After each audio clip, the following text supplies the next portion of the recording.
I'm in another world, out of body. No one around, but I'm not lonely.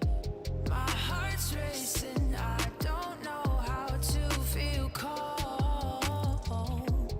Life's a hard pill to swallow, but there's always tomorrow. It'll all make sense someday.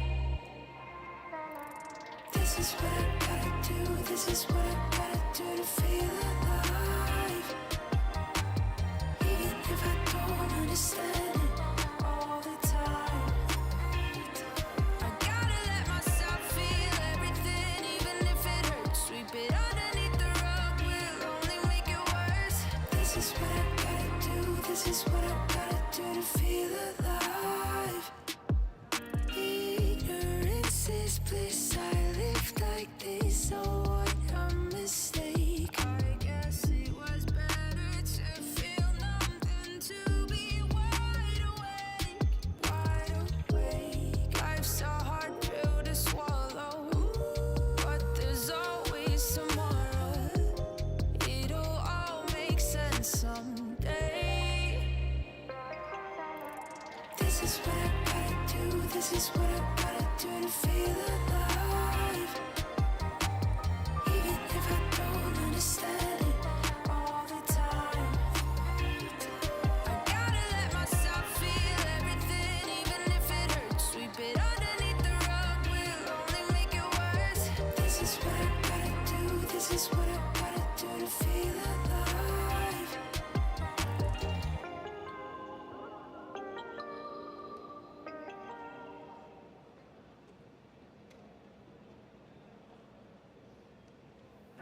No! James! What have you done?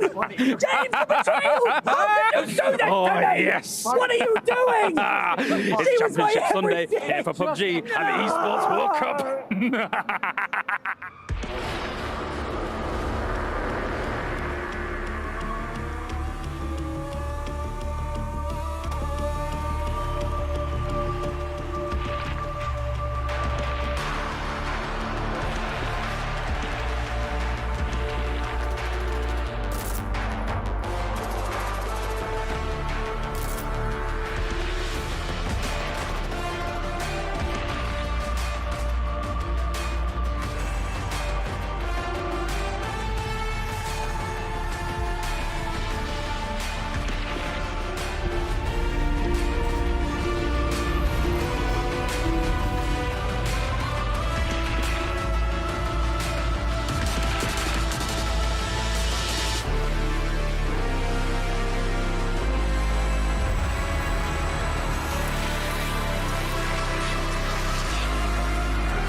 It all comes down to this. It's the final day of PUBG here at the Esports World Cup, and we find out who is going to prepare the best. Months and months of training, months and months of practice, and now we are going to find out who becomes our champion. Welcome, ladies and gentlemen. My name is Kalaris, and we have got ourselves an exciting grand final on the way. It's going to be an awesome day, one of the most exciting lead-ups we've ever seen to an event like this. The air of excitement in the stadium is palpable because it is the closest race I have ever seen going into a grand final. It is really, really tight at the top. Talking to the coaches backstage, they are well aware of it. These games today can mean anything from first all the way down to double digits. Every single game counts.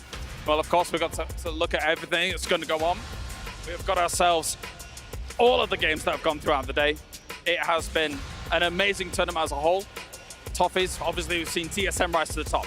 It's been great to see TSM playing at the top of their game. This is a team that we have loved and known for a long time. You can track part of this roster being together for as long as I can remember. Yeah. And to see them at this position, sitting in the top at the end of day one with 54 points, is really impressive, and I think encouraging not only for them, but for us as a region to see TSM also becoming a top-tier team. No, absolutely. I mean, of course, when you look at how everything's gone down throughout the days, obviously you've had FaZe, the likes of FaZe, Cameron look fantastic in all of their abilities. I don't think a lot of people came into this tournament thinking that FaZe was going to be able to do well, but they have been able to outperform all expectations. Exactly, not just FaZe doing well, but the fact that James is their top fragger right now. He's usually the player recently that you look at to be more of the supporting role, but he is top of the kills for the team. And if they can keep that up, we could be seeing a return to the FaZe of old.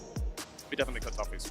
Yeah, I think this is one of those situations where it's anybody's. I mean, like Freaks, for instance, we saw them come in here and start so slow during the group stages, come out and play absolutely incredibly. Yeah. So I do think it's one of those things, and even to the point where we're at the bottom of the leaderboard, if you're at a team that's not sort of those bottom three positions, all you need is one or two good jump-off games and you've got the chance to win this thing. Freaks as well, obviously coming from South Korea. I mean, I had my questions about how South Korea was going to be able to fare here, Cameron, but Freaks have been able to also surpass that. 52 points at the moment. It's wide open here to see who's going to become the champion. Yeah, absolutely. And again, just going back to talking to the coaches backstage, they're well aware that I think it's within 10 points, the top 5 all amongst each other, and you can get well away, like twice that, more than double that from one good game. For example, talk about the Freaks, they got the majority of their points off of one Miramar, a first place, 17 kills. That does a whole lot if you can get even one of those. And you're seeing them on the screen right now because the plays that they made, they're highlight reel material. This is the team that came out. I was curious what these guys were sort of going to bring to the stage, but every single one of these highlights shows just how well they've been working as a team and how not only is it about teams, it's like players like me that have just sort of stepped up and started to put the extra weight on their shoulders without having maybe the same experience as everybody else on the roster. Yeah, exactly. Yeah, definitely so. I mean, I'm expecting maybe big things from them, obviously, coming into this tournament, and into this grand finals day. It's a short final, that's for sure. And it is very difficult to be able to kind of predict how everything is going to go down. Another team, obviously, Sonics, coming from America.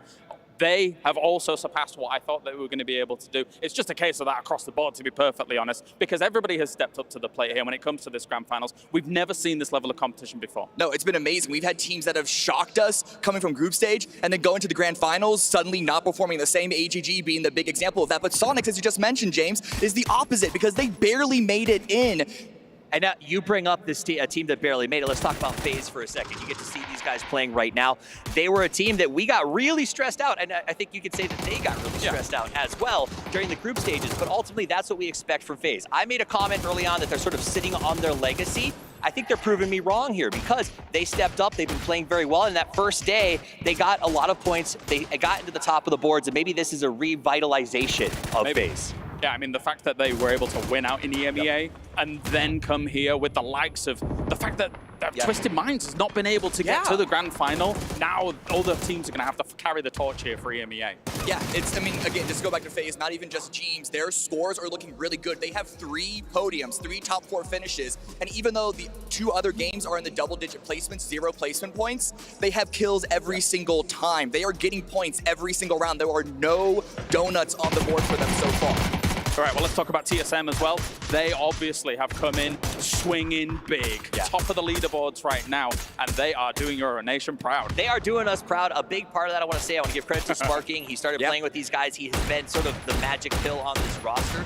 But it's also the fact that we've seen, I think Pretty Curdy's probably playing better than I've seen him in a very, very long time. Whatever the source of this new motivation is, I absolutely love it, because this is a team, you've got that sort of Alo Curdy connection. We've had it for so long. To see the new blood infused into it, as it made them a very exciting team.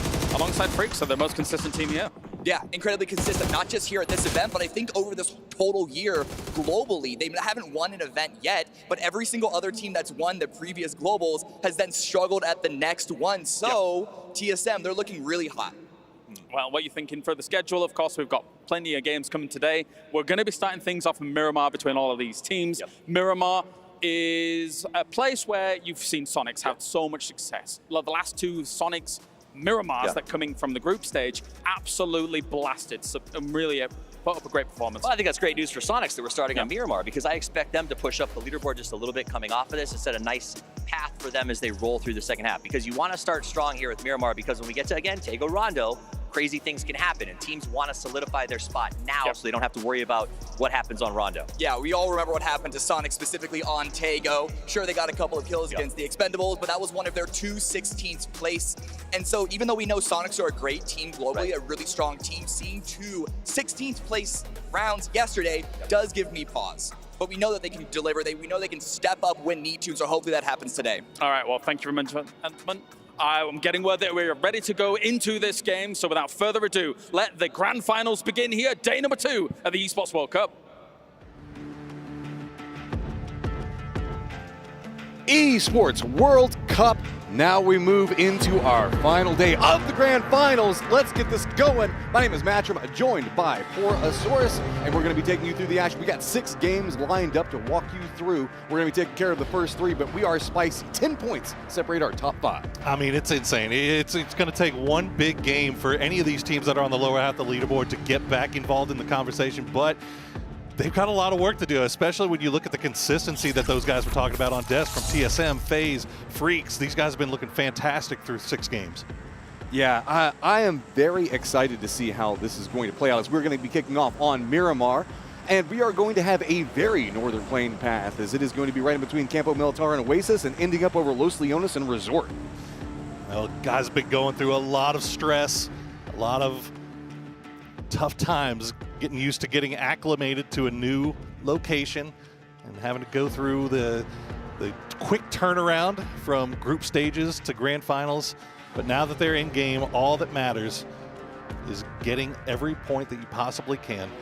So we'll see who comes out on top here today. I would imagine that any one of these teams, obviously, I feel like it goes without saying, a big a big first game, there we go, easy for me to say, will go a long way towards that final goal of getting on that championship stage. And this is a very compressed grand finals by PUBG standards. We're only looking at 12 matches overall. So, I mean, one day, we're already halfway through. There's a lot of opportunities for these teams that not necessarily doing the best on the leaderboard to still have a climb up. And yeah, we can see that TSM, FaZe, KDF, we got Sonics, Daytrade, all had a great day 1, but you have to maintain that consistency moving in. TSM, they feel hyper consistent right now. They did it all the way through the group stages, making their way in. FaZe, though, they were right at the tail end. That very last game is how they managed to get in. And look where we're going. You talk about FaZe. We've been saying it to each other that we'd love to see a circle go up to the northeast. It feels like it's been forever. Well, now we're finally going to get it, and FaZe right in the center. We'll see where they decide to play from now. Another team that's really in need of some good luck here is AGG. Yeah. I mean, well, luck, this is also a squad that can make their own luck good and bad, Well, right? say that. Well, I mean, they have the capabilities. They fight their way into some very interesting moments, but that also means that sometimes they get the kills and sometimes they don't. We've been seeing some big step-ups coming out from Sapal and Sir T. Zest has even had some really good survival solo moments, but so much of this always comes back to Tycon. Well, that's the deal, right? Tycon is the superstar of that team, no matter how you look at it.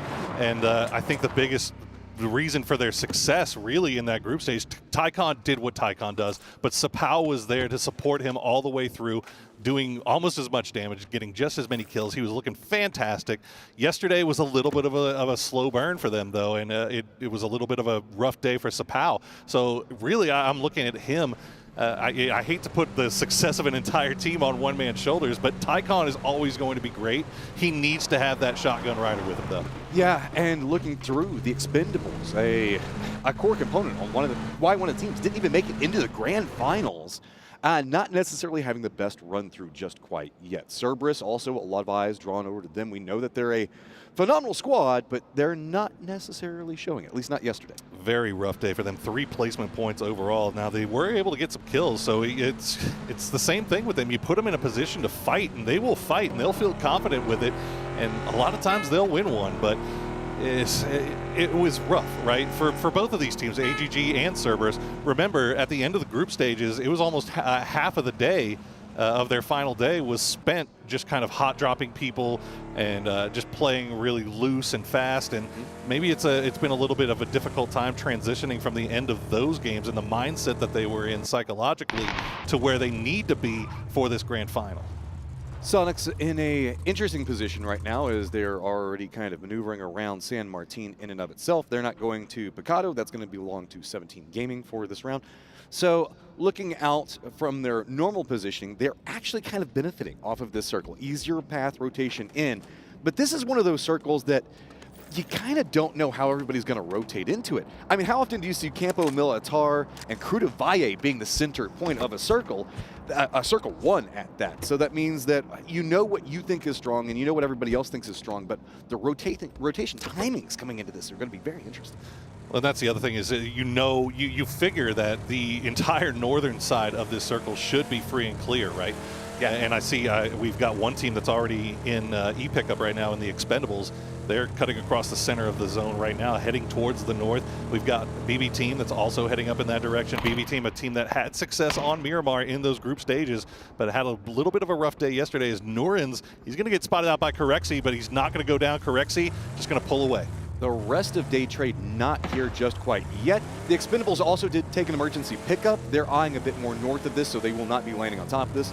Corexi should be able to regroup, and so nothing too scary just quite yet. I will say for FaZe yesterday, one of the things that I found really impressive about them is that they were winning straight up 4v4 fights that they came into at a disadvantaged position, right? So that's obviously, you know, not every fight that you take is going to be a fight that you take. Sometimes it's going to be one that's taken to you. And Fex and the boys were really, really handling those situations very well yesterday. And the group stage was a bit of a problem with that. Yeah. The 4v4 firefights didn't feel like they could ever happen because they were losing a member here or there. So running a lot more together this time around. I mean, as much as you can say for FaZe, they really like to do that 2-1-1, get everybody a bit more separated out. Bit of a dance now going on as we're going to pop in. You see Ghost? So I was going to say, he's just doing the shots, you know, making sure that nobody else decides to come around here. Well, look, there's a firefight, guys. You don't want to be involved in this. This is scary. What, there's not any ghosts in here, but the only thing, one of the only spooky things in this lobby is the Freaks. They have been, I think, impressing a lot of people. I remember coming in, not a lot of people were thinking that highly of Korea as a region. You know, we talked about how they've had a lot of talent that's been spread out among several teams, but so far, so good for Freaks. Donawa, they have looked fantastic in this tournament. This is an interesting situation brewing. Cerberus, who we know will go after a firefight. Tiamba, going to be the closest team next to them in a 2-2 split. That's pretty strong. Just going to be on the northern part of Death Star Trench. These are two squads that can definitely decide to fight at any stage. Once they see a knock come into play, we might see a bigger play come out of it. But Himas is going to be the closer section over into the east, looking over into CC as well as Linshu. Linshu, I got to say, has been ridiculously impressive this event. Linshu has been like, Linshu and Sparking repeatedly have impressed me. Yeah, Linshu, I mean, he came in making a name for himself in game one yesterday by taking the top of the tower inside Milta Power and just raining terror down there and doing a heck of a job scouting for the rest of the squad. They ended up having a lot of success in that game. Finished right around the center of the leaderboard at the end of the day. Only 7 placement points, but they are finding kills anywhere they can get them. So we see our rotations over into the east. Petrichor Road going to be one of our more southern teams. Na'Vi going to be up to the north of them, forcing Falcons away. Valley Tai also might be rotating back behind everything that's going to be going on here, as that's pretty much most of our teams inside the circle. The only outlier without that is going to be Donovan.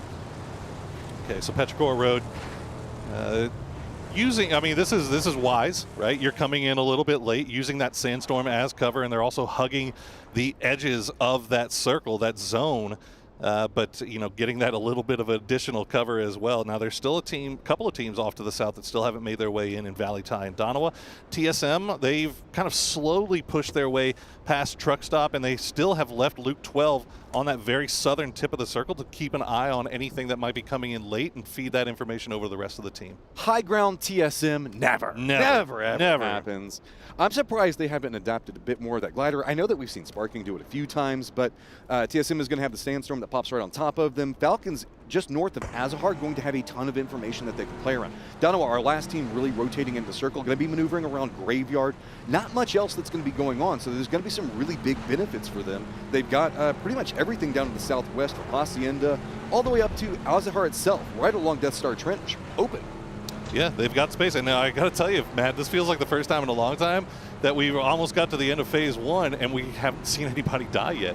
We've still got 64 alive, and that seems like it's been a rarity so far in this tournament. Yeah, I mean, this has been a very violent tournament in all of the best ways. I love early game skirmishes whenever you feel like you've got control over those territories and really, really going after it.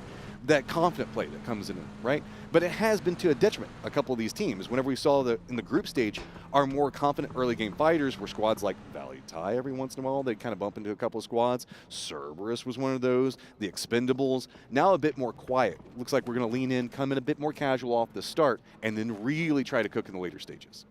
Yeah, Valley Tai, they've been having issues, I would say, they're getting involved in fights early game, at least yesterday, where they were still in this very wide split position trying to gain information, and they weren't necessarily the ones taking the fights were being taken to them. You know how we were kind of talking about FaZe, how that kind of same situation was happening to them and they were coming out on top. Valley Tai, it was kind of the opposite situation yesterday for them.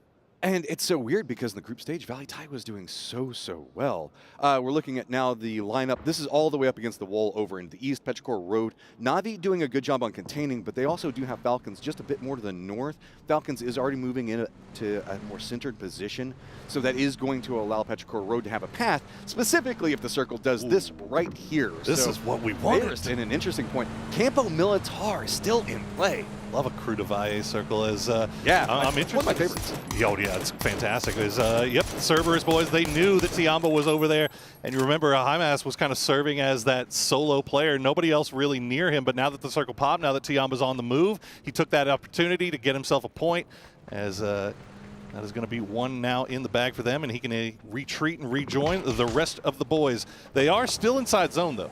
Big problem, though, for Tiamba is they're going to be moving much more closer to center, and they're going to be bumping into James. The rest of FaZe already defensive lined up. They're going to stop off in that compound. That's about as good as they're going to be able to get. Anything further out is going to be a risk. Cerberus also does need to regroup with Solzy, or at least have them come down and regroup with the other members. I wouldn't be surprised if they want to go after Solzy's point, because that is way closer to center, right on the outskirts of what we see going on at Cru de Valle itself. Yeah, keeping an eye on James here, and as we keep an eye on James on the camera, I'm looking at the rest of the squad for FaZe on the mini-map to see what their response is. It looks like they're going to go ahead and keep themselves in that compound, pull James back as Petrichor Road. They were kind of surrounded by Na'Vi. It looked like Na'Vi may have been plotting and scheming a little bit of a gatekeep on them, but Petrichor Road going to pull back. They're going to go out into the zone off to the east and make their way all the way up to the north, which is a really smart play because it's wide open. As we see 17, they try to pick up into the 2-2 split of the Expendables. Expendables trying to line in, do manage to get an opening, knock onto it, but exchange back on the other side of it. Tunfu's also going to get spotted out. Little Ghost playing the outside, dancing, spots out another, picks him up. While 17 Gaming does have 2 members down, they're now in control over the compound itself. At range, you can hear a couple of shots coming in. It's going to be FaZe looking in. Calori is often having just run out. There's no way he can provide anything more in this. He's just got to play for points. And then just off to the east of this, Falcons are starting to make their way over as well, so they could get involved in a fourth party if they get there in time. Meanwhile, Donawa, they're going to take a position that Cerberus is still in. You could just barely see the gray of Cerberus's teams on there. Is Duckmai the last one in, but they spotted him out. He knows. How's the bounce going to go? Good throw. Going to pick that one up now. Cerberus in a ton of trouble. Hemas is nowhere near this. Here comes the Falcons like you were going to talk about. They're going to crash down into point, but Zhao Wu got himself something prepped and ready. Trying to see if they can just go for the spray. Blood is going to get taken out, and Falcons wanted this firefight, but they've now moved into a pinch position. Glorious is still back behind him, taking shots. FaZe is separated out. They've got high ground. This is just sheer destruction over here. This is aggression from the Falcons, though. This is something that we haven't really seen from them. There, they saw a fight. They wanted to take it to them. They thought they had a more advantaged position there. Unfortunately for them, it took just a little bit too long. 17 was able to get their knock back on their feet, up to 3 up, and that's just a beautiful grenade from Lil Ghost. This is just continually well read by these two. It's come at a massive cost, but picking up more and more kills as it goes, trying to make sure that they keep those points per game up. 17 Gaming presently sitting at 39 points, capable of reaching in, trying to usurp in, step into those top couple of spots, and you can see that with the control over this location, they're going to feel way better about it. It's just Roth, Calori's off over into the east, and then it's still FaZe lined up, strong power position. Yeah, Falcons about just 5 seconds off from a perfectly timed push, and that's all the difference in the world. As we are going to get that Crude of IA circle. Now we're keeping eyes on who's in the city right now. Sonics have the 2-2 split on both sides of the southern side of the city. Daytrade, meanwhile, taking over the entire north side. So we'll have to see if Daytrade tries to collapse themselves, and are they going to go towards the center, or are they going to go towards the north? This is going to be very interesting because it's a multi-tiered fight location, right?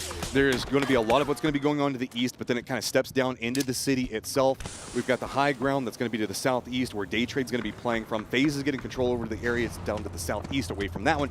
And now you can see, this is exactly what I'm talking about. Look at FaZe up on top. Daytrade just down below them. Everybody else is going to have to move in this lower city position. And with this being the centered area, that little bit of high ground is going to be massive for control for FaZe, now even looking outside the city. I like this from Daytrade, actually taking the center, as they are going to manage to keep a hold of the high ground from that church, but they will also keep BB Team at bay, and BB Team, for their part, will serve as kind of defense from the north side against anybody crashing. So Daytrade, while they are kind of sandwiched here between BB Team and Sonics, the likelihood of either one of those teams pushing immediately right now, probably very, very low. So unless Daytrade just kind of ends up in the wrong place, they should be pretty good here for a while. FaZe chilling in first place right now with their kill, and that's a huge sandstorm. They're going to be able to pick up a ton more. Yeah, just running right down through everything in the south. That could provide an opportunity for TSM to rotate a lot closer to Tiamba. Looks like Freak's also thinking the exact same thing. They may be trying to move forward. I want to also point out, while we have just one little lull in this, AGG has control over almost everything to the west, and the Petrichor Road has everything in control to the north. It's just pretty much the center and then a cluster down to the southeast is where everybody else is at. Yeah, there's still a number of teams that have to find their way inside this zone, as the biggest stack obviously still going to be on that southern side. Valley Tide did manage to disengage from the fight that they were in earlier, did a long wrap around to the north, and now they're coming in about where Clories and Roth are on that northeastern side. As we check back in with Tiamba, still holding on to that compound. They've got a good look at everything that's coming in on the south. So you can see our solo in Roth hiding out right now, with the Falcons just kind of having to hunker down inside this game. They started off so well, but just haven't been able to find a game after that. Glorious has separated away. He's pretty far north. We saw him kind of playing closer to 17 a while ago. Now it's going to be Valley Tide kind of navigating into a position where 17, I guess the two remaining members of 17, as well as Roth and Caloris, could pinch them all together, becoming an unofficial 4-man squad. Heard that helicopter. I was looking. Yeah, I was looking real close on this map to see if there was anybody trying to do a late or a very, very brave, ambitious emergency pickup, but it doesn't look like that happened. It might have been just a bait there, as Valley Tide still just barely in. The new circle is going to pop, and it's going to go to the south of the city proper. So Cerberus in a good position here. And we'll see what these teams on the south that are playing the edge decide to do. TSM already in vehicles, Donawa partly as well, Freaks as well. Where are they going to play? Tiamba in a great position to do a little gambling here. Is Roth, there you go. Here's that unofficial 4-man squad I was talking about with Roth defending up, but that's going to draw 17 Gaming back over here as multiple members going to flood over, trying to see if they can get him. Valley Ty is going to get stopped out. Roth trying to go for a bit more, but everybody's taking some shots at him. He's going to go down. Na'Vi also going to get a bit of damage into this as well. FaZe has now left the area that they were playing. Looks like they're going to go for a gatekeep position, use the high ground, and they're going after 17, so Zhao Wu's going to go down. Good defense from FaZe. This is just well played all around. But with Na'Vi taking the shots, guess what? Now we've got Freaks realizing that they can third party. They're trying to maneuver into position to go after Na'Vi, but Na'Vi has the high ground. Human already playing a position a bit more up on the hillside, looking for everything, but it's going to be on Bean and Salute to choose if they're going to try to step into the defended line that Faris is trying to defend. Yeah, that's a really interesting push for Freaks there. I think they were hoping that they could maybe sneak up on the backside of Na'Vi undetected and steal one away before having to turn their attention back towards getting into the zone. But I'm assuming that they know that Tiamba is in that compound, or at least somebody's in that compound, and they may be aware of TSM just off to the west as well. Valley Ty just going to full send through the city, and somehow they get away with it. They keep 2 alive. 3 alive. How did they get away with that? There were so many teams that should have had some type of vision. Freaks going to go ahead and hop in vehicles. They're going to be rolling through. They think that they're going to try to find a path up this hillside, stop off for just 1 second, but it's going to be Na'Vi that's going to be right next to them, trying to hold out position. Bean already got the nades, going to be prepped up, but I mean, this is going to be a big firefight. Tiamba's going to be coming in back behind the Freaks at any given moment. Haven't already knocked Bean. We'll pull back down before he gets taken low. Here's Na'Vi. They have the north side of the sandwich. They have the high ground. Human the last one. Nice spray for Pow Pow with the P90. Will finish him off. 2 kills now for Tiamba. Do they pull off, or do they continue to take this fight with Na'Vi? They don't have a choice. TSM is trying to corral them into this position. Purdy's stepping forward, now starting to take some pot shots into Pow Pow. They have to choose to step out of this one. They wanted to go after Na'Vi. They thought about the capabilities of going for it, at least maybe going for a couple of those crates that they just got off of the Freaks, but instead they have to retreat back into cover, and TSM still just playing the edge just a bit more to the south of them, dancing around here. It's going to be pretty hard to control this area with TSM making sure that they're playing this low ground as efficiently as they are. Yeah, TSM playing this very, very patiently, not overcommitting, and they're always making sure to be keeping an eye on their western flank to make sure that nobody wraps in. Is Na'Vi going to hop in the vehicles? FaZe Clan still has high ground over all of this. The shots come through, a lot of damage, but no knocks just yet. Na'Vi somehow, some way, surviving long enough to get to the dip. Okay, but Na'Vi, you have a new set of problems. TSM has some vision in this one, so can't go for too many peeks, while Na'Vi is still just trying to hunker down. FaZe creeps closer and closer. They've got the throwable. Circle pops, stays Crew to Valle. That means that everything going over here still has to finish quick and has to make their way over into the circle. Na'Vi already has one of their members down, in some trouble. Tiamba seeing if maybe they can get something out of this one as well, but every single step out is getting punished. TSM is just free reign damaging everybody that goes for a peek. And FaZe reading this absolutely correctly as they go for the push. They will take a knock on the Gustav, but immediately trade it back. And there you go, Na'Vi is eliminated. 7 kills now for FaZe. They should have time to get Gustav back on his feet and get back in, as TSM and Tiamba have now run into each other. CC stepped very far forward, was trying to get a foothold, maybe try to see if he could gatekeep out what was going on with TSM, but it was read by TSM. 2 members move forward right up next to him. Yes, you're right, Bora. Gives a reprieve for FaZe, and that is scary. 7 kills right now, number 1 on the leaderboard, while second is still kind of contained in this Tiamba situation. While all this is going on, Donawa full sent it into Crew de Valle. They ran into Day Trade. They're scrapping. AGG ran into the north side. They've run into Petrichor Road, and you can see how that's turning out. Petrichor Road so far, so good. Zest looking like the last one alive for AGG as they are making the hard push, and they will wipe them out. Spots, it cleans up everything in the north of Crew de Valle. Now the mess continues down here to the southeast as nobody from Tiamba can find any pathing to move forward. TSM is just gatekeeping it, picks it up. All of Tiamba is eliminated. TSM at 3 kills right now.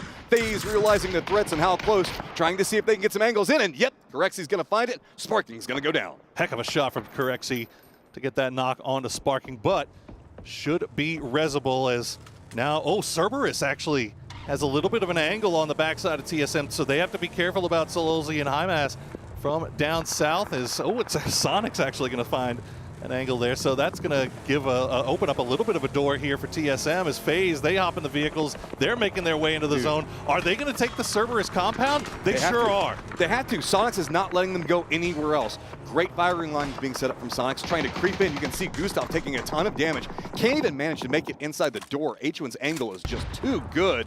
Now what are we going to see TSM do? They managed to hop in their vehicles. They're rotating wide around this. They used FaZe as a distraction to creep in over here to the west where nobody's at. There's a couple of hills. There's a couple of little things that you can hide in, dips, whatever. But that's the best you're going to find over there. Well played by them, but that's going to be all she wrote for Cerberus. Picking this up, FaZe continuing just to rain terror on this lobby. They are looking so good right now. And meanwhile, TSM, they have continually found ways to avoid having to make their way into the city itself proper. They're going to go ahead and play this shack, do what they can to keep the vehicles safe just in case the circle goes away from them. But we are down now to 28 alive, 8 teams left.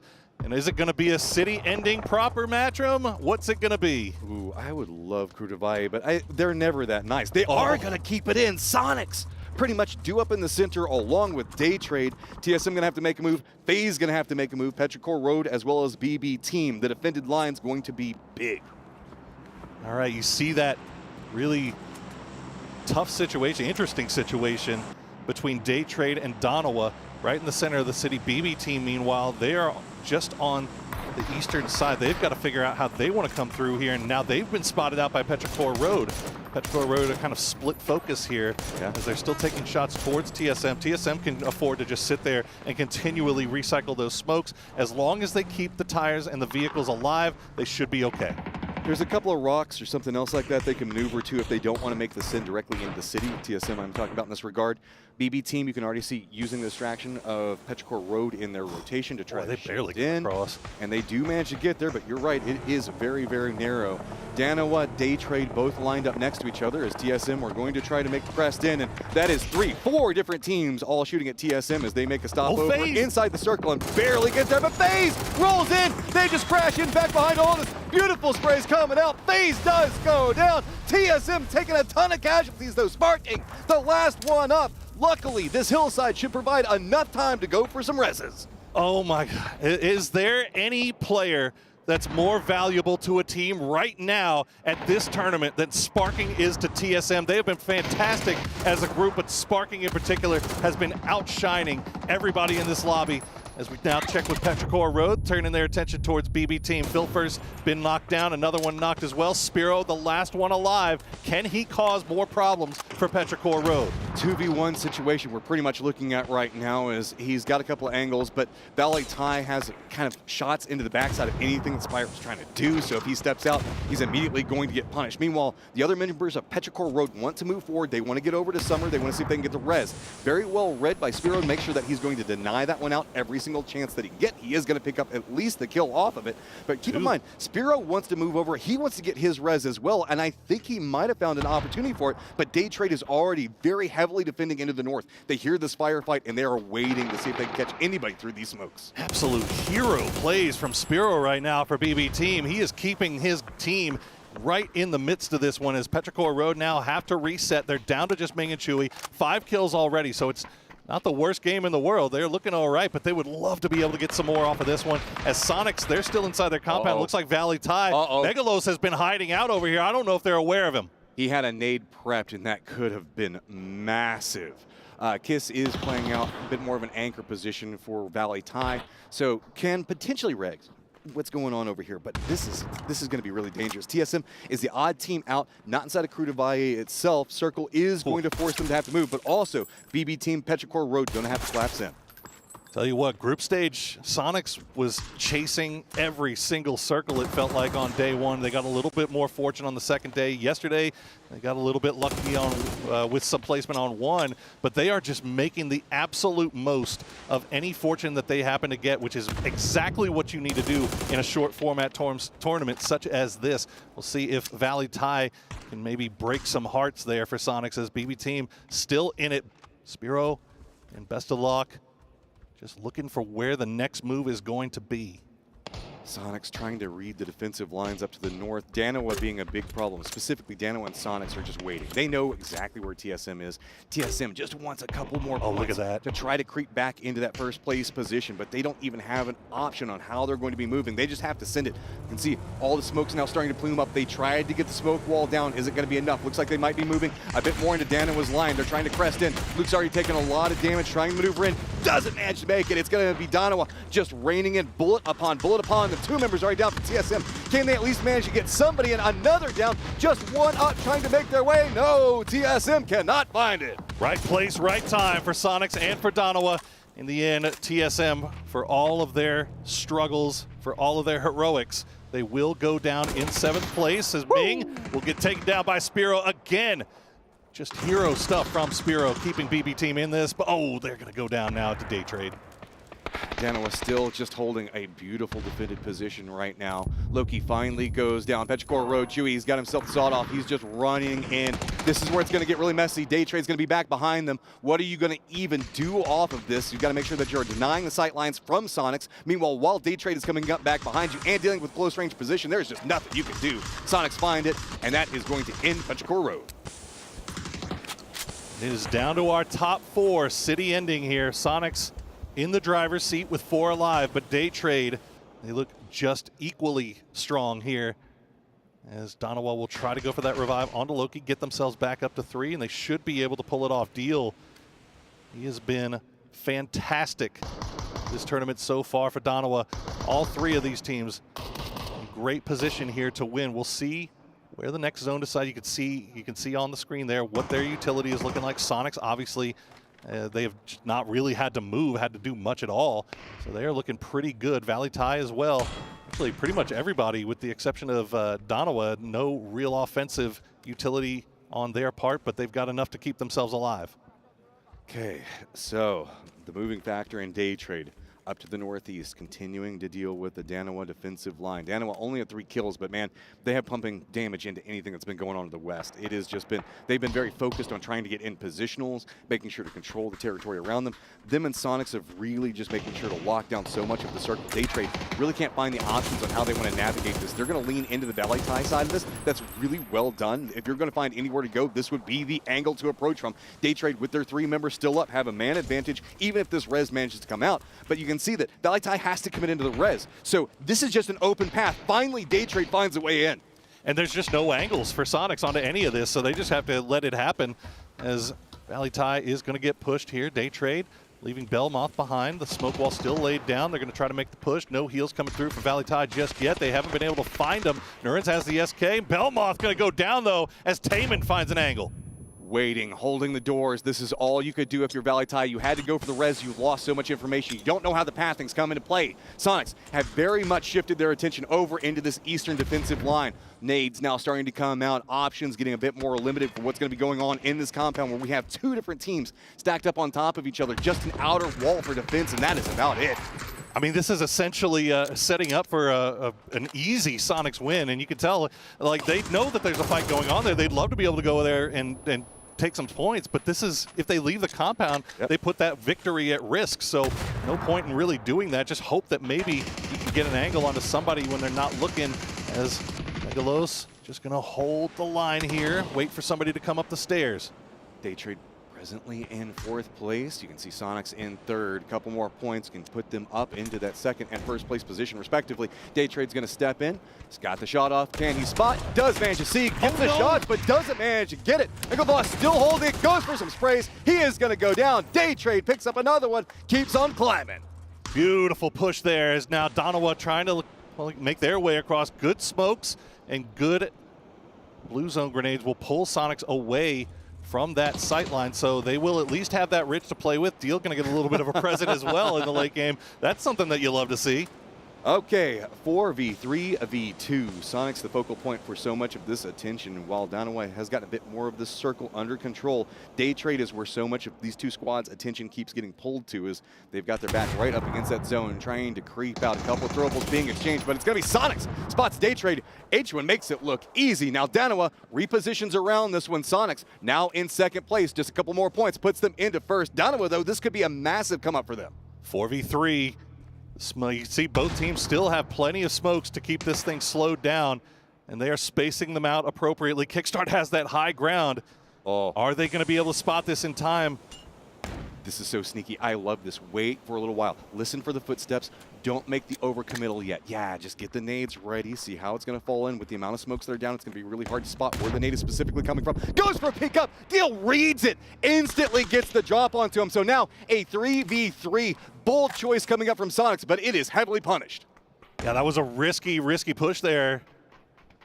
Tickleton was up there with Kickstart, and it looks like, I mean, he had the ability to res, but Donowa not going to waste any time. They're going to immediately push in. Loki leading the charge. He's got the rest of the boys with him, as Tickleton will hit that res on a Kickstart, get Sonics back up to full strength as the smoke wall continues to recycle. But with the shift in position, Donowa now had to surrender the center point. That means that Sonics has now shifted out. They've gotten much better vision on where this is all going to end up at. Donowa thought that they could make some pushes around inside the compound, find the Sonics members, and now they put themselves into a trapped position. This is what Donowa was wanting to really try to capitalize on, and now Sonics with this shift has been massive. There goes the shots, 2 already down. It's going to be Donowa trying to defend up, but look at Spray's going to have Damon. He finds it all. Oh my God, Sonics barely picking up there at the end. That should put them in first place, but man, that was close.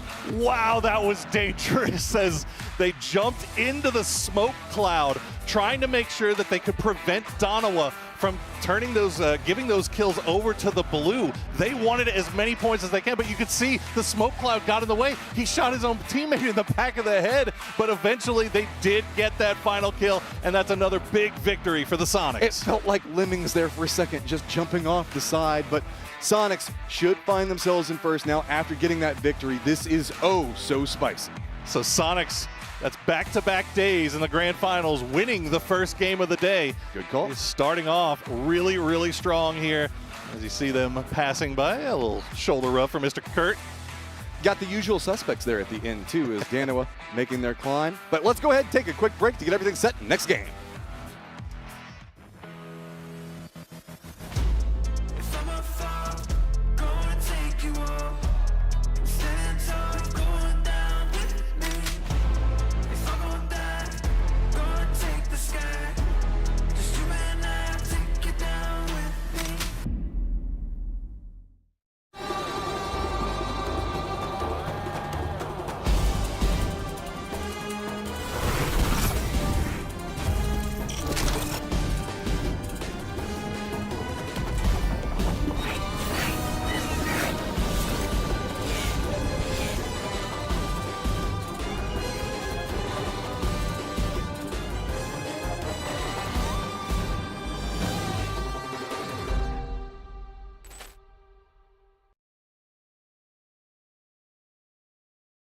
It's the EWC and you want to play like a pro. Well, we've got a lesson for you. Axe on. You're fresh, ready to fight and grind those long hours. It's how it should be. Axe off. You're slow, unfocused, and lagging. Do you get it? Let's go again. To unleash your best game, you must freshen up first. Get your axe on. Spray, play, repeat. Axe and Esports World Cup. لحظات البداية عاشت معنا. كنا نحسبها وقت للتسلية بس. نحسبها بس ذكريات. عبود أعطي أختك اليد يا ولد. ابتكرنا فيها ابتكارات، وإذا بغينا قلبناها خرافات. كنا نحسبها بس لمة وصحبة وسهرات. انتبه نو ترى نو. لكن كنا نشوف عالم ما حد يشوفه. ليت يشغل وقته بشيء يفيده.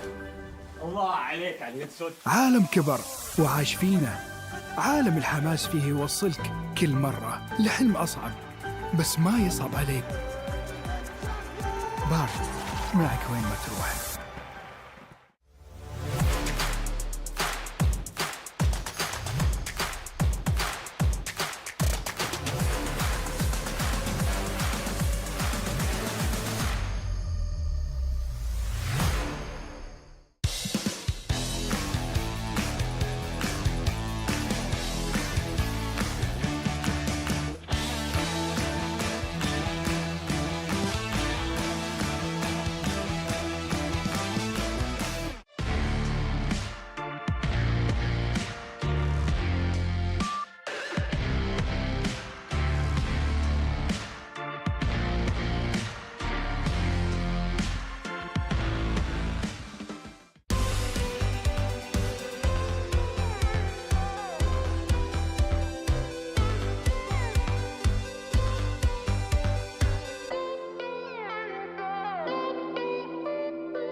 I'm back in my comfy place, and we have got Sonics. It's as if America winning is now our comfy place here at the Esports World Cup from PUBG, because they just keep doing it. Welcome back to the desk here to talk about our game number 1. Sonics had a great compound for a long time, but hey, they get the victory here, holding off Danawa strong and sturdy at the very end, Toffees. We started with 2 American analysis because we knew it was going to be necessary today. Sonics played very well. Yes, they found the good spot early on.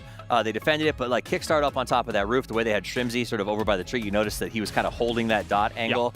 It was just an excellent game by them. It was very hairy at the end. We even had some team knocks coming out from Sonics, but they got their revenge from the last match of the group stage against Danawa. They come out on top this time, 18 points. They were already sitting in, I believe, 4th. So this is going to put them in a much better position already on game 1. It's a good job we mentioned in the pre-show that Sonics are pretty good on Miramar.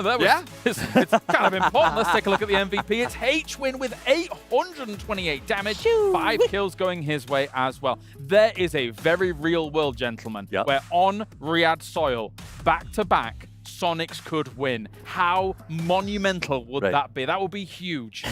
We are the best team in the world in Riyadh. They walk 66 points total. FaZe has a good game as well, and TSM also, despite a really tough situation, salvaged points. So really all of the teams who were on the top already got a little bit richer during that game, which means this 5-horse race continues to be an absolute steeplechase. Yeah, even with KDF not getting the same points that the other top 4 did, the fact that there is still a 9-point gap, which 9 points, it's only 9 points, that could easily change.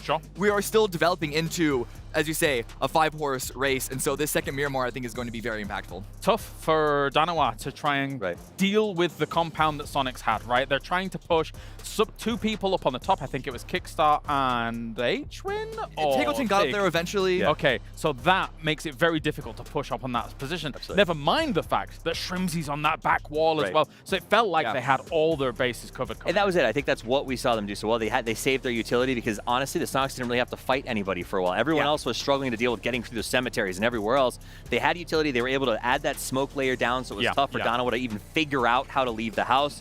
And at that point, it's just a good example of using position to your advantage. Now, when Kick got knocked on the roof, I did worry for just a second, why are you taking that peek? But I do think it was because they knew that they had Shrimzy over there. I thought you were going to say when Kick got knocked. I don't know why I thought you were going to say that. He would say that. He would have done. He would have done. Let's talk about what we were seeing, of course, and also what we kind of came in with. We didn't get really opportunity to see this at the beginning of the show here, Cameron, but we were expecting Tiamba to move to Al-Azhar. They don't really want to be challenging someone like Na'Vi and Impala. That's terrifying. And especially with only one more Miramar, you really need to be able to make this count. Miramar is very good rotations if you know where to go. But at the same time, if you get trapped by any sort of catch, and at this point in the tournament, you will always feel the threat of camps or any sort of rotational blockage that happens. Do you want to do something crazy? Do you want to come to the middle, and then he takes that spot? That's right. Whoa. But how will they know which blue suit belongs where? I just saw you kind of moving. I was like, is he going to take his place? What's happening here? We're practicing our rotations so that we can be just as good as the Sonics. Hey, do you want to switch as well, Cameron? Yeah, you want to? This is my God. This is big tech going on right now. I don't know what I'm going to do. I get this camera now? Kind of. Maybe. Kind of. We'll give you the solar. All right, but aside from that, right, if you're thinking about looking at some of these later stages here on Cruz de Valle, what I was impressed by, Cameron, is the fact that Petrichor Road somehow even got just Chewy through this graveyard area because it's so hard to traverse. Yeah, Cruz de Valle, it's technically a city, but it doesn't play out in the same way that urban finishes generally do, not to mention that this was the corner of that. So for Chewy to get so close to even deal that initial damage to Danawa was already impressive. They got a couple of points here. They're, again, 9 points behind KDF, currently sitting in 6th place, so they're in, firing range to try and put themselves into the top 5. But frankly, Petrichor Road, they've been very, very gambly. Everyone's been gambly in their sense of the game here, but Petrichor Road especially, we all remember that pickup from yesterday coming immediately. I don't even remember where it was. Like, I'll stand there someplace and just shut out. But at this point, here's the ending. This shotgun got scary. Yeah, Taman almost did that. I mean, of course, you've got other threats like lurking around. It was never going to go the way. But look how much you got with the DBS. And it was. And to reiterate, the value of those smokes was they never knew how many threats were on the roof, right? Because Shrimzy was back behind the smoke spraying, they sort of fired in the general direction, but there were still 2 players waiting for the last moment to jump down. I really like the way that Sonics executed that. I do want to give the shout out to FaZe, though, because, again, like that crash on TSM, Cameron, an absolute necessity, but it's just, I think, outlined just how well they've been playing their timing and willing to take fights. Not even just TSM. Before that, they crashed onto Cerberus on a compound south of where this game ended. So FaZe doing a really good job getting the initial knock and then instantly firing, knowing exactly what they need to do with the terrain that's available for them. There's my camera. Hi. Hi. This feels really weird to me. I haven't been in the middle as a host for so long. I'm like, we're over here, over there. But you know what? We're having a good amount of fun here, especially when it comes to the games. They're awesome. The skill between all of these teams being able to show at the very top that it is going to be such a close race towards the very end. Absolutely. But again, America is making such a compelling argument. It's not only Sonics, it's the likes of TSM as well that we can see right there studying the map studiously to figure out how they're going to approach this next It's game. not that America's hasn't been good, it's that we were waiting for the right prize pool, okay? We just waited until EWC to blow up and get the first, the second, and probably the third place. He doesn't see. I don't co-sign that. I don't co-sign that. Well, I mean, I don't either, but yeah, it's fun to think about. It is very impressive how TSM has come out. I mean, we talked about they were on the sort of grow at PGS, but again, that was they sort of fitted in the new roster pieces, and here they feel like they've hit that stride. And it's not just like, oh, America's is doing well. In particular, TSM is blowing my mind with how well they've taken sort of control in this game and the maturity they're showing. I can only agree with you. They have really, really progressed as a team. And on the international soil here, they are looking to challenge for the biggest prize. So is Freaks as well, though, here for the pride of South Korea. And the Expendables have also surprised us. I've been especially impressed by Delwyn and some of his plays. No, the Expendables, I think, had a really, really good group stage. There wasn't a single round that they didn't get an okay amount of points. They didn't have any sort of great blowout games, but they are a dark horse for me to make it to the top 5. All right, well, thank you very much, gentlemen. We're never doing this again with me in the middle. I hate it. I knew you did. But we are now going into our next match. It is going to be Miramar on the cards. All of these players, only a few games left to crown themselves the champion here at the Esports World Cup for PUBG. Walk away with $700,000. Let's head over to the commentator team for all of the action. Last game of Miramar for EWC PUBG. This is a phenomenal thing that we've been seeing. Great last game, and Miramar always just gives me exactly what I want to. No, Miramar's fantastic, and it's the Texas in us, man. We've already come to determine this, that the sandy fields of Miramar they make us feel at home. There's all the comfort food, all the advertisements for like tacos and stuff. Yeah, this would be the best map for food. I'll say it right now. I'd agree with you. All right, so enough little banter here or there, as we have been seeing a quick exchange between number one. Very back and forth so far this event.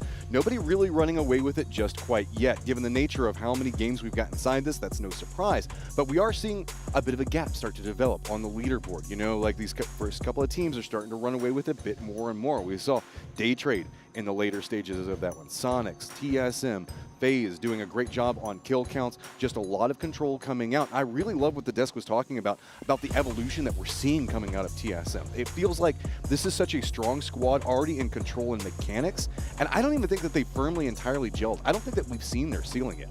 No, and one of the things I think is most interesting about it is that you look at Purdy Curdy and Alo. We were talking with our co-caster. Oh, there we go. Nice Western Circle. We saw this yesterday, actually. Well, we were talking with our fellow casters from the Arabic stream earlier, and they were talking about we really think that TSM is going to do well today because these guys have been together playing forever since 2017, 2018, and I mean that's honestly been the case. I mean, Alo and Purdy Curdy have been together, and Luke has been there almost just as long. Obviously, Sparking is fairly off and on again, sure, but Sparking obviously kind of a newer member, but it's incredible to me how guys that have been around that long can continue to keep reinventing themselves almost every tournament and keep finding ways to improve and get better. I think it was you that made the comment, because I was talking about Sparking. This feels like the home that Sparking was looking for a long period of time, because he's a pretty big playmaker, and I think that you said something along the lines, well, oh yeah, if there's any IGL that's not going to be bad about you trying to make a play by yourself, it's going to be Purdy Curdy, right? This is a squad that has the capabilities across the board to try to make something happen, and I love to see it, because whenever they come in, they're going to have 4 members up. If they decide this is our home, it is going to be hard to breach it. It's going to be hard to drive next to it. It is just so strong. No, I mean, and just as two guys have sat here and watched that team play for years and years and years. And 7-ish now. Yeah, I mean, you can see, you can almost just see the difference in just the way they're approaching the game and the way they're approaching fights and the way they're approaching circles. It's confidence, but it's confident aggression. Like you look at them and you feel like they think that they can win any fight, but they don't feel like they've got to take every fight, right? I don't know. It's very hard to explain. And so if you have a squad that can sometimes be a bit serious in TSM, then there's the Sonics, which is not that. No. Well, okay. They are, but you know what I'm saying. They're a little bit more... You try to be silly with Gunner around when money's on the line. Okay, I saw the copy pasta yesterday that was going through chat we don't talk about those. About Tiggleton and Shrimsy, and I was talking to Tig about it. I was like, hey, I hadn't seen this before. He was like, oh, yeah, I know exactly who created that one. I was like, okay. Now, look, and one of the things that I really want to point out with Sonics, obviously some great success going on right now, but one of the players that's been absolutely instrumental to that success has been Kickstart. And you talk about a guy that has just been run over the coals and just run through the ringers by Twitch chat, by Twitter, by everybody. I mean, he has had to deal with so much nonsense and so much negativity, and to see him coming out here and performing so well for Sonics and really being a big contributor to the success of this team is got to be vindicating for him, and it's got to be vindicating for all Sonics fans. If anything, being able to win and get first here, out of any location, would feel best for Kickstart. Out of anybody, that would be like it's finally kind of done at this stage. We've managed to get back to where we once were. So Cerberus going to be making their rotation. TSM, you can already see, moving down to El Pozo. Looks like they're going to be, I wouldn't be surprised. This is not a point that they're going to stop off at. They like to have way too much vision, and this is not going to be it. They're just going to be using it for cover to try to navigate, as we do see the Sandstorm movement. I love the fact that we saw, I think it was one of the AGG members that was up on top, and we saw the Sandstorm moving in at him. It's so cool. It reminds me of The Mummy. Right? You remember the old Brendan Fraser movie? Yeah. I always think of it in like the Mad Maxi style, but you're right. Hey, it's definitely a mummy step. Actually, as Lilgo is going to spot out the long range shot here as the Expendables start to make their way in on the southeastern side of the zone. The Expendables, man, this team is constantly surprising me. Like, I will be honest, I was not really expecting a whole lot out of them. I mean, I remember them from PGC 2020. They had they had a really good performance in the group stage. They got everybody all excited and they got their attention, and then it just kind of, fell off when they got to grand finals. But at the end of the day, like, they're still so much fun to watch. And all of these APAC teams, I'm so happy now that we've finally gotten to that stage of APAC development where it feels like they're just as likely to win any tournament as anybody else. I'm going to back James up and agree with him about Delwyn and this fact that we've seen him really come into his own. But one of the things, look at how we're talking about like the FaZe members, the Sonics members, TSM, known commodities on the international stage. When we look at APAC, sure, a couple of these guys have been at like 1 or 2 PGCs so far, but this is still a very early development stage for the region as a whole, and the experience that they're bringing back. And look at how fast. It's a massive improvement, event into an event, and they are so fun to watch. I'll 100% say it.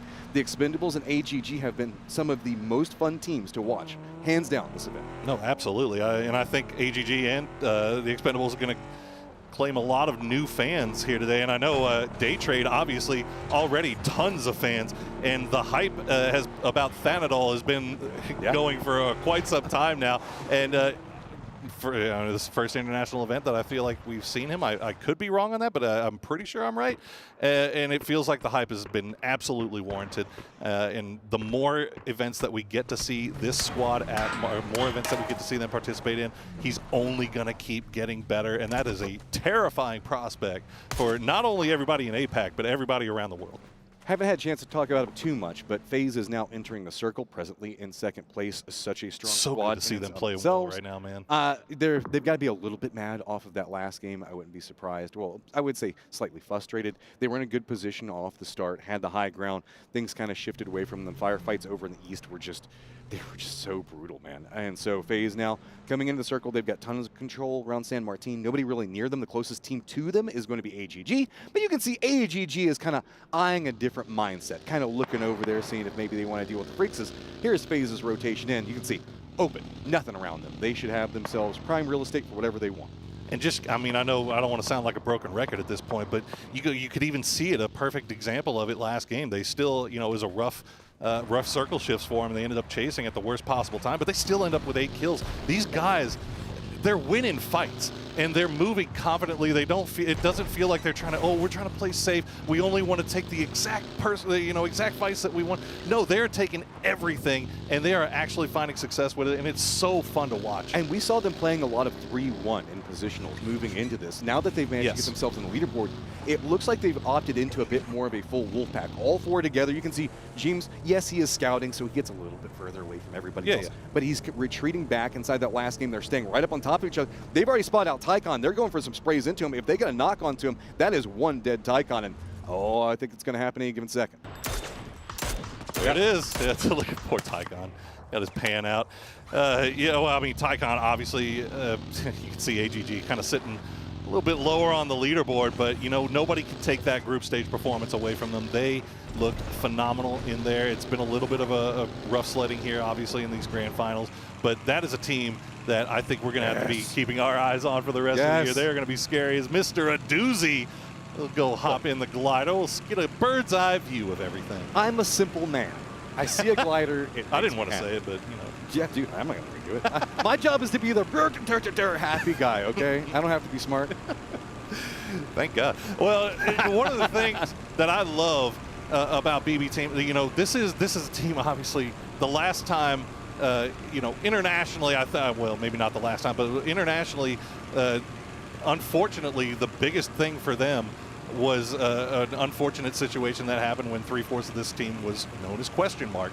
Now they've been picked up by BB Team. They've added Spiro. Spiro, obviously, I was singing his praises last game. But these guys, man, they when they get going, like when they get that snowball rolling, they feel unstoppable. Now, once they really get comfortable with those with this international stage, it's going to be really fun to watch here as the circle will pop a little bit more to the north. We're going to get a little middle of Pozo, a little middle of Monte. I love this circle, specifically having Pozo in play where you can see Cerberus also moving into that hillside. We've got the barns that I think it was unique that just drove through a moment ago that Sonics are playing just the south of. Monte Nuevo in as well. We've got the hillsides just coming off power grid for some long-range shots. Yes, a bit of fields, a bit of city, a bit of high ground control points to play from, and choke points galore depending on how you're playing around it. So I love this circle. It's one of my favorites.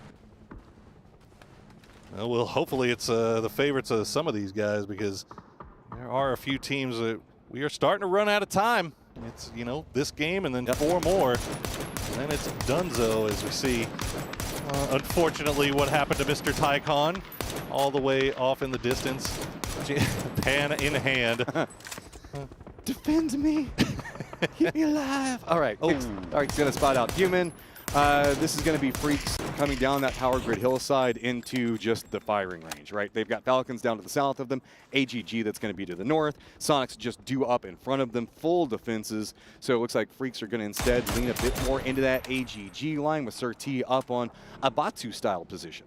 Love this Sir T position as you see Human, but Heaven had already made it into the compound where AGG was. So the rest of Freaks trying to see if they can get over here and provide support, but yeah, now that Sonics is aware of them, you can see the shots just coming through, and it looks like a little bit of indecision on the part of Freaks here as Salute and Bean pulling in, pulling out, pulling back in now as they will take it right to the compound, and nice grenade from Sapao will find Bean. Just trying to find somewhere to hide out, and Freaks just caught out. They can't even maneuver down inside the barns itself. They do get into the stable, so looking in, it's going to be Sapal that steps away from it. AGG is just going to try to regroup.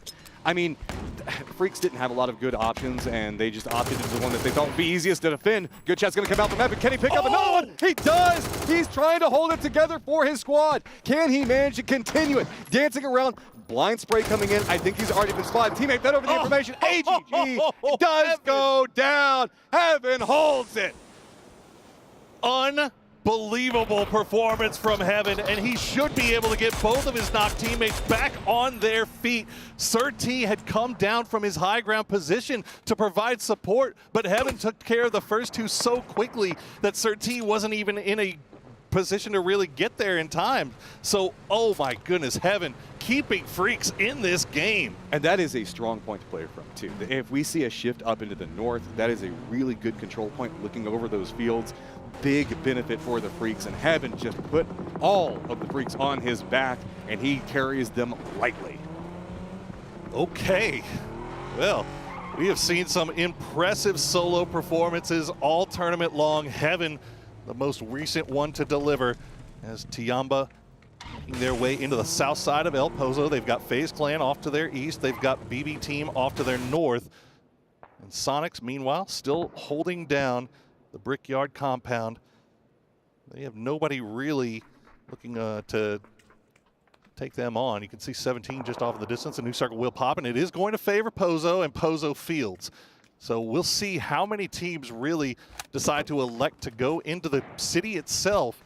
It feels like it's too early to try to make a move for the fields, though, Matcham. But that's why I like the circle. You don't have a lot of choices, right? You Yeah, have, yeah. Where we already have the Freaks Options ain't and great. Sonics, Cerberus, and Balatai set up. TSM has already shipped in, and Freaks now have to contend in with the other parts of what's going on. AGG just walks in. This is the replay. Okay, I'm sorry. I got excited. I was like, wait, what's going on? I saw somebody on the map rotating down over here because it's TE. TE's rotating over here right now. Okay, there we go.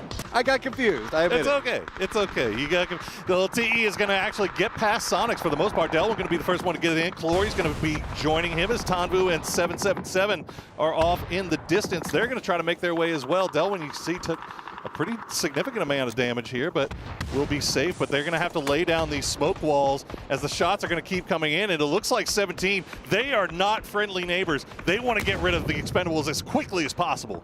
These Expendables are still trying to navigate through. Also, Falcons have managed to pick up an emergency pickup. They're rotating into this. The Expendables just trying to brute force their way in. 17 Gaming trying to deny for as much as they can. They're going to have to contend with some firing lines outside and at range. The Expendables are navigating, have managed to get a foothold into point right now. Sonics don't have good sight lines up into this, so as long as they can hold this for long enough to weather the storm, they might be able to fight their way back out of it. I'm trying to keep an eye on 17 to see if anybody's trying to take advantage of them as they make this push into the Expendables. The Expendables actually look like they're going to hop into vehicles and just get on out of Dodge, send it to the field. But unfortunately for them, we were asking the question, will anybody send it to the field early? And Donawa is already there, and you can see it in the kill feed. They find two, and Clory's now the last one left alive for the Expendables. That is the dangerous point. You want to try to make the leapfrog over this wall, because look at the defended wall. This is what I was talking about. This is why this circle gets so cool, is you end up with this fields in the middle that's open, and instead now you end up with all this hillside firefighting while Pozo is going on, and just a giant donut inside of what's going on with the fields in the middle. Kickstart spots out another one, move it in. 17 Gaming in a ton of trouble. Reinforcements for Sonics are coming up back behind him, but just leading the way, picking off one at a time. Little Ghost having to run for the hills. No good options. TSM's already spotted him out. Freaks on the other side of it, taking some shots into what's going to be going on with Sonics to stall them out. And this is what exactly I was worried about for 17. At some point, it felt like somebody was going to come and third-party them on their backs while they were had their full attention over onto the Expendables. The Expendables left. Sonics, though, got there in the nick of time. They were able to take advantage, and good aggression coming out of Sonics, a team that has that hard cover position. They did not want to take the risk of somebody camping out in that hills when they have to leave this compound, so they take it early and take over 17, and they collect 4 more kills for themselves. Okay, let's calm it down for just one moment as we got Falcons, FaZe, Tiamba, BB Team, and Na'Vi already inside the circle. Donawa itself still holding down that point. It's very hard. You can see most of the teams now starting to focus in on Donawa. TSM has their sights set on holding out Petrichor Road, while Valley Tai, Cerberus, and Sonics are just the defended wall to the south. So, odd team moving in. It's going to be Donawa and Petrichor Road. Everybody else can just shift in. What do you do if you're either one of those squads? Do you lean into Pozo? Do you maybe wrap into the north? Do you just send it in the hillside? I would be terrified to send it into a fortified TSM right now. There's still a couple of good positions to play inside that field, a couple of ditches and ridge lines that they can work with. We'll see if Daytrade can find any, as it looks like they're going to spot out TSM and actually stop down here, but they are still in sight of Petrichor Road. Actually, TSM going to take the knock, so they can't afford to stop down and go for their res. They have to turn their attention over towards Daytrade, but good grenade from Belma will take down Sparking. You can see Purdy Curdy has that arm in hand, and he's going to find Flash. Snakers will actually find Belmoth as TSM getting some help. Oh, but here comes the follow-in. It's going to be Petrichor Road. They're going to step in right back behind Day Trade, trying to pick up more. Nuren's just trying to cling to life over here, getting every throwable into TSM he can, trying to deny any reses. Molotov is going to end just a smidgen too short, but with the push coming in from Petrichor Road, that kind of draws some of Day Trade's attention. He has to look away, and look, 12 drops it right on top of Nuren's.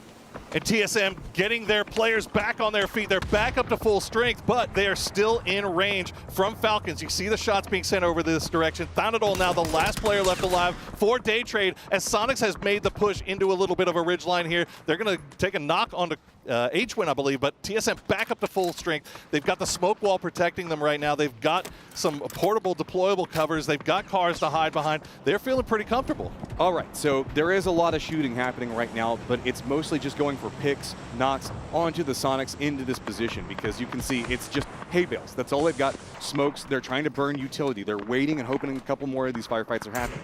The new circle is going to reveal itself soon. That Sonic's goal is just to try to survive. TSM still trying to control the high ground around these points, making sure that Petrichor Road can't move in. Really also trying to keep an eye on Valley Tide, but they don't have a lot of vision or idea what's happening over with Valley Tide just quite yet. Cerberus and Freaks are also starting to jockey up against each other to the south, realizing that they're both likely about to have to move at any given moment.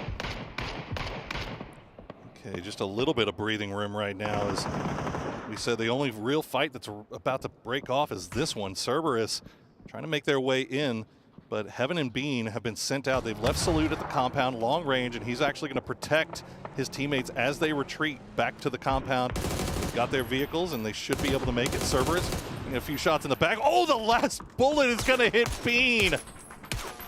Oh, what are you going to do off of this one? Freaks still just trying to defend this angle, waiting for the new circle to pop. Where is it going to go? It's just going to go into the fields. It keeps a couple of those oil derricks still in play around FaZe. FaZe in a great position maneuvering into this last section of the game. Call El Pozo, little EU. All our European teams decided to go into the big city. And now BB Team and Na'Vi have to square off with each other before finding their way in. They've got Tiamba and FaZe actually in a pretty decent gatekeeping position as well, but Na'Vi definitely on the clock right now as they try to make their way through, see if they can maybe open up a window, open up a door here to make their way in by finding a knock onto BB Team, but BB Team just playing it real safe. Okay, so what do we do over here? We've got Petrichor Road trying to navigate. Cerberus can't step in with Valley Tide's defended lines to the south. It's going to be pretty brutal to step in, because even if you do manage to get inside the zone, TSM is just waiting after this one. They want to pounce. They want to pick up something. Na'Vi, nobody inside of Pozo can move. They're all held out. This defended line from Cerberus, Solzy is going to be trying to play an opposing point on the hillside up into the north. He could get spotted out, but really with what's going on over here with the Freaks and Danawa and Sonics, nobody's looking down to the hillside right now. They're trying to defend themselves. Yeah, that's what I wanted to mention here. Freaks actually able to leave their compound, and they find these hay bale little situations in the field, and so far they've been able to stay alive. Danawa keeps sending shots over there, but they haven't been able to get a knock. It looks like Heaven actually going to get another one onto Danawa. So Guangdong Freaks, they have a three-way split all across this field, but that knock's going to be huge. I don't think Salute's going to be able to get brought back up. I don't know how Valley Tide navigates this. They just have to push in the Petrichor line now, and with one member, Petrichor Road is already maneuvering. Looks like they're trying to pick up a couple of kills, so... 그리고 3비 남았어. 야, 그리고 얘들아, 여기 라인 조심해. 지금 연막이 편하게 뚫을 수 있겠지? 이번에 매달렸어. 오케이? 연막 데려가. 야, 태민아 한번 뛰어볼래? 우리 애들 쪽. 내 쪽 와서 딱 내 앞.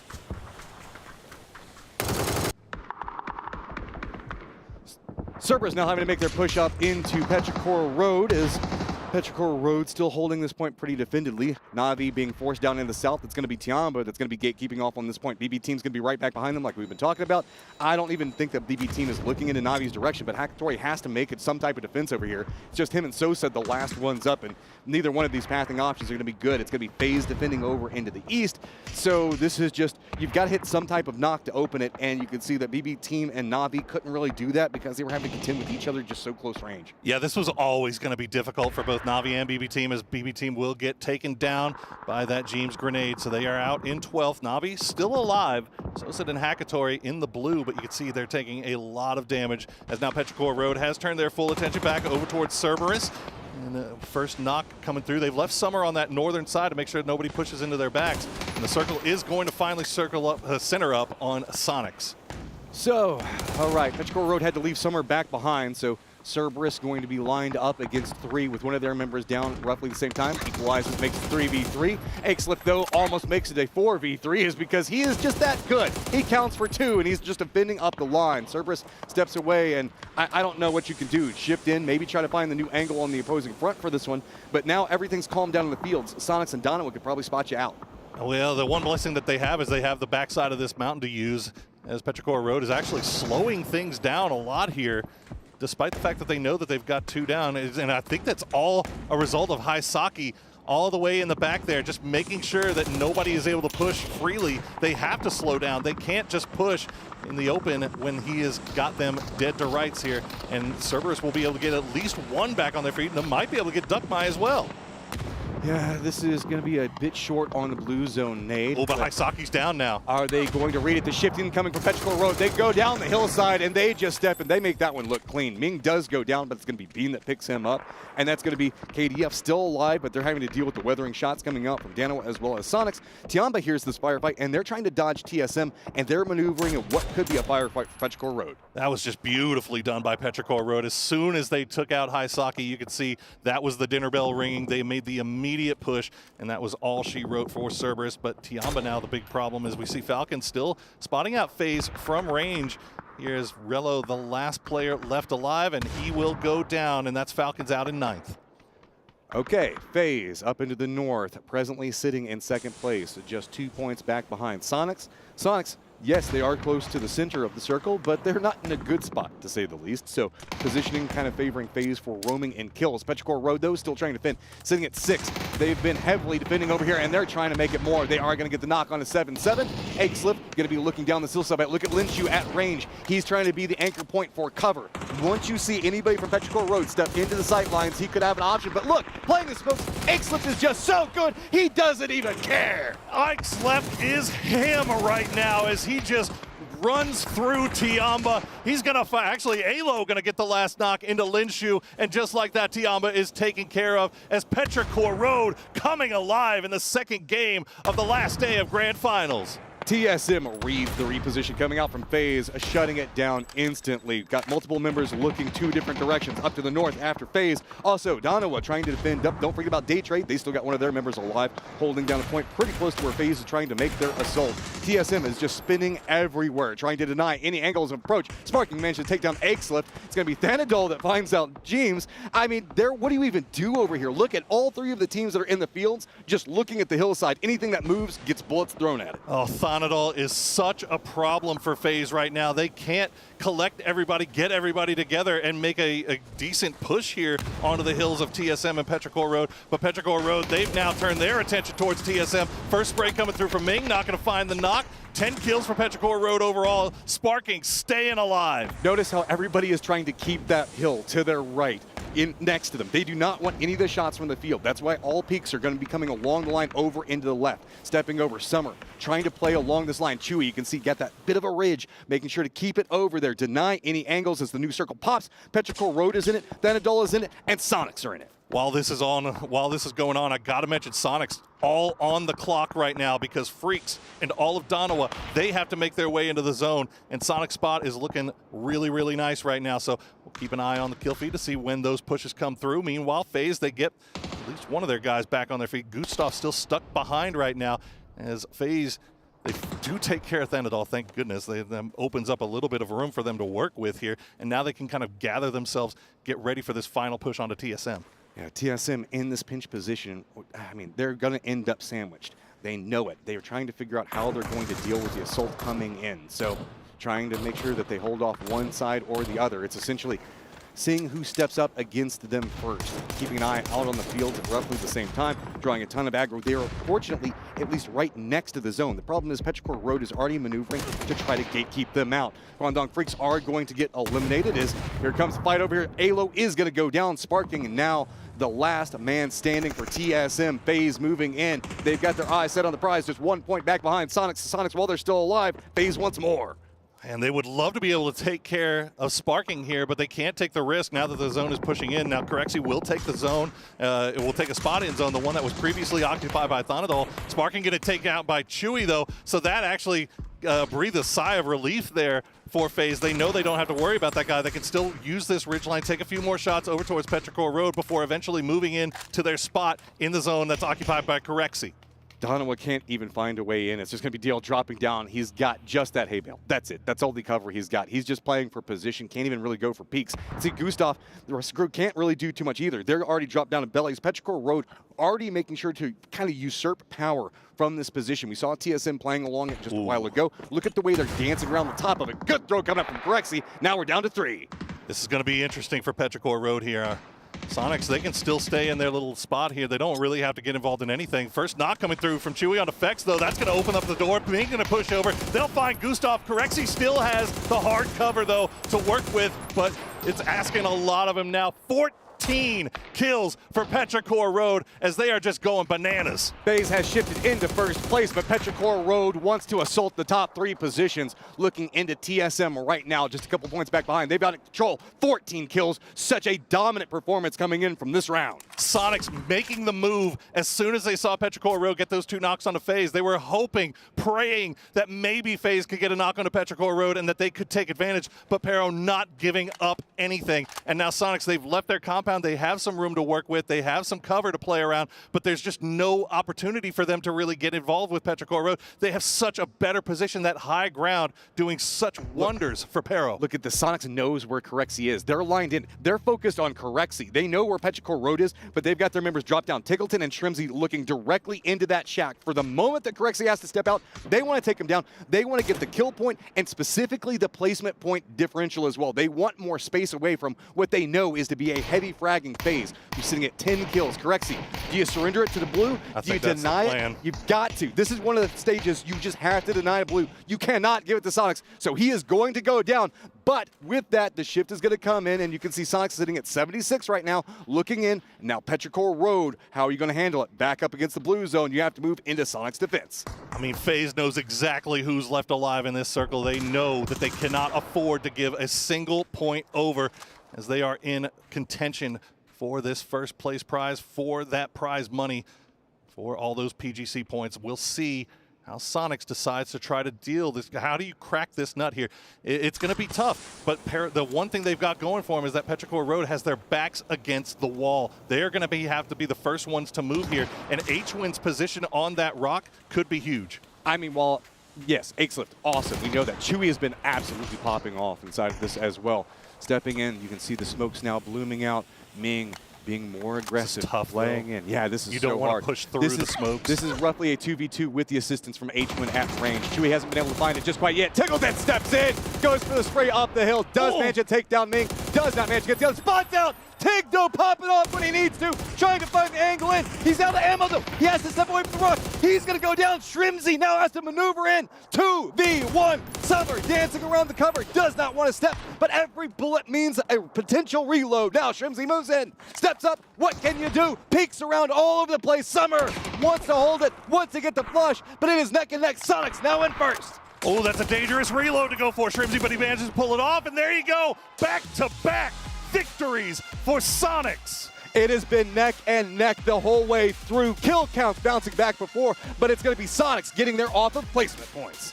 And, I mean, you got to give Sonics all the credit in the world. They managed to survive for so long in that field position. We didn't really talk about it too much because it didn't really end up being impactful, but they were repeatedly getting knocked over and over again by Donowa, by Freaks, by everybody, and you could see just the breath of relief on their faces that they managed to pull this one off, because that was way tougher than it looked. I love the fact that TSM and Sonics are so close to each other that after every single round you get to see them bump into each other. Yeah, I know. This is a spicy lobby.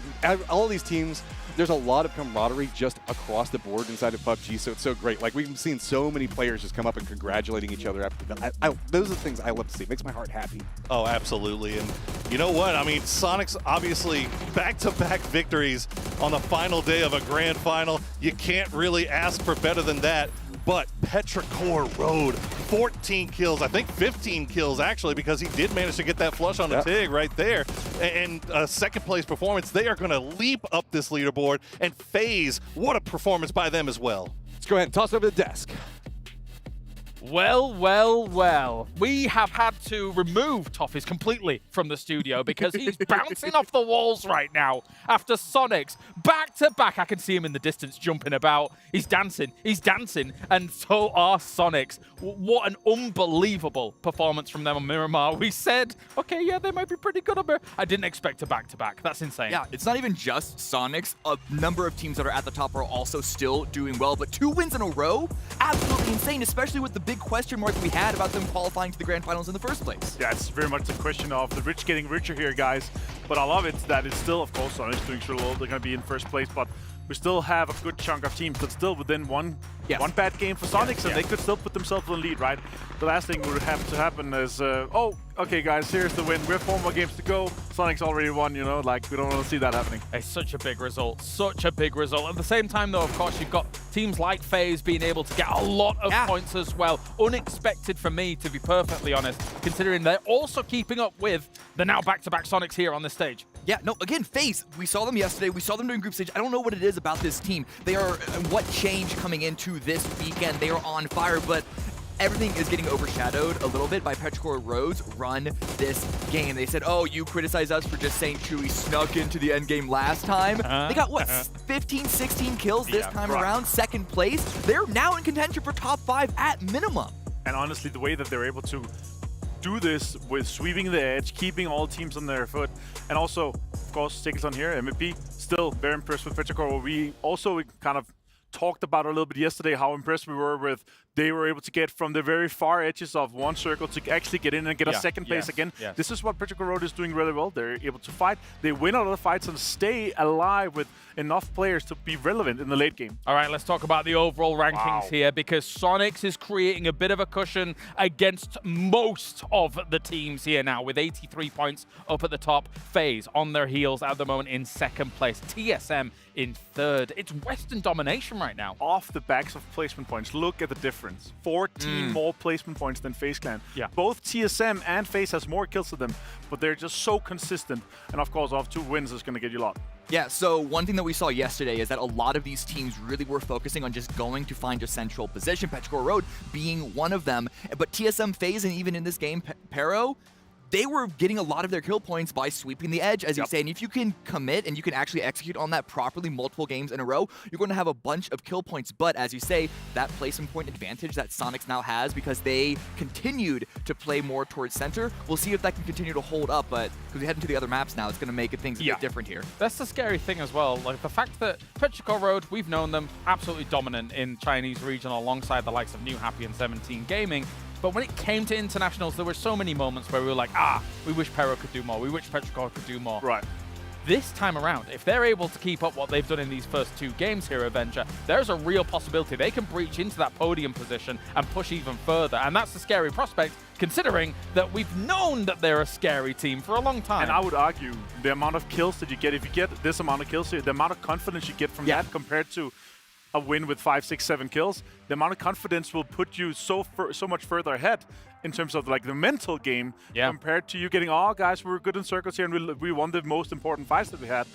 That, you know, double-digit kills every single game, that is going to put you mentally on a different level. All right, let's focus up on our next game that's on the way then. We have Tago on the way to figure out how everybody's going to shape up and figure out the points coming on in. Again, here's the problem.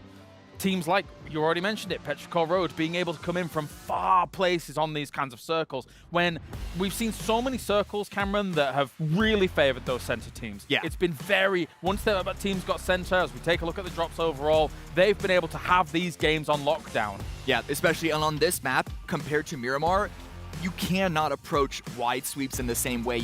It's a lot more difficult compared to Miramar on this map to get sort of sense of control and spreading your angles out and actually being able to focus fire on a single plane of the map. This is more, you just got to focus on the fight right in front of you. Whatever is happening outside of that, you have very little information on compared to Miramar. There's a lot more priority compounds. Like if you hit up a priority compound, you're going to be able to hold that like a castle, you can defend that, and once you've kind of secured an edge with that position, you can push out quite easily and take those fight on a string kind of towards the circle, right? And that's really what is the difference of Tego compared to, sure, yesterday we had some water where you have this kind of uphill of the water. If you can play your back three towards the water or towards the edge, that's the usual style we see for some of the teams for. But still, yesterday we saw TSM and Petrichor Road. They took this kind of open position with a few cars up against the rock, and it works enough because we have not seen enough nades being hit. Remember yesterday we saw 17 nades being thrown and 0 knocks from some teams and some other cases. We've not seen as much mortar use as we have in some other tournaments. Yeah, I'm trying to think, is there any battleground at this point that America is not good at, considering how the results we've had through this? Because again, it's not like this really snuck up on us here. Yeah. The group stage looked great for America. We're in the finals, it's looking good for America. You guys are just banging it out again and again and again. I don't want our region to continue to try and hold all the credit here, though, because FaZe performing where Pero is coming back up, and we've seen multiple times that teams, not just from Americas, but also from Americas, holding a top position and not being able to maintain that spot. We still have a number of games, and as we just saw, Petrichor Road, they're lighting up. Sonics, they're now in first place after being in an okay fourth. Things can still change, so none of these players should be feeling confident, no matter what position on the leaderboard they are. It's getting tough down for the, I guess, 9th through 16th here in terms of trying to attain a podium finish with only 4 games remaining, but there's so much money to play for. We were thinking about the tiers down. Exactly. It's a lot. Well, I mean, we started the day quite close, right? 10 points from 1st to 5th, and then 10 points from 6th to 12th. Yeah. So it was just literally one fantastic game, and you would still be into the top 5. But here, it's really getting crunchy at the very top, and if it happens and continues a few more games here, guys, it's going to mean it's going to be a race with the first, top 4, top 5 teams. That's only going to be the only ones to be having a share of these $2 million, guys. Yeah, I mean, if you've already qualified into the grand final, you've guaranteed yourself 19,000 from there. It scales up and up and up. You get one good game when you're down towards the bottom, suddenly you're looking at a barrier position like an 8th place or something like that. You're doubling up your money here, as Tego is going to become all important for these teams to try and breach on. You can see, we have a very central playing path if this lobby continues on. Fair. Yeah. I mean, hopefully that's a good sign that as we get later on to this tournament on the rounds that are, I mean, they're all as impactful as each other, but you know what I mean when I say the later rounds more impactful, hopefully they're going to be as, quote-unquote, fair of zones as possible. Well, as you can see, all of these players getting ready and good to go. I think that for Southeast Asia coming into the grand finals as a whole, they looked fantastic across the group stage. They did. It's not looked as good here at Venture. They really need to start shaking things up right now if they want to do anything. Yeah, they blew the group stage out of the water. They blew PGS 3 out of the water here, and we're hoping to see them kind of come back and open up. We know they're capable of, but is the mental pressure too much? Is the prize money, life-changing prize money, an impact on your mental game? Or couldn't they just get things started again? A BO12, a best of 12. It's not a lot of games, and you have to have only 1, 2, maybe max 3 bad games. Everything else has to have like at least 5, 6 points or double digits for you to have a chance to get into the top 4. Yeah, I'm not counting Daytray out. They're still in the top. They were still looking good yesterday. Yeah, they didn't blow us out of the water like AGG and Raleigh Tai did in the group stage. But as far as this stage right now, this best of 12 series that we're playing, looking really good. Another team that is playing Edge to collapse onto the fights.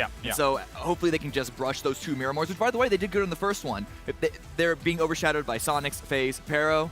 But regardless, Tego it is. If they had more utility, they might have done even more in that first game. But anyway, let's get to it. Time to Tego here for the last time of the Grand Finals for the Esports World Cup. Here we go. Moving in. We will be at the halfway point for the day, the last day of Grand Finals. With this, we will just have 3 more maps remaining. Tego going to be big for so many of these squads. Just a couple of points away. It is so neck and neck at the top for them. It is, and I think they brought up a great point, is despite the fact that Sonics have just gone back-to-back with wins, FaZe has lit things up so far today. They are only 6 points behind at this point, and if you're Sonics, you can't rest on your laurels. You have to get back into this thing. You have to keep going. You have to keep going for those points, playing aggressively, and trying to get everything. Take your destiny into your own hands, as it were. Yeah, and this has got to be it, right? This is the day. This is the time. We've been having some chaos having to navigate how the maps have been moving in with everything, and specifically very heavy early game firefights outside of today. Today has been a lot more quiet. You can see that it's really been just a focus in on, okay, let's try to keep our members up, let's try to go for it, but this is usually whenever that changes. This is the, okay, we've got to get kills, we've got to make something happen, we've got to make sure that we take control over everything, and if you're going to do it, Taego is a great map to do it on. Yeah, we've seen a number of players that have really stepped up and shown out today, and just let them know that they are more than up to the task of this final. Oh my goodness! All right, let's go. What are we looking at? Let's all the way to the south. We haven't seen a swamp circle in a while. Let's make the last one here. All right. Yeah. So let's get some more water. Water is the theme of our circle, so it had to happen sooner or later, right? So got ourselves some fun to work around. Everybody that's going to be into the northeast or northwestern island itself, it's going to be Danawa as well as Tiamba and Freaks. Going to have some trouble. Oh, also in Sonics, they're grabbing some vehicles, but that doesn't count. This is a spicy circle because what? We've got the swamp itself, a lot of space. Yes, teams can go there, but it doesn't support a lot. The hillsides are already taken kind of by Falcons. We've got Hosan. That is very strong, but good luck, only 1 or 2 teams will be able to get their max. This is a very open circle. Yeah, I think, eyes got to be on BB Team and Na'Vi here. They have dead center circle position, really. They have their choice of where they want to set up, where they want to play this one out, and they are 2 teams that if they can get one good game, one big game, they can get that ball rolling. They could get back in the conversation here for the top of the lobby. Oh, especially moving to the fact that we've now got Taego, Rondo that we're going to be looking into. Cerberus, they're just going to go ahead and juke down away from that one. BB Team, as you were just talking about one moment ago, it looks like they're already shifting in. There's a couple of very strong points that you can play from, and I like this compression, and that's why you saw Cerberus being kind of shoot away from this point. Yeah. This is going to be a very big focal point, as you have to assume that this compound that we're seeing the Vi4 position over with BB Team is going to be in the circle for quite a while. A lot of the other control points already kind of taken specifically by Falcons to the south of them. Well, it's also one of the few spots that's really, really good for a 2-2 split, right? Yeah. Where you can still easily defend each other and kind of do that execute zone control. So immediately taking that, and good on them for doing so. I also want to talk about, yes, we've been talking about the top a lot, but look where we're at whenever we look at 17 gaming all the way down to even down to Cerberus, really. That's about a game's difference if you have a big enough game to look in. Oh, Cerberus. Several teams all stacked up together. I like this. Cerberus says, no, this is a strong compound. We need it. We need something big, and we've got to make it happen. Big shot's going to come out, though. It's going to be Spiro yet again, making some big plays for his squad, defending up. And this is exactly what we were talking about. This 2-2 split, easily able to be defended by each other. So the other two immediately over here and providing some support.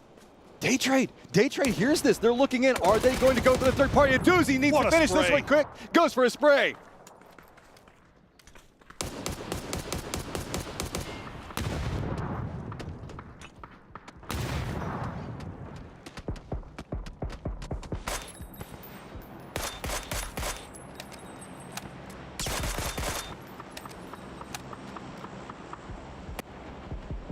Đi qua phải đúng không anh? Phải, đi qua phải. Bên trái 2 thằng thôi. Nó trên máy. Anh vô trái rồi. Ra sau nhà đi anh em. Ra sau nhà đi qua bên kia. Nó lúc nhà trái luôn. Ngồi im đi. Từ anh. Đợi đi. Một nhà phải với một nhà trái. Đã cứu á. Nó cứu nhà trái rồi. Hãy qua đây được không? Vũ. Đây.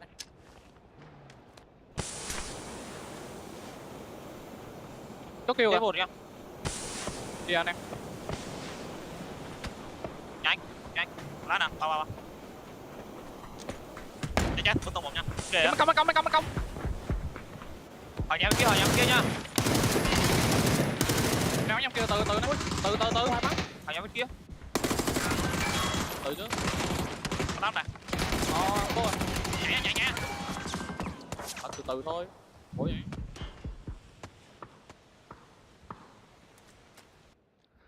Cerberus in some trouble. As you can see, it is just Hemas, last one up. He wants to get Duck Mai back in.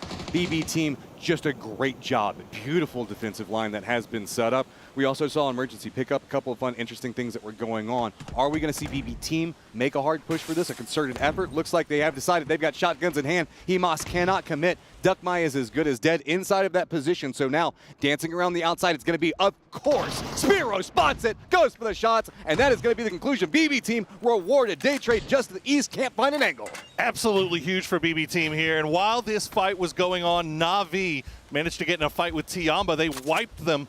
They keep all 4 members alive, so that's 4 kills for them as well. A number of other fights going on across the map as the Expendables trying to make their way in. They get a little bit too close to Petrichor Road, and they are going to lose at least 1, possibly 2. Yep, that's going to be 2.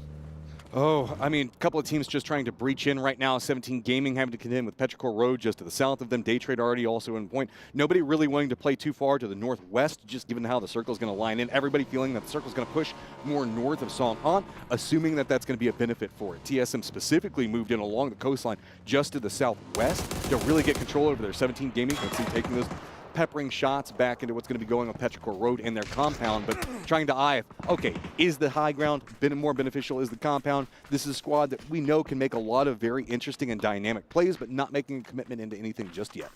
Well, you look at if you look at the map overall, there's still 4 teams that are still working their way in, but everybody else just congregating in the center part of this zone. Nothing, nobody really hanging out on the edges to the west, north, or east. Obviously the south in the water, but we have a couple of teams that are actually playing closer to the coastline in TSM and Na'Vi.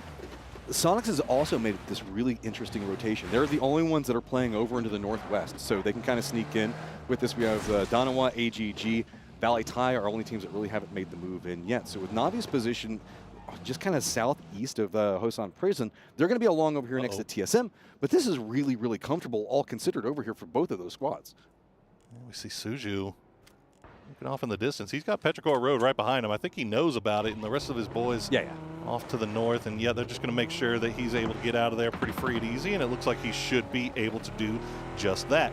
Now, these guys are one of our northernmost teams. Now, they are still fairly centered, but Danawa is heading down in that direction. AGG also heading that way as well. So we'll have to see how deep Danawa, AGG, Sonics, and Valley Tai, our late arrivers, decide to try to push in towards the center here. I wouldn't be surprised if we see Danawa do a stop off at the top of this hill to kind of scout around. Hosan is just to the south of it, and that's kind of created a different bottleneck over into east or west. 17 Gaming is dancing around the eastern one where AGG is making their approach. So Danawa should have a safer path in, not too much else that they have to contend with. I'm much more concerned about the AGG approach. We have a look at AGG as 17 left their previous position. They're still kind of moving around right in front of them. Sapal might be spotting them out right now as he is the spearhead. And it looks like AGG stopped down for a little bit here, and they'll just play the edge. That's probably the best play. Oh, got to be careful. I mean, 17 can't find too much. They finally found a compound over to the east, but it feels like it's not where they want to go to. So they have left Suju behind. And with Suju being behind, he's kind of the odd man out in situation. I almost feel like maybe he's going to be going for an anchor off of this. That means he is heavily outnumbered in that position. Freaks are going to be just full-on hunkered defense and very strong compound for the circle. Tower defense for them as a few shots sent over towards the north, and Danawa, as Danawa has finally arrived there just north of Hosan, still kind of playing around in the hills. Still moving around, though. It doesn't look like they're completely settled just yet. 17, they're going to spot out Zest as AGG continuing to try to probe a little farther into the zone to see if they can find the next thing. Zest will take a few shots in his back, but will survive, and they will now know that there's a team in front of them. I don't know if it was AGG Zest so much probing or getting probed by all those bullets that were coming after him. A little bit of both. A little column A, a little column B. So let's see how the lay of the land happens after this new circle in just a few seconds. How bad is this going to be? Everybody going to be, I mean, it has to go over into the northeast, right? It has to. Yes. Okay. Expected. Sonic's odd team out. Also AGG. That's about as good of a circle as everybody could hope for here. Didn't troll anybody. Didn't try to stick to the south and include a whole bunch of water in it still. So pretty much everybody already in, and most teams actually staying in the compounds that they previously were occupied. One of the teams not staying, though, is Donawa, as they're going to try to make their way through Day Trade's 2-2 split. TSM also on the move here. Sonic's on the move as well. So there's going to be just a few teams that are trying to make rotations through this while everybody else is just set up. This is a game of fortified hillsides. You got to bring your cars in. You got to set up some fortifications and good positionings. Looks like TSM already managed to get a point pushed off the BB team, who we saw already having a great game to kick this one off. Sonic's still being gate kept out over into the west of it. Everybody has been leaning very far north in this. Pretty much everybody north of the 50% of this one, except for Valitai, Falcons, BB team, and Na'Vi. Sonics, with their lack of opportunity to make a move into the circle, could eyes over into, I would say, the swamp area. But Freaks, AGG also having some trouble finding a path in. And with territory going so quickly, you're going to have to do a long wrap around, or either, make a commitment into Hosan or Songam. Yeah, AGG continuing to wrap down on that eastern side, and it looks like KDF going to go from the northwest. They're going to continue to wrap around on the north. They're going to go around Hosan, try to make their way in. Sonics will try to come in from that western side, but got gate kept by Na'Vi, so they will be making their way through Swamp. That's going to be the safe play for the time being, as you see them doing so right now. Now, Day Trade is going to be the next thing that's in front of them, but Day Trade has a very wide split. Everybody in their own little compound. It's a 1-1-1-1 all the way up to Hosan. So if Belmont starts taking shots over here and Sonic's kind of figure out what's going on, that might open up a door. Just saw what happened to the Expendables there in the kill feed. My brain hurt for just a second. I was trying to figure out what was exactly going on there. So Sonics, they do get this compound. We've seen a lot of movement around this compound. There's a couple of crates already laying around, probably already been ravaged though. See, AGG still just dancing around over here into the east. Don't want to get too close to 17. It's been these two teams kind of jockeying up against each other for a while, but we're about to get that catalyst team coming in, and it's going to be the Freaks, as they are looking like they've got their eyes right into 17's compound position, taking some shots in, and they're not going to have any real options. They're going to have to go through one of these two teams, or maybe Petrichor Road. Yeah, you can see Xiaowu was actually in the compound. He started shooting before he could even see the Freaks, as he was just peacocking a little bit. And fortunately for them, it's going to work, so Freaks will pull back off to the north, and they will let Xiaowu and 17 maintain control over that compound. AGG, though, they still have angles onto this. They're going to be taking some shots from range. Nobody really getting right up into each other's faces just yet, but might be more of a symptom of the fact that we're down to 51 alive, only 13 teams left to play. So still a lot of space rather for a lot of these teams to occupy. I'm starting to get a bit worried for the Freaks, given how much they've been having to drive around and what their gas situation is probably looking like. Well, they got a lot of information right now. True. They got a lot of intel. They know, hey, like when we're up here in the northeast next to Hosan, we're not getting shot at. When we go anywhere else, we are getting shot at. So this seems like a perfectly safe place to play right now. Hosan, cross your fingers that it goes north, as we are about to see where that circle does indeed go. Valitai has a strong position down to the south, but they're going to need to collapse real quick if the circle pops that direction, and it does. What is the option that Valitai goes with? Do they try to control all of this? Because I feel like that's just going to get your members picked apart. You got to, and none of them in vehicles yet. So you can see them shooting around, trying to peacock a little bit. But man, that is ambitious, hoping that you can hold on to that four-way split and all those compounds. As Falcons take a few shots towards TSM as they make their way through. Some might land, but no knocks coming through, as Falcons still have that school. We'll see if they decide to stay there. They are on the very, very western edge of this zone. Okay, TSM just decided to bypass everything that's going on, and they went right into the middle of all of Valitai. If Valitai opts into collapsing, it could be a big problem, but they're trying to regroup. Latte is going to be passing right in front of TSM. It's going to be a shack that we see them choose to stop off at. 17 Gaming also finding a home just a bit more into the north. Unique is going to get a knock, but cannot get the entirety of the flush. The other two members for TSM have shifted down to the south, so with TSM getting shot from that angle, they should be able to feed that, and the other two members for TSM might opt to come after Unique, but I don't know. It looks like they're going to slope play this one. Yeah, it looks like TSM just pulled away here, as Kiss just going to go ahead and send it, and that's going to be a nicely placed blue zone grenade. We'll get the re-knock on Purdy Curdy, but yeah, no support coming from the other duo of TSM. It looks like they might just be giving this one up. Not too many more options they could play from. Denied! You did not make it into the window. So It is going to be pretty good. Oh, he heals through it. Does manage to survive, so at least one here. Both just trying to get some more. Nope.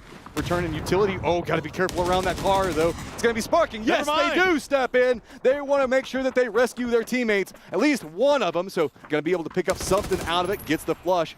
With this, a lot of information now fed over. Remember, they knew that this person here was not the one going for the throwable, so the retreat had to come after it. Do they go after Luke? Because that is a risky push to go, especially whenever Na'Vi is creeping up back behind him. Well, Valley Thai have retreated back to their compound. I mean, why wouldn't you? They're dead center circle. They just lost Unique, so let's keep 3 up. Meanwhile, Na'Vi and Sonics running into each other in rotation on the very southern side. They'll find Sosed. The rest of the team for Na'Vi is already in zone, but they're still in vehicles, and now they're heading it back down towards the south, trying to get themselves into position to maybe gatekeep what's left of Sonics here. Oh, this is so interesting. Na'Vi already jumped inside the cars, like you said, moved to gatekeep, but off to the left of how Sonics are wanting to approach, it's going to be Day Trade. Day Trade's already kind of being held out by where we see BB team. Both teams wanting to go after this compound, one getting to the north, one getting to the south. So that relent and what's going on with BB team and Day Trade rotating at roughly the same time is the only reason Sonics aren't in a crossfire. And Day Trade, they've got half of their squad paying attention to BB team here, and one player, Belma, actually 2 players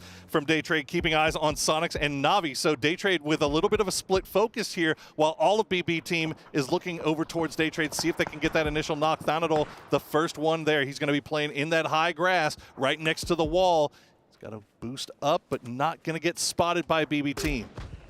BB team has been making some big plays, mostly off of Spiro and a couple of big movements that he's been able to do. Circle pops, Petrichor Road, Valley Thai in there, regroup strong. And yes, you can see that TSM did get the res on to Luke 17, also inside the circle. North going to be a bit spicy, as you can see FaZe can't quite find a way into the circle due to the lineup coming up from Falcons as well as Donovan. This patience on Thanadol right now, just waiting. He wants more of them to line in. He wants them to step in. You can see it's kind of red. Spiro doesn't want to overpeak. This does get spotted. Who's going to go for the trigger first? And it's going to be Thanadol with easier shots. Badoozy right off to his side, though, and that's a nice spray from him. He'll get him. And that'll be Thanadol going down. Hasn't been flushed just yet. BB team send Phil first over to try to provide some support. But Belmoth, they know exactly where he is. He's going to try to find them as H-Win and what's left of Sonic's going to try to take the fight back to Na'Vi, but Diffix on the clock. He'll find one. Tiggleton, though, will get the trade.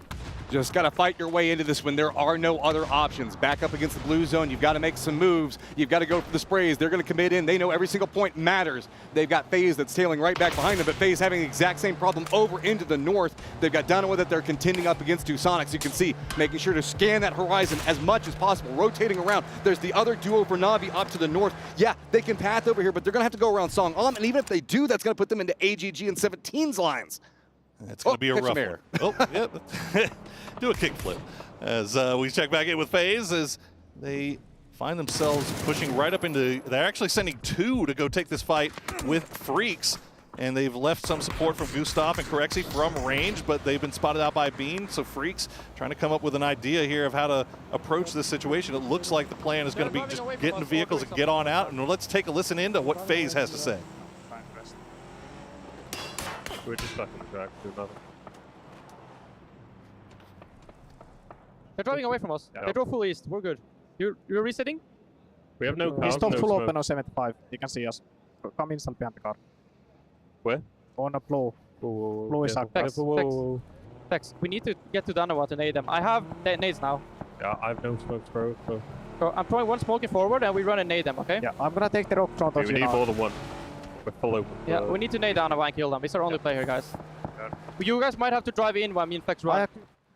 FaZe with limited options to try to navigate Danawa just to the south, even Falcons taking some shots in. The only benefit on this directed approach to the south is that Danawa is running a 3-1 with Anonix much further down to that position to the south, trying to make sure that he's playing more of an anchor.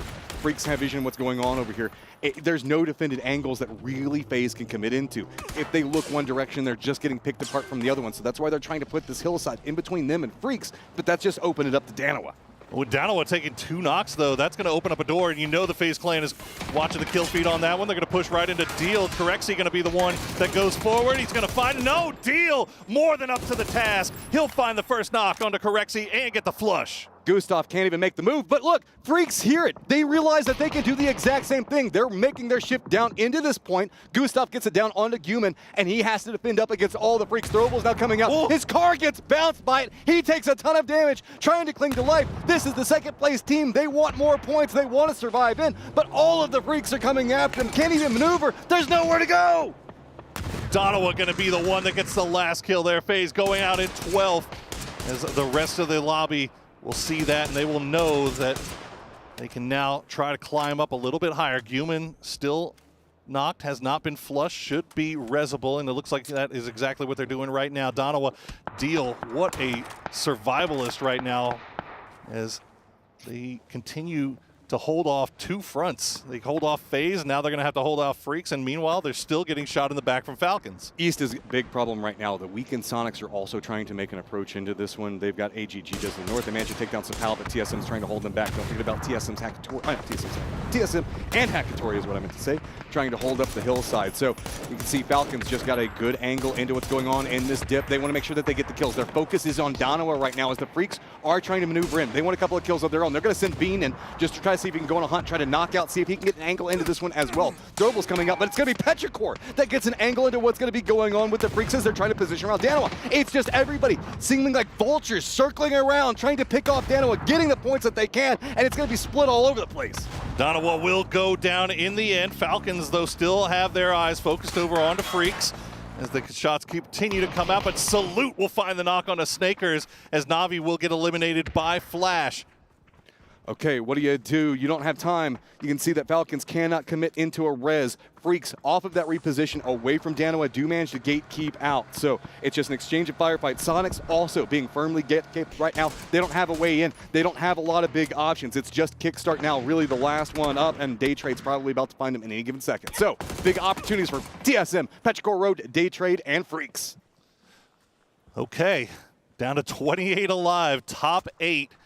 You've got Petrichor Road on the north side in a compound. AGG slowly making their way in just off to their east. TSM, meanwhile, still holding it down despite that crash, despite almost succumbing to those utility from Valley Tide. They managed to keep 3 alive, but they've got Day Trade breathing down their necks.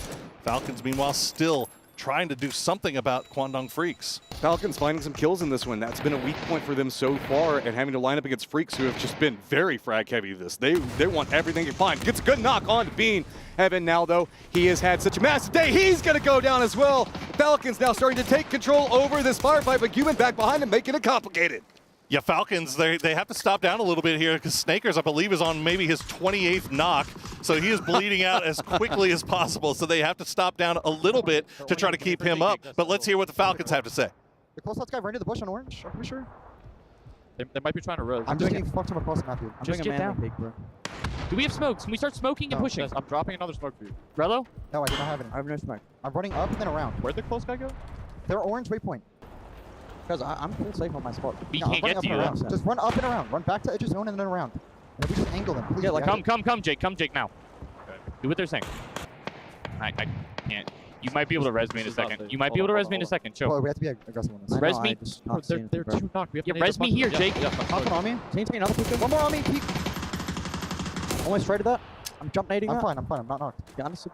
I'm stunning it. He's gonna run further northwest. I need another first aid after this, please. Okay. I'm gonna stay back my tree. I have a great off angle. Bandaging right now. You ready? Yeah, I understand. Give it to me. I'm just gonna run. I got my kill. In front of me still. In front of me. He's on the far rock. There's one still anchoring. He's stunning me. He's gonna yeah, I'm holding. We can wrap left though. I can't see left. I can't do anything about it. Top one. Beautiful. One more peeking him. 1 or 2 on my left. I can't see that. He's knocked. Okay. Jake, res me behind your shield. I have no first aid. Yeah, I have one. I have bandages. Res me behind your shield. The last one's driving. Keep coming. Behind you. Yep, I understand. Just focus KDF guy. Yeah, I understand. Getting naded. Need a prone in here. Instant peek. Here, I gave you my first aid. Instant peek. I can't even get my gun out in time. Valley Tide's not full. They're not a full team.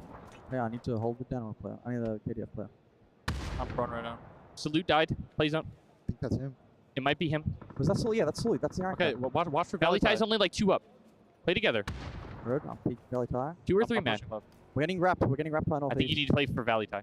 Latte, you can see over here to the west, holding back Falcons. The other 2 members for Valley Tie, Kiss, Megavos, already playing over into the east inside the compound. Petrichor Road is flanking in back behind, but there's been a big set of firefights. TSM now trying to make their way into a very defended position where Valley Tie is going to be at, but they have to deal with Day Trade back behind him. Issue is, there's another team in 17th Gaming that's coming in right back behind both of them, trying to swoop in. And ain't that always just the way? You feel like you finish out a fight, you turn your attention to the other direction, and all of a sudden, there's another guy coming as Ike's left will finish off the Falcons. They will, and Latte will actually go and rejoin his teammates. So, good read by Valley Tie to send that one player out there to try to collect a few kills. We got 3 different teams just jumping in on top of TSM right now. It's only a matter of time. They do go down. Megavos doesn't have the capabilities to step in. And wow, 17. Okay, finishes 17. 2 squads just like pow pow. No, he plays for Tiamba. I know. I was hoping you'd pick it up. Well, 17 now up to 5 kills. Petrichor Road putting another big performance together as they're up to 7, and they have the control over the entire northern side of this map. They still have 4 up. They've still got crates that they can loot as well. Valley Tie just playing it safe right now. They did send Latte out earlier to try to take advantage, but it seems like they realize that they're in the end game. They want to see if these other teams will fight each other, and maybe they can then sneak out and eke out a win. Yeah, this is a big opportunity for Petrichor Road right now. It's huge. Everybody around them now down and out. Just a couple of points to creep up against FaZe. Yes, there is a big jump up to them in Sonics, but there's a ton of targets, and 17 Gaming maneuvering down into the south. They're going to have to make a move into the circle, and you can see Petrichor Road has some strong cover points to play from. While Valley Tie still has that as well, it's going to be 17 Gaming as well as AGG's last member in Zest with near on nothing to work with. Yeah, I mean, just looking at it, from the overhead perspective, it feels like Petrichor Road is in the best position here. Now, it all really depends on what Valley Tie decides to do once they decide to leave this compound as the circle pushes in, because if they take that fight to 17, then Petrichor Road obviously can just jump in, third party that, clean it up. But you also have to worry about that solo player from Zest, that snake in the grass could get involved. Problem solved. Never mind. The issue also is phase number 8, right? This is a really open circle. 14 grenades for Petrichor Road, too. Yeah, this is, they're going to be coming in very, very strong onto it. So already got vision on what's happening with 17.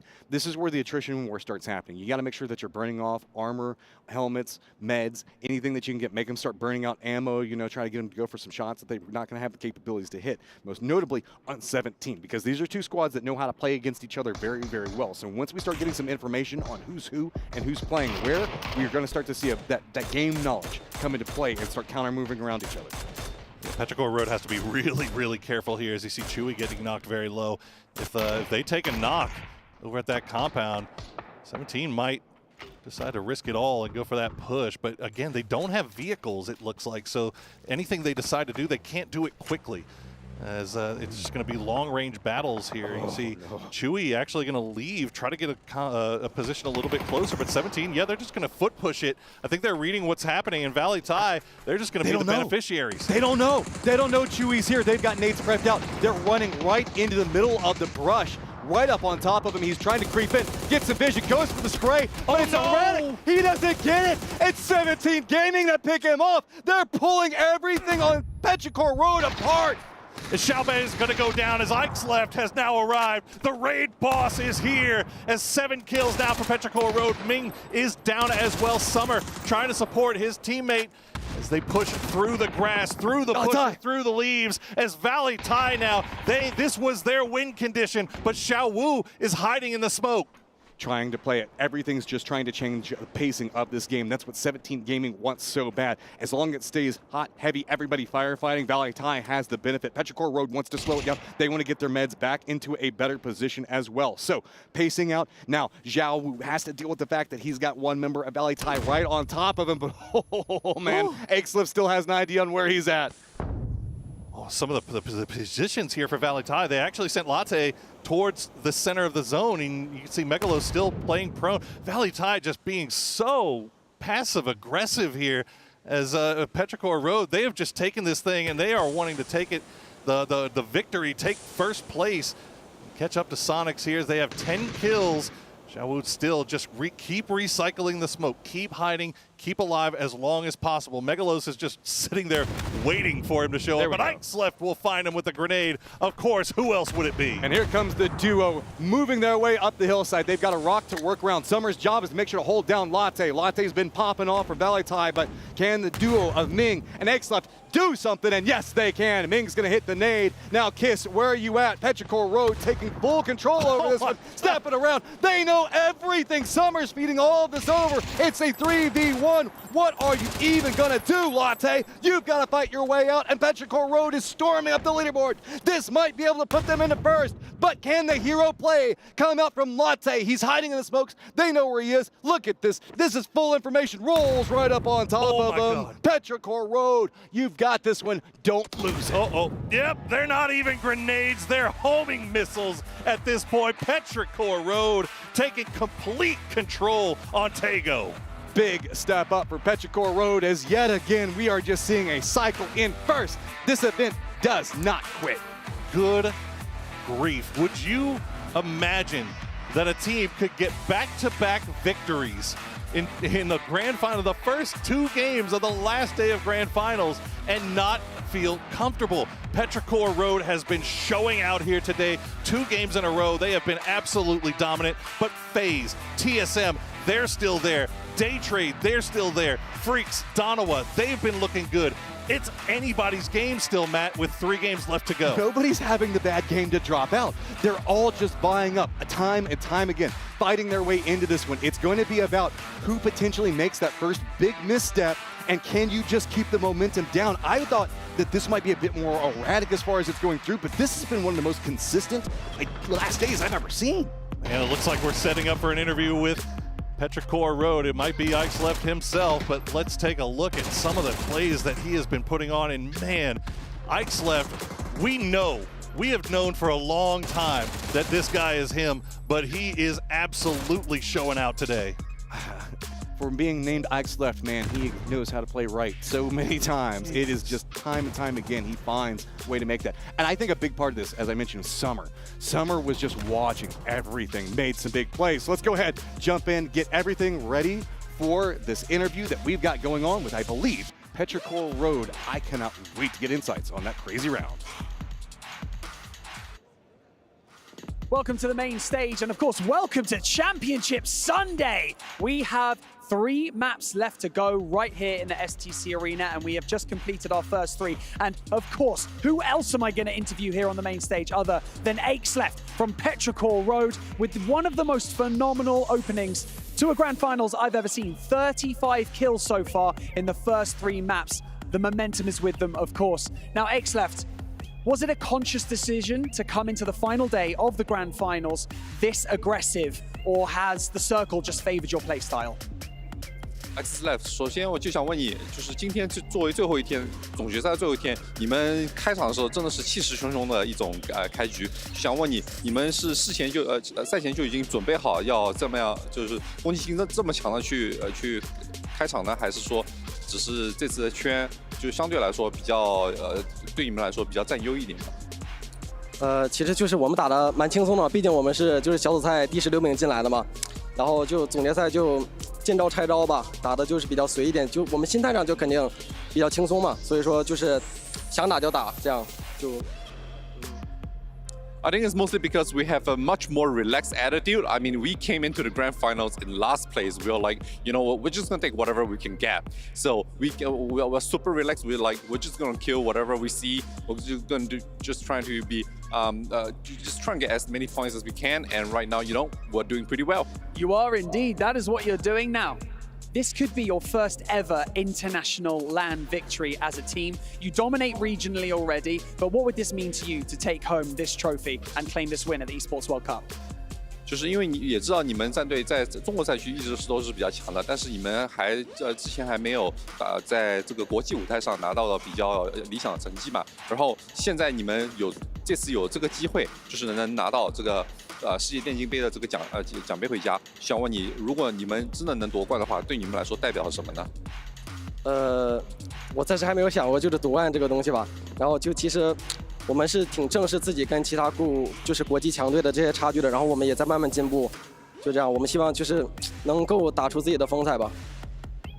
Honestly, I haven't thought that far yet. I haven't really considered, you know, what it would mean to win the championship because right now we're mostly focused on what's ahead of us right now, and we just want to perform the best we can. We're aware of like the gap between us and some of the international teams, so we're just trying to perform our best. We're just trying to show, you know, show the world, show all the other teams out there what we're made of. Well, XLEF, just keep doing what you're doing because this has been so impressive so far to watch, and we can't wait to see if that momentum carries through into the next 3 maps right here on the main stage, because next up, we're going to Rondo. Let's go back to the casters. Is there a world where we are walking down Petrichor Road all the way to the grand final and the win here? XLEF looks absolutely fantastic in this game with the FAMAS. 845 damage coming out from him. Petrichor across the board. They're passing Sonic's Avenue. They're going all the way to potentially the win here, as we have Cameron as well as Avenger to talk about this one. Cameron, this was a masterclass coming out from Petrichor Road. Yeah, I mean, whenever you see a team blow up with a double-digit kill, high-scoring, high-placement game, you wonder, is this going to be it? Is it a one and done? No, they're just pulling it back to back to back, and it's not even just XLEF pulling out the numbers. Ming as well. I want to see how close those MVP numbers are, that MVP race, because I think he was only Ming was only 1 kill behind. But of course, for XLEF, that FAMAS especially, if you can control this thing, it is an absolute monster. And 17, well, they saw the opposite end of that one. Look at this! Look at this! It's not so much the control, it's more running out of bullets before. Yes. So you gotta hit all the bullets before, because it shoots so fast, right? Yeah. But yeah, Petrichor Road stepping up like this, and you can see how they're playing for control every single time here.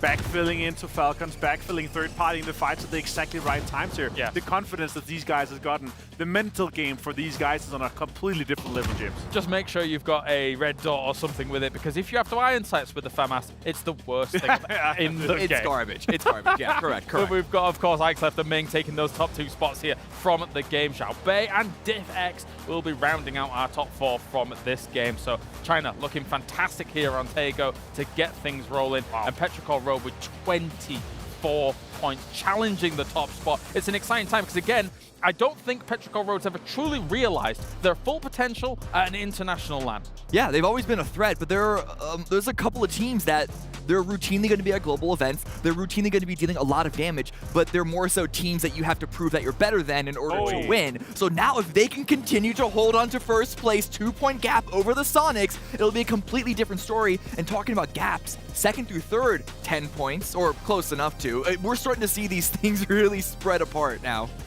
Only 10 points difference from first to third. Still completely open game. Data and TSM still in the game. And I gotta say, I've been impressed with Petrichor Road here in the finals. I was disappointed with them in the group stage. 16th place, as they pointed out here. It really tells us how close of a lobby this is, guys. Of course, PCS 4, 5, and 6 consecutive back-to-back-to-back champions for them back in the day, and 4th at PGC last year in 2023. We know that they can do these things at an international stage, but they just haven't been able to do so and take it home. I hope they're able to close it out, to be honest. You say only 10 points between first and third place with only 3 rounds left? You can never guarantee that you're going to be able to even overtake the people in front of you, because yeah, you can get 10 points if you're someone like FaZe, but that's also assuming that first and second place both get 0 for you to then take the lead. So with only 3 rounds remaining, even gaps as small as that could still be really difficult to overcome. You're forgetting the challenge as well, right? Because everyone else is focusing. Oh, now it's Petrichor Road. Somebody got to stop him. People are going to start third-partying because you need to stop them, otherwise they're going to be running away. Or they're just going to kill us, so let's avoid them. You never know how some teams are going to approach this. But 60 versus 4 is not going to happen. They're not going to win that. And again, it comes back to, if you realize it's a Petrichor Road near you or something like that, and you realize that, oh, okay, they have to get in the circle coming in whilst you've got a concrete position, there's opportunities there for you to say, okay, maybe we will be a bit more aggressive towards this hold down compared to how we previously will be. But anyway, that's by the by. There are still 3 more games to go here. Our next match is going to be Rondo, of course, between all of these teams. And I think when you kind of figure that these teams at the top are not necessarily running away with it, but they are starting to open that little bit of a gap. You've got the likes of FaZe, who are still looking very, very good, just below the Sonics here. Yeah. Only 10 points is not insurmountable at the moment as we take a look at our leaders for today, our winners for today. A double Sonics win, Martin, was just phenomenal to start the day off. Yeah, and you would have thought that would have been giving them the the kind of next foundation to step up on and put it away with this. But yeah, Petrichor Road, the kills that they're able to be getting here, and the double-digit kills that you're able to get in multiple games, that's just a whole different level that you're going to be putting yourself on, confidence-wise, mentality-wise. And the other teams that they're playing against, they know this. They know that these guys are like, okay, if you're in this zone, if you're in the flow, and on top of that, you're getting a FAMAS, you're just going to be absolutely destroying the whole lobby. Bear in mind as well those times that we showed on the schedule. We are on an accelerated schedule at the present, so as a game finishes, the players take a little bit of a break, then we're right into it. So don't rely on those here for the moment. That's how things go here in esports. There's been long broadcasts in the past where we've had to do these crazy things, and so you just got to get all through it. Final thoughts on Tego before we kind of finish things up? I'm not counting Sonics out too much because they had a very difficult rotation coming into that previous round. Na'Vi made sure to keep them out. In fact, the majority of Diffx's kills, or at least some of them, came from blocking the Sonics. So while they might not have gotten many points, Petrichor Road has overtaken them. It wasn't so much of them falling apart after those 2 wins. So I think that they're still very much in the race. It's very much a case still of the third party, right? You're seeing these teams here. You saw FaZe do it onto Danawa, then you saw Freaks do it onto Danawa, then onto Falcons from Petrichor Road, right? It's all about the timing of the third party. You want to engage your fights and, of course, stay 3-4 guys alive as long as possible here. But again, different circles. It's kind of good terrain to play, harder terrain to play, but also different areas than we're kind of used to. This also poses a little bit of a challenge for them. All right, and it will pose a huge challenge coming up next, as I say, on the other side of this break, our final rondo for the grand finals. So stay tuned, go grab yourself a snack, a drink, or something like that. And when we return, only 3 more games remain to determine who our champion is going to be.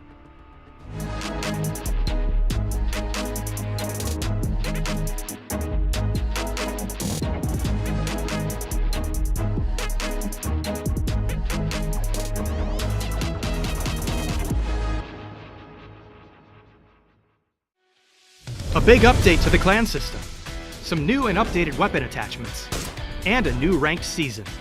All this and more as we dive into the update 31.1 patch report. First up, clans are getting a big update as we head into a full month of clan-related fun. Your clan will now have weekly clan challenges to work towards, and individual clan member missions to complete for various rewards. As your clan finishes clan challenges together, you'll start to rank up your new clan supply airplanes class. As your supply airplane improves, you'll get better rewards from the new clan loot caches you receive for completing clan member missions. Your clan airplanes class will degrade a bit each week, so make sure you keep at those missions to ensure the best possible rewards. In addition, clans will earn new clan tokens each time their clan reaches an XP milestone. These tokens can be used in the new clan token store, which lets you purchase things like new clan tag plates, sandbox mode tickets for clan members, hunter's chest tickets, and more. Finally, we've got a brand new weapon attachment coming your way. The new muzzle brake can be attached to ARs, DMRs, or shotguns, and will significantly reduce camera shake while firing, while also helping slightly with horizontal and vertical recoil. Some existing attachments have also gotten an update, so check out the patch notes to see what's new. There are also some performance improvements, improvements to Rondo's terrain, a new ranked season, and more. So make sure you check out the patch notes for full details. Update 31.1 is here, so assemble the team, upgrade your supply airplane, and trick out your gunplay with the new and updated attachments. We'll see you on the battlegrounds.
All right, welcome back. We only have 3 more games remaining here to figure out who's going to be our champion. Petrichor Road has absolutely put themselves on the map in first place, even though we saw a back-to-back Sonics win at the start of the day. Now we're changing things up with Rondo, and we're going to figure out who's going to get all of them yummy, yummy points here for our newest battleground. I think, though, obviously, the one thing to say is that Rondo has definitely thrown a curveball at these teams. We've seen very similar circles, apart from one, which was kind of similar-ish ending anyway. There's just a lot of open areas that all of these teams have to kind of breach through and get on with.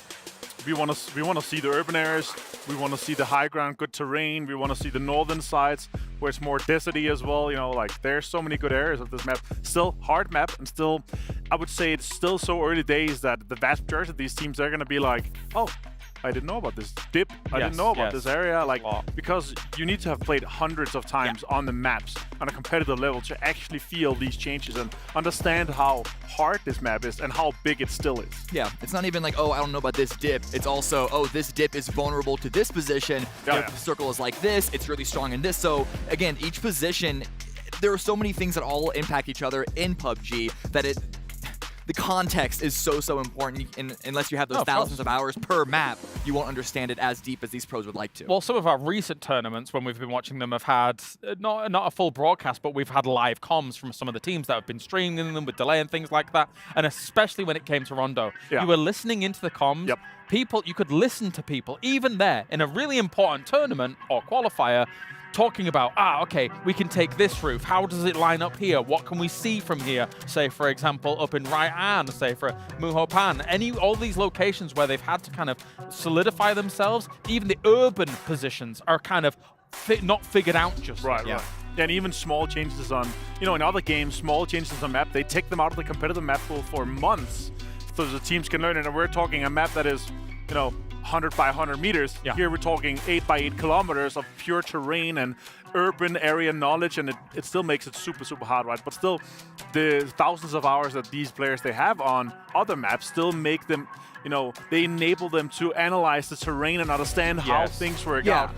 But they might not need and to know every single nook and cranny to have a good word here for that, but still you understand how the kind of basics of the layouts are working. And actually, that's something I wanted to come to you with, Cameron. The fact that actually when we saw our first Rondo in this grand final, people weren't shying away from the idea of potential hot drops, things like that. People were dropping near each other, very close to one another, if not on top of each other. So we saw some early fights. We saw some crazy early engagements, like Tiggleton didn't even have a vest when he was trying to deal with the expendables, and yet somehow came out of that situation. So there's still these potential conflicts super early on. Yeah, and I think part of that might have to do with the fact that they don't know exactly how this position will play into this one. So it's say, you know what, let's just fight for a spot early on. Let's just try and get our damage out now. And if fighting early is always risky, because if you go out, you're going to get 0 placement points. You don't know what sort of level of control, who's going to be third-partying you at the same time. If you get rid of them, that gives you immediately more space and that maybe some freedom to move with. It's There's no right answer to it, but it's understandable, especially on this map where people are still learning. Well, ftcplay.gg for you guys to field your Falcons predictions. But if you want to go against the grain, you could pick the teams that are at the very top. Who knows? The teams that are likely to win at present, because Falcons is a little bit far down, but I imagine we're going to see big Falcons predictions, Avenger. What do you think? Sure. They also already won the Esports club championships, right? They did well. Of course, they are still being favored due to that. But at this point here, one more game. If they don't have a big one, I feel like they're out of the top 3 race. Yeah, it's going to be difficult, definitely, here as we take a look at the overall standings. They're currently at 35 points for Falcons. They had a good start to the group stage, but it's not quite materialized since then. The race at the top is strong, though, and we have many regions actually representing up there. Once again, China's up there, America's up there, EMEA is up there, SEA is up there. So definitely all to play for when it comes to an extra game. Could easily push you to the podium. It could, but if you're below, basically on the right side, if you're below Na'Vi, 10th, down all the way to 16th, you need to have 2+ good games in order to get up there, which is possible. Everyone here has been able to do it, but it's about stringing them through. Another thing we didn't talk about too much was there's also PGS points on the line here. Very important. Huge things. It's really important for that too. All right, let's do it. It is time for our final Rondo. After that, it's the grassy pastures. All of these teams here have one more opportunity at absolute chaos to try and rack up some points on Rondo. Welcome back to the STC Arena and welcome to Championship Sunday! We are 3 maps into our final day of competition here and the leaderboard has already taken a huge shift. The main talking point, Petrichor Road, entering today in 7th place. They are now sitting at the top of the table after 35 kills and 1 chicken dinner. It's absolutely phenomenal so far and we're going to see if that momentum can keep going at the top, Sandstorm. We shall see, because despite getting 2 chicken dinners to start off the final day of PUBG at the Esports World Cup, Sonics are still in 2nd. The race for 1st is on. So, get out of your condo. It's time to rondo.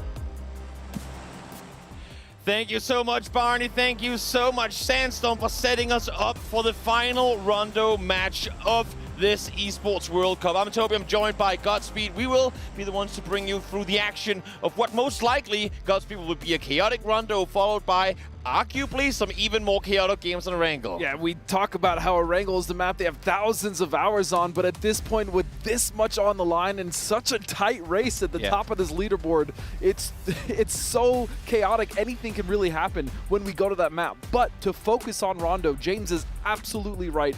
This is the last chance of chaos, right? Yes. Rondo has been so unpredictable. Even though our circles have been fairly similar, the map itself, it just has so many different variables for these teams to actually interact with. Definitely. Everyone saw this coming in as a 3-horse race with Sonics, FaZe, and TSM running it in. But Petrichor came in the very last match and said, you know what? I think we'll add a 4th team to that party. And now with them set in 1st place, who's to say what can happen? 17, Danawa, Kwangdong Freaks and Daytrade also not out of the race. And now let's see, speaking of Freaks, they're going to have to share, at least for now, Stadium with Tianba.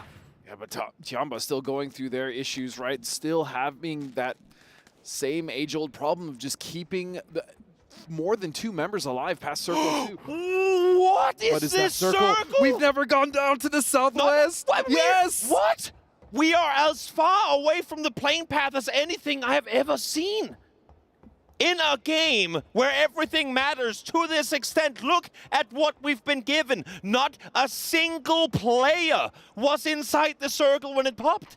I've never seen this before. You want to talk about chaos, Toby? Here we go. In the southwest is where our final rondo will land, and I cannot wait to see the different areas that these teams, the different compounds that these guys are going to be able to occupy. We have Fong Tung, we have Rin Zheng, please excuse my pronunciation, Hung Shan. I mean, there's so many, and then not only that, Toby, the river. Yeah. The fact that that's going to play into the land ratio, this is going to be so sick. And well, the first team to get to reap the rewards of this absurd circle shift is going to be Cerberus. Right now, the only team inside this first circle. Daytrade is joining the Faces and Cars. Everyone had started looting, but go, wait, look at this circle. We need to go right now.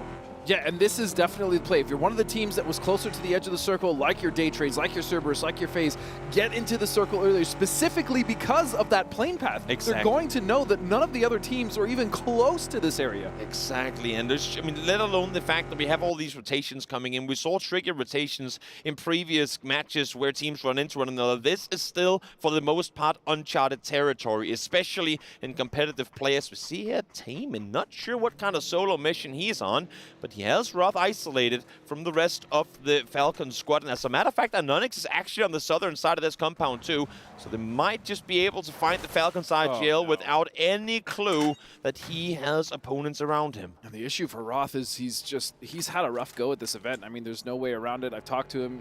He's been a little disappointed, but now being crashed by multiple members here of Danawa Deal. The first one, the tip of the spear, and now here comes Loki. Careful now. Yep, don't want to get yourself knocked before you approach this one. Roth down to low HP, well placed. Uchill there by Deal, and Onyx still outside the building on the other side. For now, it's just Deal inside the building proper, but as we can see on the map here, there's no world in which Falcons get here in time. They're still looting. None of them are getting into cars. This is definitely going to be a Roth on his own. Having said that, we have seen a lot of insane solo plays in this tournament so far. So don't count Roth out completely just yet. As I say that, though, Anonix, one tap to the dome with the Dragunov is all that's needed to find the Falcon side GL. Yeah, that would have been a heroic effort for him to take out basically every member of Danawa, and so you almost saw it in his face there, just kind of a sigh there, like, here we go again. And so Falcons will have to do it with Ree, and again, for a team that did so well in the groups, as the desk was talking about, is CC now taking some shots, won't find the knock.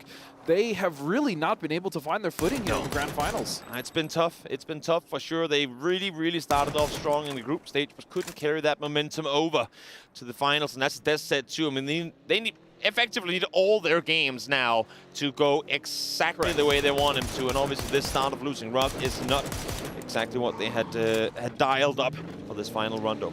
But at least they have 3, so we'll keep up with them to see what they can do, especially that roster. I mean, those 3 can make a lot of magic happen. We'll just have to see. First of all, they need to get into the circle, Toby, because now we see a lot more teams rotating into the circle. We have Na'Vi now making their way towards the central, which is now occupied by Cerberus. You have the Expendables actually coming in off of an emergency pickup, so they're going to have a nice spot to play just on the east side of this, overlooking most of the circle. Yeah, TSM did the exact same thing. They're currently landing down towards Long Ho on the very southwestern side of this map. Na'Vi coming in over the northern side of the river as well. Slow on approach, just clearing out buildings in front of them as AG2 have found their way towards the center of this. We see it here, and again, look at how far away. I mean, Falcons, the distance they have to travel down towards this circle is almost longer than, I mean, Irankle is altogether.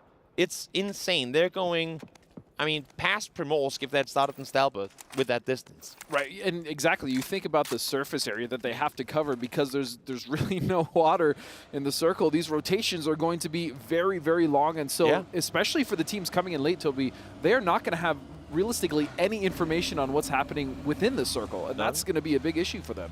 Yes, we'll see here. They get to flip that vehicle around, but do want to have those Pico buses in the late game.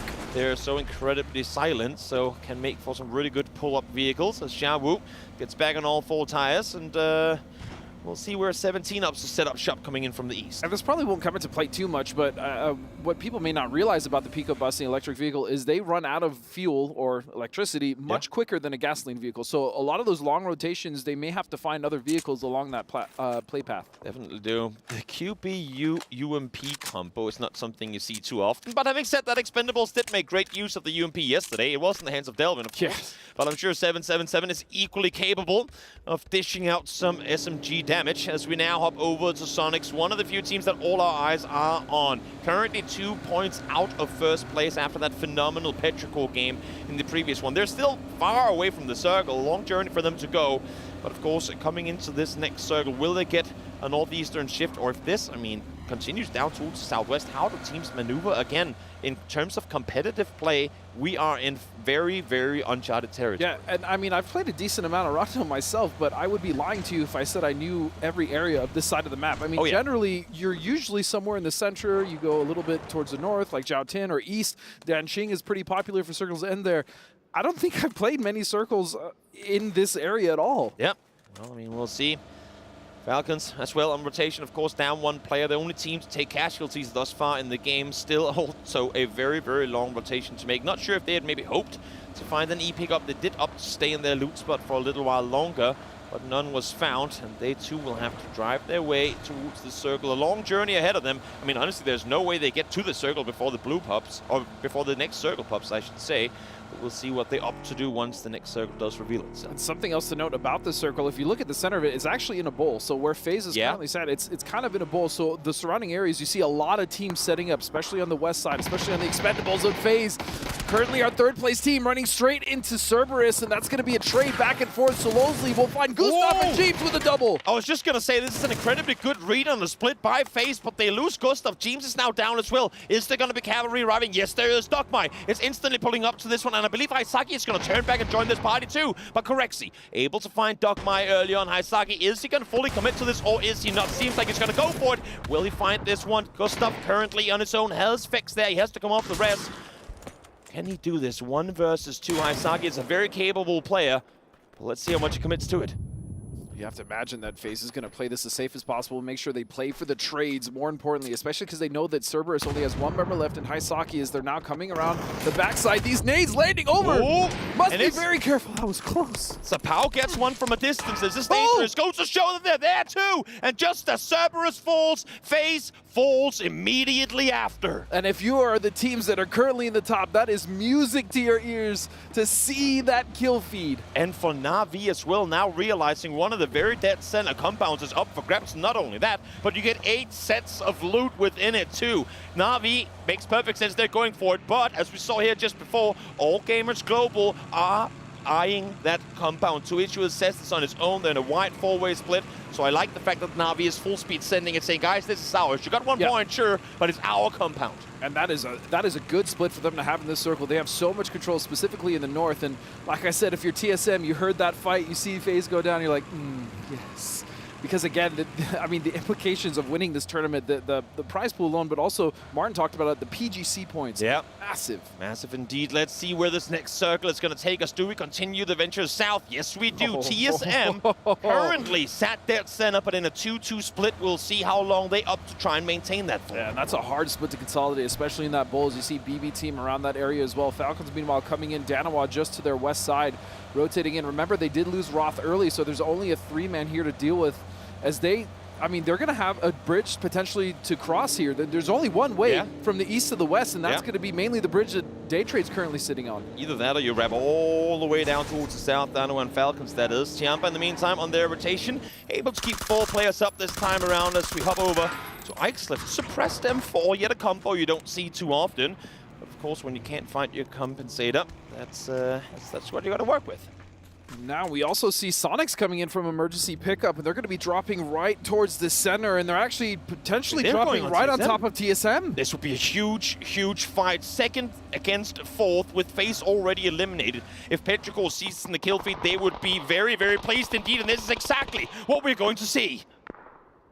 And Sonics have landed just to the south of TSM, and they're now neighbors, and that's the last thing you want, especially when you're up this high. The leaderboard is neighbors who are just under you there. Remember, TSM is in a 2-2 split. They need for Luke and the other remaining player on the team to come back and help them out. If Sonics realize this, they could potentially collapse, but they only have about 5 seconds to execute that play before the cavalry gets there. And the cavalry is already there, so TSM has consolidated a very wise decision, especially with the team dropping right on top of you, especially when you are dead center in that circle, Toby. The issue now becomes if they get 1 knock or just somehow find out who they're up against. Do they go for the fight, or do they say, let's back off, let's just try and defend this as 2? Knowing that FaZe has been eliminated as well. Knowing FaZe is eliminated, kind of hedge your bets there, but you have to imagine, I mean, the pull-off, at least for Sonics, is not possible. They don't have vehicles. They have to commit. And also, I mean, as we saw here, as soon as TSM leaves the north side compound, it's instantly taken by Expendables. Nice reaction play on them. Yeah, definitely. Tycon looked over the top, saw Daytrade on the other side, as he's now going to fall back towards his compound as well. A lot of these split positions currently being contested, but I'm very curious to see with Sonics, with TSM, sharing this compound against 2nd and 4th place, sat dead center. This could have massive implications for who's going to come out victorious in this tournament as a whole. And then just to the south of them, of course, you have Petrichor Road, right, who is sat just to the east side of KDF, who have a nice wide split on Long Ho, and so there's a potential there for that fight to kick off, but I don't think Sonics or TSM are realistically moving at any point in this game. I mean, this will be their tomb if they are to fall. Swimsy did get knocked just before, so the info is clearly come across of who is up against who down here, but it seems to me like neither, again with the road there as well, neither is wanting to push over, and with Daytrade on one side, Expendables on the other, it's too dangerous to try and push through, but let's listen into Sonics. Okay. We did best. This isn't ending us, we can have a fight. Yeah. Fight them late. It should end on us. It fucking should end on us, bro. Like there's triangle and water. Can you want to be put the shield down? My vest is literally 1. I don't. The first 2 vests on me, where you got knocking down. Okay. So it's not the shield up anymore. Yo, if this goes north, they might just leave. They were. No, they're 4 there. I know they're 4, but they,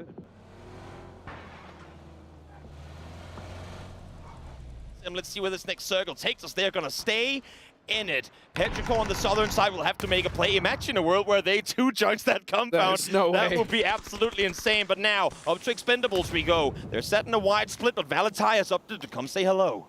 And you know where this circle's going to shift, right, Toby? It's going to go to the west side here, especially with that bridge still in. But Falcons, they're the ones that need to cross. And it looks like they are opting to go to the north side of that one. But 17 is going to be there to contest them. As still, Valatai and the Expendables entangled in this this compound. I mean, we've lost 11 players already, but even despite that, we're still going to see a lot more fall real soon, as Cloris is going to be the first one to finally shoot Chiamba again. I mean, struggling to keep players alive through the mid-game here, and this match is no different. So, for both of these teams as well, I mean, sitting on the bottom of the leaderboard, at this point, with only 3 games left, you have to go for points. You have to go for the fights. You need to get the kills. And so wiping this team quick could absolutely give them a little bit of a head start to make sure that they can go to the next fight, because they need to clear multiple teams if they want to make sure that they even have a chance at top 5. Exactly. Expendables got to approach this, especially now with one player knocked. Megalos does have the dual barrel, sat ready and waiting, but Kiss will be the first one to fall in this engagement. He's around the corner, opts to go for the AK, instead now swaps back around and takes down Delwyn. Delwyn now still 3 members up for the Expendables. Valley Tie somewhat on the back foot as here comes BB team. They see the fight and they realize that this is their opportunity to get some points. Knocks on both sides. The timing could not be any better, but for BB team, they need to execute it properly. Adusi almost caught jumping in the open. Latai now cooking a nade, prepping it as good as he possibly can, knowing exactly where he has his opponent. Tanvu up inside the building already, wants to get Megalos down. It's a shotgun versus shotgun, but Megalos comes out victorious. Down to low HP now as well as he's flat. 7-7-7. It's going to be able to take him out and reset at least for now, but it's just him left alive on Expendables. And more importantly for BB team, there was 3 members knocked, so they weren't finished. The points are available for them if they want them, but still, Latai in that other building there, just to their east, trying to throw utility to flush those kills, get those points for his team. Oh, BB team, if you can place just one good nade in there, that's 4 points coming your way, but they can't find the angle, and it seems to me like Expendables will be able to reset, at least get 3 players back on their feet. Clory's found outside, and that's Freaks from afar joining the party. Yeah, and Freaks have been keeping their eyes on this for quite a while, especially with the implications of getting that compound. If they see a fractured BB team who they saw just pull up, that would be a huge opportunity for them to come in, get those points, but more importantly, get a foothold into that circle. Tianba has eyes on this area of the map too. You can see CC is looking down towards here. Issue is that they are hearing the vehicles of Na'Vi rotate real close to them, so don't want to fully commit to eyeing an opportunity for a third party here. Salute is doing circles around the fight. We're seeing, unknown to him, I think, going scary close to both Tianba and Na'Vi. There is a hill or a ridge at least that separates them, as that will close, and so that compound that they're fighting for isn't even in, Toby. Massive fight now happening on the southern side of the map, as well as Petrichor and Danawa take to the battlefield. Our current first place team trying to defend that position as Deal once again. He's been striking first for many fights so far, and this one is going to be no different. Chewy down early on.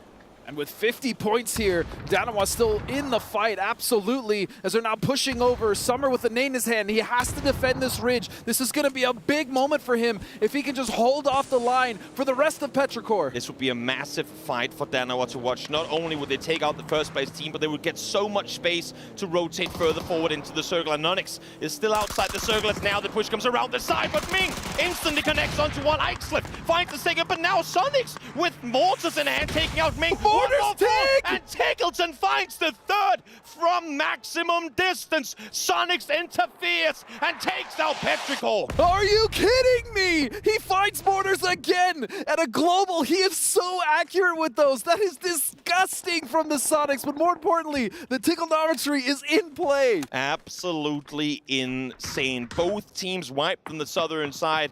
As I say that, Danawa obviously still in play, but they have a very, very fast rotation they're going to have to make with phase 4 closing in. How is he so accurate with those mortars? I don't understand. I mean, that was picture perfect as this fight is still going on. Tanvu will find Bean, and so they are actually fighting back 2 separate teams on 2 different fronts, as they're also dealing with BB team, and now Falcons will try to make the cross of bridge. Yeah, this one is going to be tough, if not near impossible. Snake is already down. Relo sat on the other side looking forward. That nade had Flood's name written all over it. Great throw by Belmoth. As now the remaining player, Relo, what do you do from here? It's phase 4. You can't rest your teammate. This one is going to be tough for sure.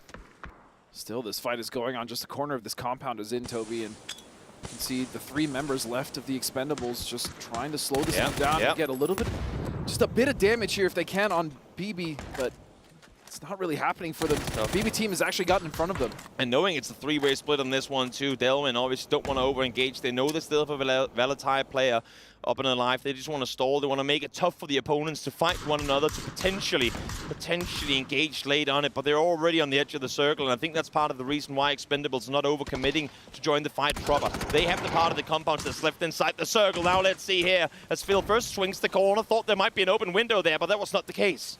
No, it was just a left high there. As you said, he was looking for a different angle, knowing that pushing into a shotgun could be very dangerous, but nope, Best of Luck will take care of it quick.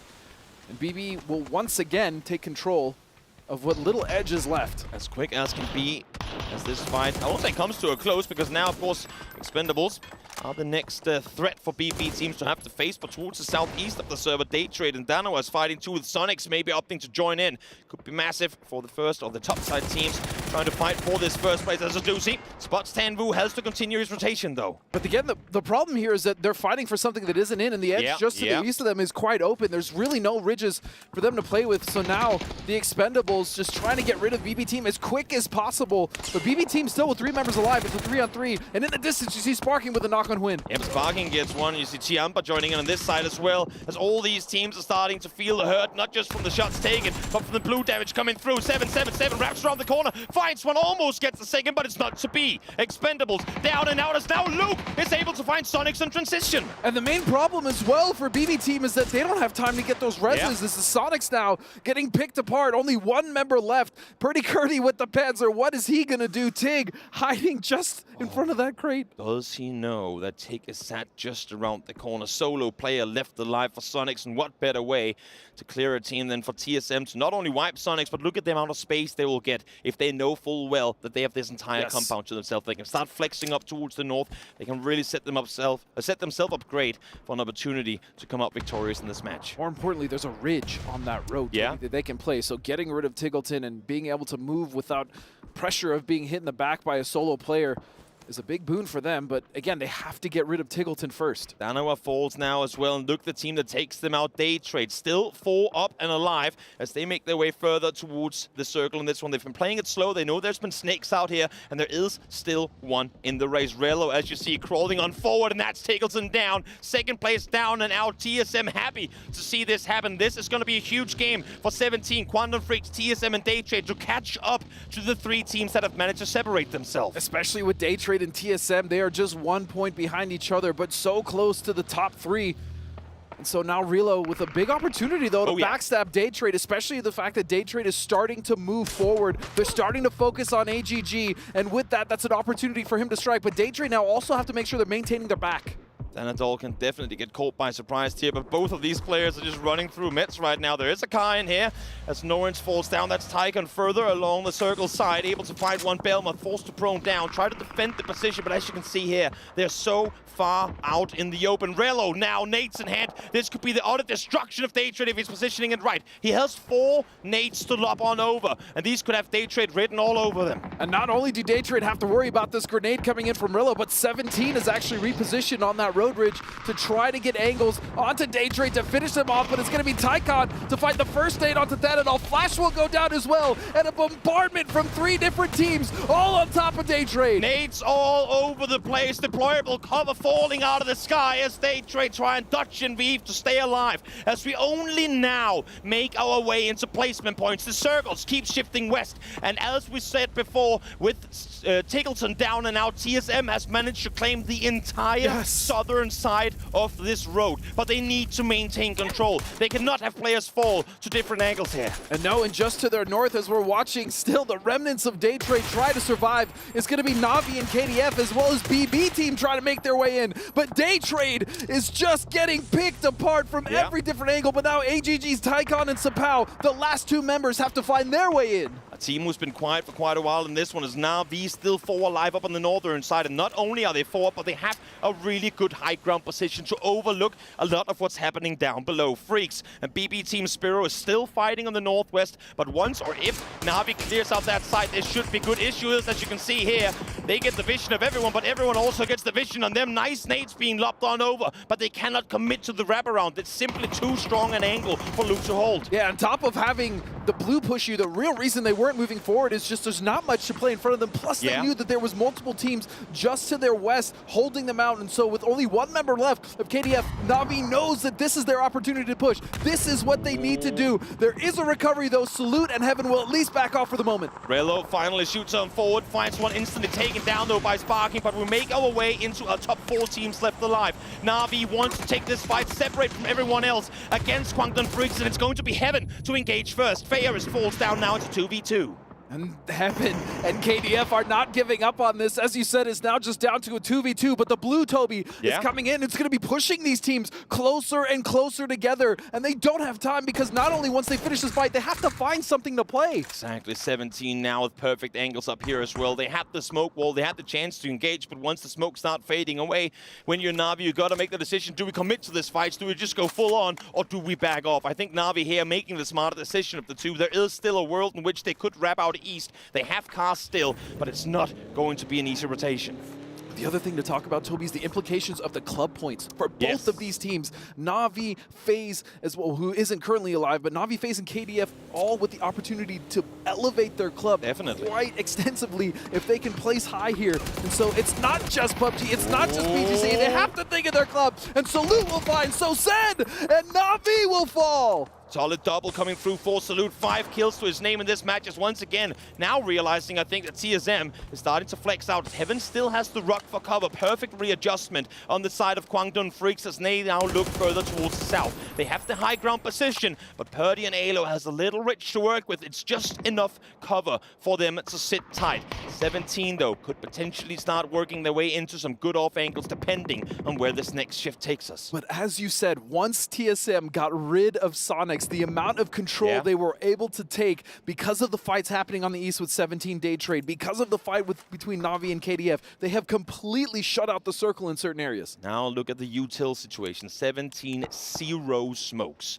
They need to find some path forward into this next circle. They have a bit of a rich line still to work with that will allow them to play the very, very edge of it. But with Kwangdong Freaks still alive on the high ground and TSM just over the other side, this is going to be troublesome. They need Freaks to help them out, to potentially get a knock, preferably even 2, to then make an aggressive play of their own. The problem for the Freaks, though, is they're running out of time, Toby. They're the circle, they are on the slow side of it, but they're running out of time. Xiaowu, at the least, will find a spot to play just to the north side of this, and so he gets a foothold, so to speak. But the rest of his team, you see Xiaobei and Suju on that road ridge, currently held by Sparking, who is now starting to come back and consolidate with his duo in Luke 12. If they lose Heaven, oh, now the vehicle is coming in. Salute, my friend. You had your teammate crawling down in this direction, and you come in with a car that's going to give up that sneaky plan completely in Heaven, just like that. It's going to be spotted. I thought maybe there was a sneaky play to be made on the side of Kwangdong Freaks, but denied on approach. Salute now peeks on over. It's going to suppress at least Alo for now. Purdy peeks on over, but as you can see here, as soon as they take this fight, 17 from the side opts to engage in. And you saw Xiaowu trying to potentially go towards the members of KDF to get that angle, but as soon as the damage came out from TSM, he decided the wiser of it, and he backs off back towards the circle in the spot that he had, because he was really in the only decent spot for 17 to play. 4 nades, 5 mollies on the side of TSM. They could really set themselves up for a good engage here, and it makes perfect sense to me that they're not using any of it right now. Sparking knows he has Xiaobei and Sushu just on the other side, but wait for that next circle to close and let the blue force them closer together to then lob your nade on over once you know exactly where you have your opponents positioned. And so for KDF, for the time being, we'll have a spot to play just on that northwest side. They're not going to be moving very much at all. TSM will just hold this control. There's no reason for them to do anything else. As you said, just wait. Just wait for the circle to do the work for you. And then 17 just setting up as well, hoping that they might get a shift. Because this phase 7, there will be one more small shift. Even with a southern shift here, it should still finish on the road or just north of. So I think that's what 17 is waiting for. We know pretty much no matter what, TSM is going to have to get out of their position. Good thing for TSM is they're the one team with the utility available to make such a play. But here we go. It's going to end practically right on the crate or just south thereof. But regardless, it's on the northern side of the road. So Freaks, 17 are going to say, you know what, TSM, you have the numbers, but you're going to come to us. Exactly. And so they are set up on the edge still, but Actually, depending on it, none of them are in. The onus comes on a TSM here as well to make sure that they gatekeep, right? Because if they see that 17 is currently sitting on the edge as well as KDF, then they know, yes, we have to move first. So we have to make sure that they're stuck on the edge so we can make our approach much easier without having to deal with too many threats. Does Heaven dare to take the vehicle here? Again, 0 smokes. Oh, no, actually, I take that back. 3 smokes for the team to work. I'm not sure how they're split on the players, though. As you can see here, Xiao Wu also very, very important position. He's really the only player right now that can roam on the northern side and try and potentially force Freaks to take the fight or at least be visible to TSM, so he cannot fall as a solo player here. If he does, there would be no way for the remaining duo of Sushu and Xiao Bei to get him up on his feet again. And you can see that 17 has vehicles, but using them is very difficult. Yeah. Especially because there's not much playable space. You see that one rock, which is essentially around where the center circle will be. I mean, the second anyone goes to that rock, parks at a rock, TSM is just going to bombard it with util. And you see how TSM is currently positioned. Luke is the one holding off any peek on over from 17. Sushu now with that vehicle actually opting to reposition.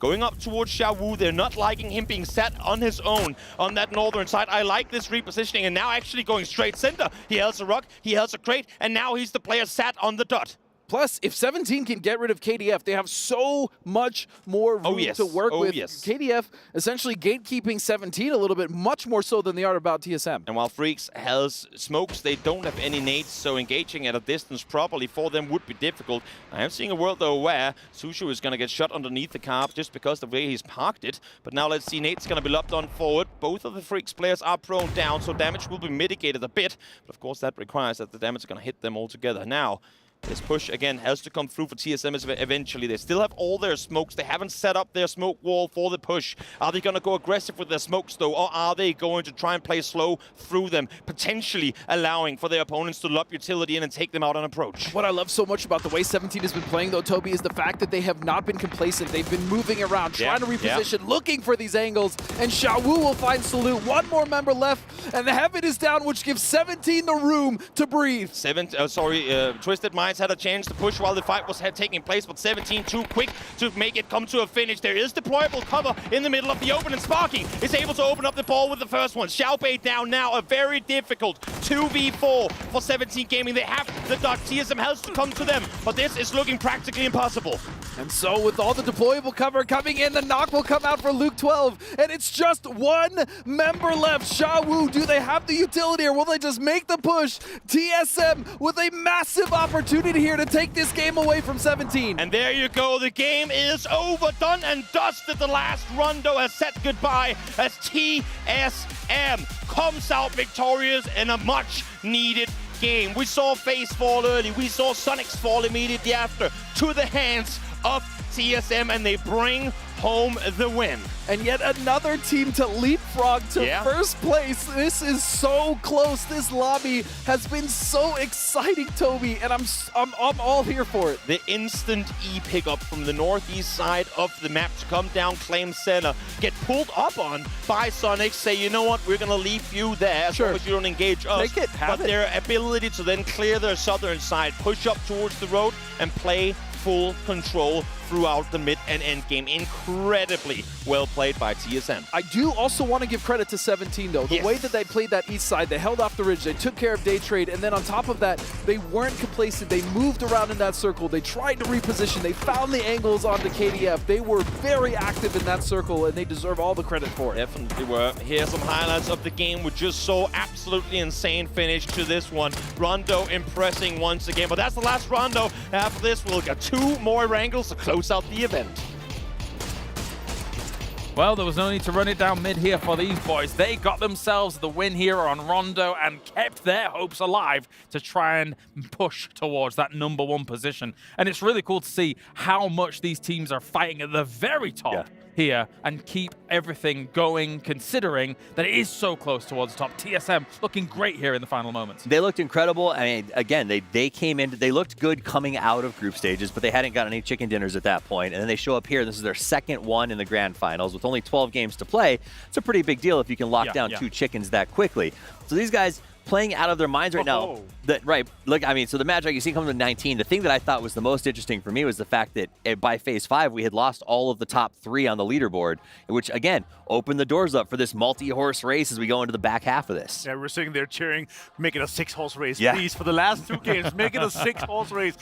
17 and Freaks are doing well, too. And guys, it's not completely a 6-horse race, but top 4s within 9 points. That makes it close enough that we're going to have 2 absolute insane banger of games here. So then tie up at the top here, 91 and 91. Petrichor Road just being able to kind of pip it at the post for the moment in that tiebreaker for the second here. But beyond that, not over just yet. 2 games to go, very close towards the top indeed. Anybody can still even join that pack. If you had 2 back-to-back insane games here from like a Danawa, for example, you could join. It would be very difficult, but it'd be a stretch. I guess if we want to say there's a stretch, Danawa and Na'Vi, we're going to maps that both of them tend to do pretty well on. So, one big game right here puts them back in the hunt. But remember, there is a massive deviation how much money the difference is there between that 8th and getting up, say, 5th place. Oh, absolutely. Let's take a look, though, back at the highlights from this Rondo game, because this was, so far, my favorite Rondo game. We have a pretty decent playing path for all of these teams, but then the circle decides to go, nah, and then just shift all the way down to the southwest. And also how the late game terrains worked out, of course, as a compound. But the road is actually super well designed in many areas of Rondo where it's elevated quite significantly, so you can play both sides of the road. So you kind of play kind of king of the hill towards the end. Of course, it didn't end up that way for 17, but still, they could fight in a way where it actually works out quite well, and it can accommodate so many teams. Of course, there's the compound fight where you had a few teams that kind of coexisted and accepted each other because it made sense that it's such early game, there's no point to find just yet, and it's such a big compound, and it's so hard to hold to lock that down. MVP is going to be Luke 12 coming in here with 4 kills as well as the 500 and so damage. So good for TSM. And say when it comes to the one, Martin pointed out something very important here. Coexisting alongside some of these other teams in that compound. Sonics was in the compound alongside TSM. Neither moved, neither budged. They were like, just lock it down, boys, just lock it down. And I mean, that eventually allowed them to transition up towards these roads, up to these positions of power. I mean, there are 2 different kinds of compound sharing we saw in that game. We saw the Sonics and TSM sort of agreeing not to disagree and gently allowing each other to advance. And the other one we saw was Valley Tai and the Expendables, ultimately BB team, comes in on because they chose to not share the compound, right? So you kind of have to decide when you're in that circle, we're going to have to wait for the next shift anyway. Why spend our resources hurting each other in this situation? And that actually opened the door. I think had Sonics and TSM decided to fight, then TSM definitely does not win this game. Especially because in a situation like this, you want to wait until you... How late are we going to be able to stay in this compound route? And you want to have a plan of exit. So that's you're sharing north or south or east or west and kind of keeping your car still so you can actually get out and attack that new circle from a different area. But TSM just had that lockdown the northern side. They knew that this was kind of where it was going to go towards, especially with Circle 4. So they locked it down and played it perfectly and executed the late game exactly to the plan. Right, you pointed out that the circle was going to move away from Nihai, that little sort of water feature in the middle, and a lot of the players obviously are tracking that as well. The thing that I found most interesting is A, thank goodness we finally get a Rondo ending that was fun and really, I think, speaks to the fun map that Rondo truly is. And B, there were, I don't think, any teams fully in that first circle pop. Everyone had to adjust and adapt and figure out how to make this thing work. I think the most important thing is that the third circle had so much actual water that they didn't have to worry about all the other stuff that is going down there in the southwest. It was a lot. That is actually quite an impact in terms of land pressure. But yeah, really good circle here. You really loved it. Yeah, we'll see how Rondo develops in the future, of course, here for competitive play. But that's it for now. Now we move on into the grassy pastures. Back into the condo. Place it all. No, yeah, we've left the condo apparently, and now we're back in it. Who knows? Anyway, it's the grassy pastures, the classic, where it all began, and we will finish it here. 2 games to go. Here's how it all shapes up at the moment. We have the contenders up towards the top to try and challenge things on Erangel. If our teams have nice condos on Rondos, this is what they truly call home. These drops, most of these teams have been playing for a very long time. They know this map inside and out. There is no more comfortable way to end a tournament for $700,000, especially with so many teams having to battle it out for that. Thoughts?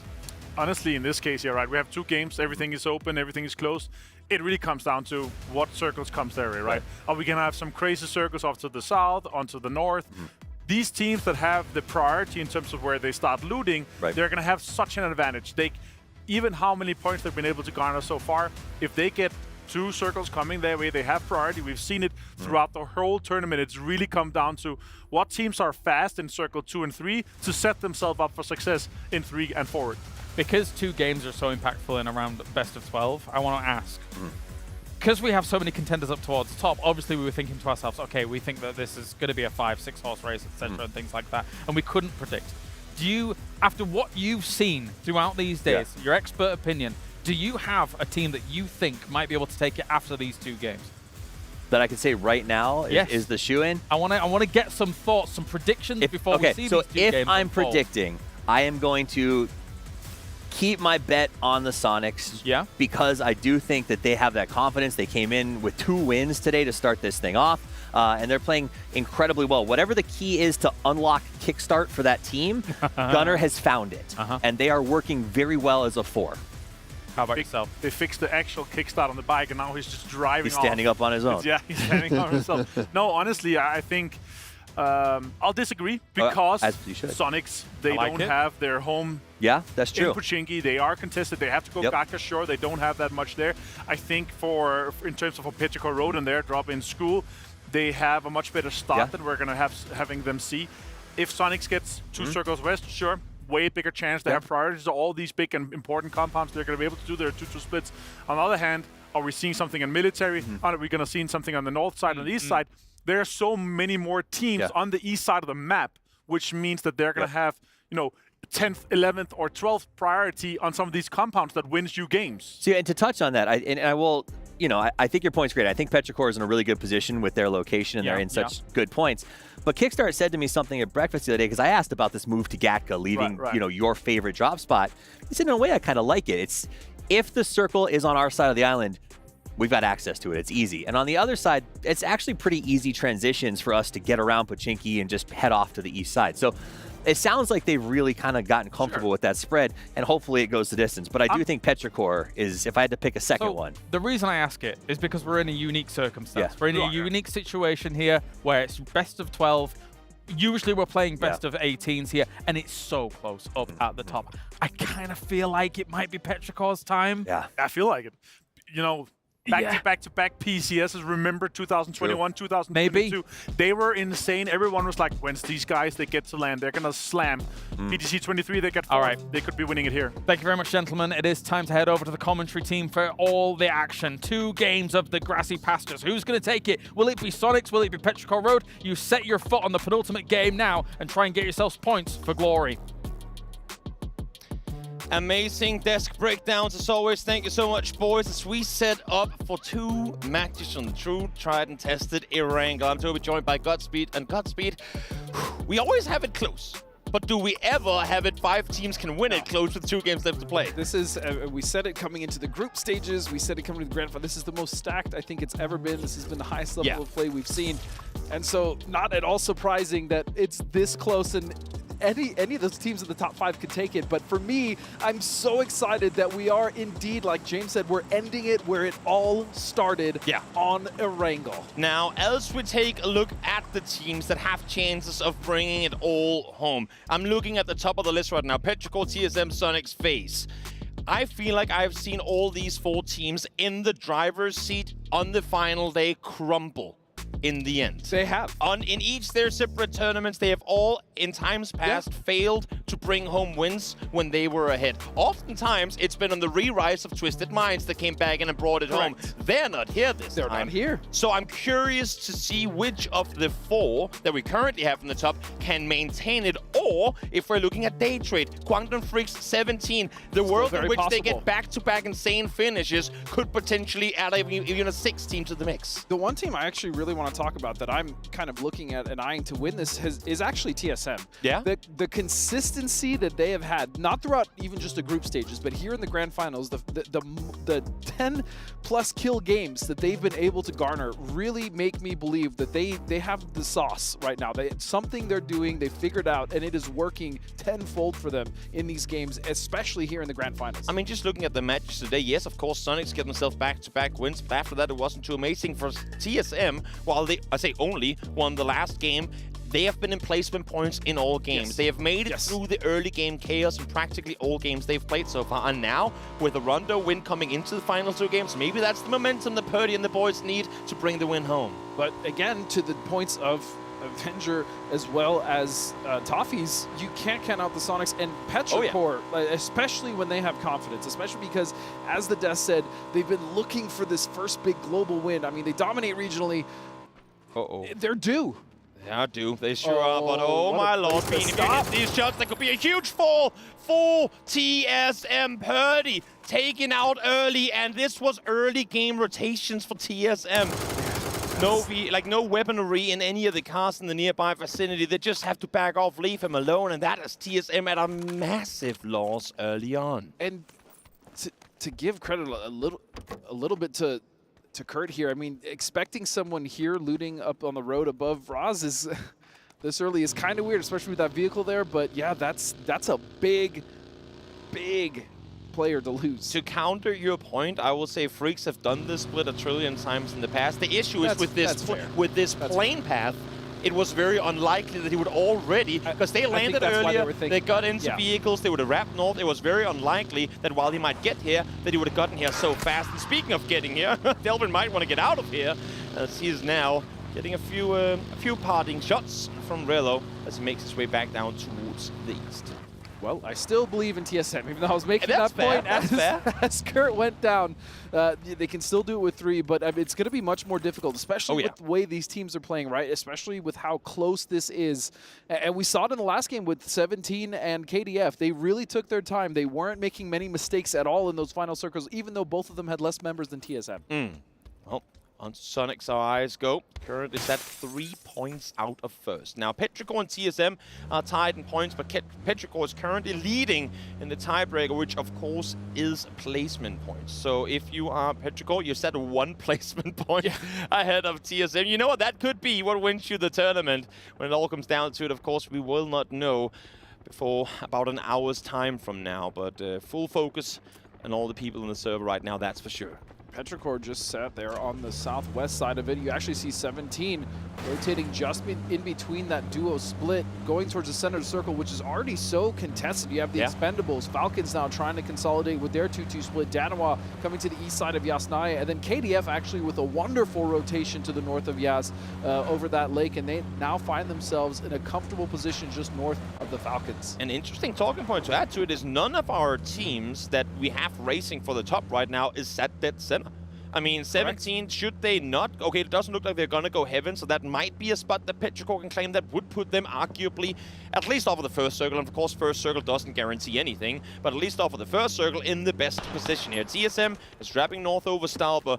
Sonics are still looting. They're clearly just taking their time here, do not want to run into early game commotion. And FaZe are only now starting to make their way out of Milta. So everyone is playing it very slow outside of Petrichor, who knew there's space left, space available to claim early on with the plane path the way that it was. Let's just go early, let's claim a spot and see where the next circle is going to take. But there's good reason for that, Toby, right? Because when you are one of those teams, like, sure, if you get the first circle pop on top of your dead center, great. But the reason why we see, especially when teams are kind of leading the pack, they tend to go towards the outside, they tend to go for an off-center circle position, is because when circle does shift, when it posts, if you are dead center and you're now on the edge of the next circle, it causes rotational issues. So it's much more comfortable for these teams who are currently sitting at the top of the leaderboard to give themselves as many options as possible when the circle shifts, rather than being sat dead center and then being the edge of the new circle. Exactly. TSM getting their rotation game continued, I should say, after the loss of Purdy early on. Of course, not what they would have wanted. We'll see what they can make as 3, as they're sat just on the southern side of Stal. But they do have Valatai and potentially Tianba rotating in behind them. So should this circle come north, they better be ready for teams to be in the nearby vicinity. But for now, looking good, all things considered. We still have a few teams limping in here as we look at Na'Vi with a very wide split on that east side. You have Ferrist and Sosed. I mean, Sosed literally on the coast cliffs over there, kind of overlooking, making sure that if anyone rotates past, they have that clear path to go through. And that's exactly what's happening right now. You see Diffix now making his way towards Sosed as well, and so they'll be able to take this hill. And this is a pretty decent position to hold in Circle 1, especially when it's this far into the waters. If the first shift doesn't go completely west, they actually have good options, and they have, more importantly, they have good information on what's happening in the circle. And just to, for a brief second, take our minds back to the last game we just played, the fact that TSM comes out and wins that game is insane, mainly due to the fact that Petrichor went out in 14th, Sonics 10th, FaZe 15th place. They practically got no points, so this was the chance that TSM was going to get to try and bridge the gap that was set between them. So insane that they're able to bring it home, because we have seen TSM in the past. Like, my mind instantly takes me back to the game against Tiger and against AGG and Tago, where they couldn't finish it out, where they couldn't close out the game and bring home the win. So massive for the boys that they're able to do it in the previous match. And that was a 3v1, and in the past, even at other globals, you know, they've been given the opportunity and they weren't able to capitalize. But in that game, not only did it work out perfectly, but they played that pretty much perfect. They took their time, they got rid of Sonics, and so again, with the addition of Sparking to this roster, I think that was the sauce that they needed, that injection of new blood, and they have been so good ever since. And they've been super consistent. But now looking at this map, other teams coming in, we're now looking at the Sonics here to the southwest, coming in just behind BB team, as well as Tiamba, who so far have 4 members up, which makes me happy. It makes it easier to keep all 4 alive when you don't see opponents. Of course, you could flip a vehicle and get exploded that way, but for now, don't stop jinxing. Tiamba is going to start the north side rotation, arguably further north than I thought they were going to go. But of course, seeing the plane path as far south as it was, not expecting there to be any threats looming in and around Komeshki. Well, I mean, good on them, because we can tell them that there really isn't. So keep the pedal to the metal and just rotate around this big old mountain, and you should be just fine out towards the east. It seems like our Southeast Asia teams are just constantly running into each other in this finals, because you see Valley Thai with a wide split on Stallberg, quite a bit of control. Coming in right behind them is AGG, as we now are back to the Sonics. I mean, off your point, just look at the leaderboard. It's only Daytrade who's been able to separate themselves from the rest of from APAC, which is very surprising. Bottom for all APAC teams, definitely not something we see too often. But of course, some roster shuffles here and there could be part of the reason why we're seeing results that we currently are. As this feed is amazing, we get both the map in the bottom right corner and in-game feed. Oh, they removed the map again. Unlucky. Well, and nonetheless, amazing feed as Petrichor start rotating further forward, maybe realizing now that Heaven is free. Heaven is a banger position to take this early as well. As you stated, you know, center of circle 1 doesn't really mean much, but more importantly, it gives them the options to rotate if they need to adjust depending on what this circle does. If it does something wild and crazy, if it continues to go into the water, which quite frankly would cause chaos for the rest of the teams. But yes, it gives Petrichor a good foothold. Now to set up the storyline for the circle shift to come. FaZe, Sonics, both still hugging the southern side of the first circle. We have TSM, as we saw before, up towards Stallberg in the north, and Petrichor sat dead center. Pretty much no matter where this next circle is going to take us, unless if we go massively coastline towards Na'Vi, one of these 4 top teams will be favored. So it's going to be about what do they make of the circle that's going to come their way, how do they avoid the chaos of everyone trying to collapse on top prio positions, and how do they come out victorious? Because winning a game here with enough kills and your opponents going out early could set you up phenomenally for the final match of the tournament. Not only that, but it just puts so much pressure on the other teams, especially if you're starting to get that jump frog. But look at this, Petrichor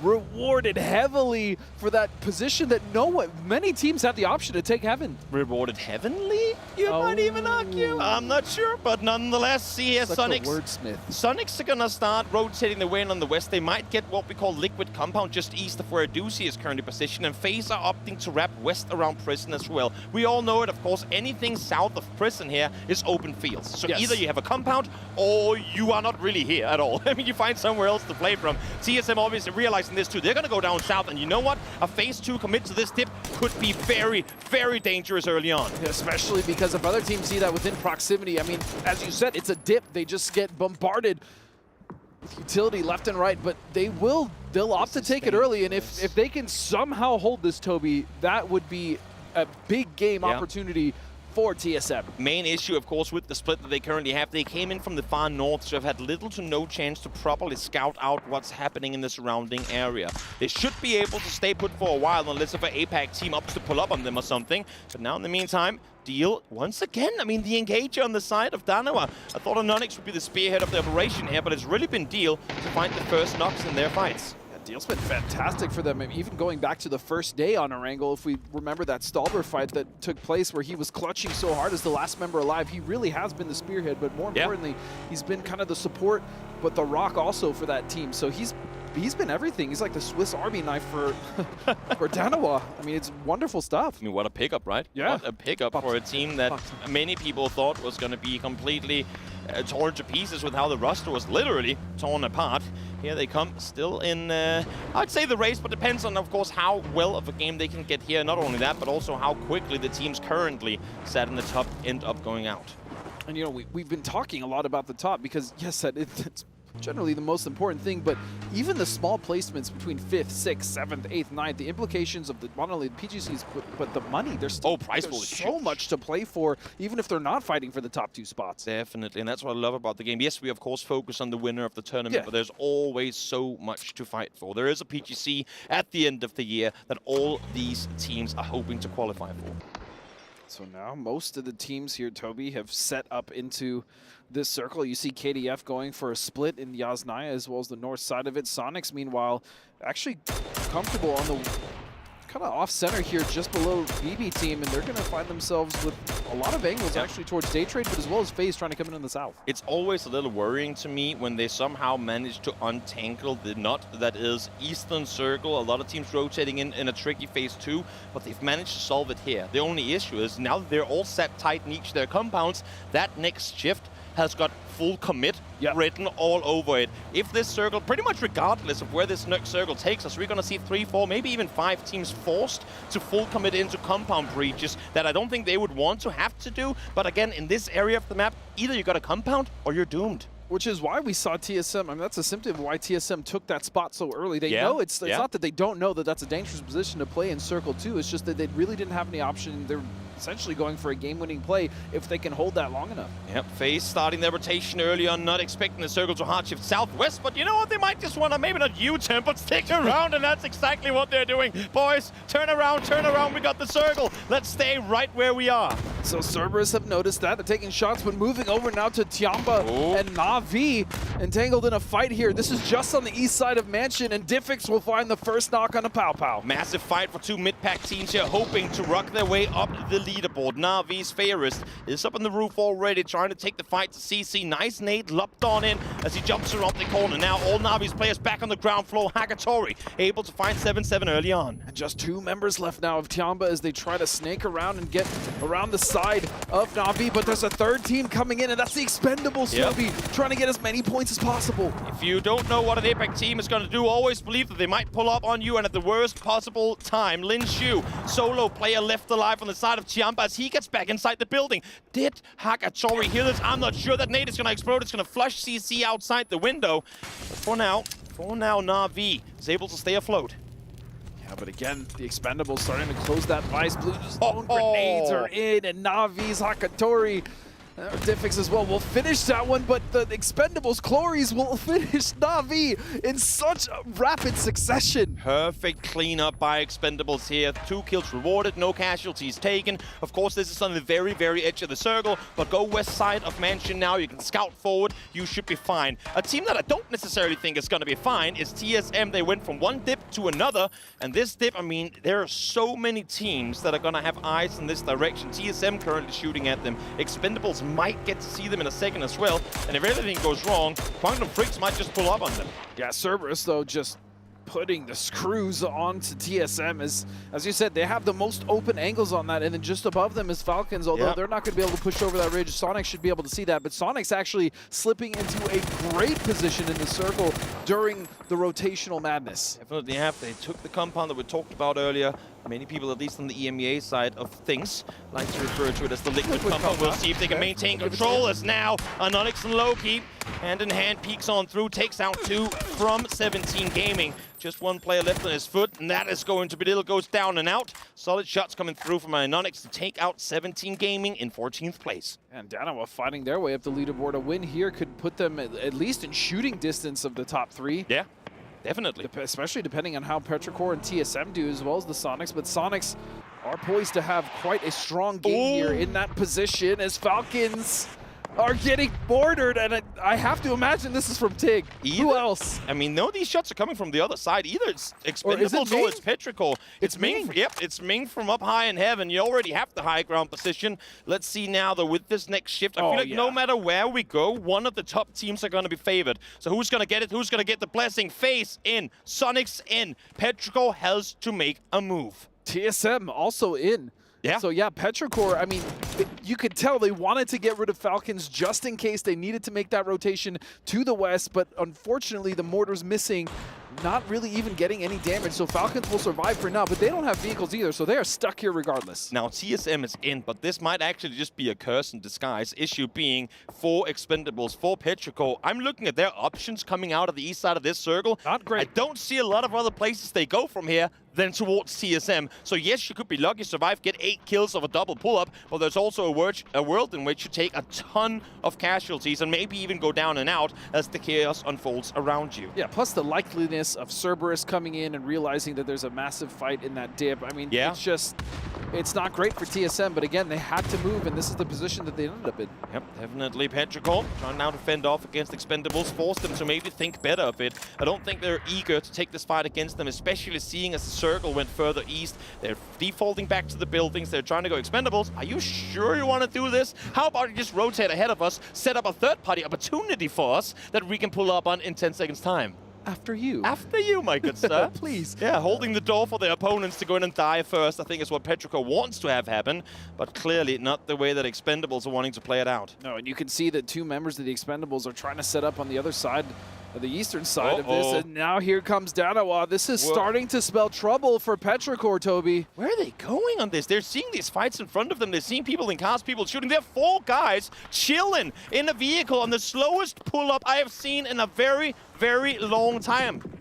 And they stop the car early. They don't want to give any audible cues that their push is happening. But again, the split from Petrichor could cause some issues because you have the Expendables now. They finally saw Danawa, and they have taken shots, and 1 will fall.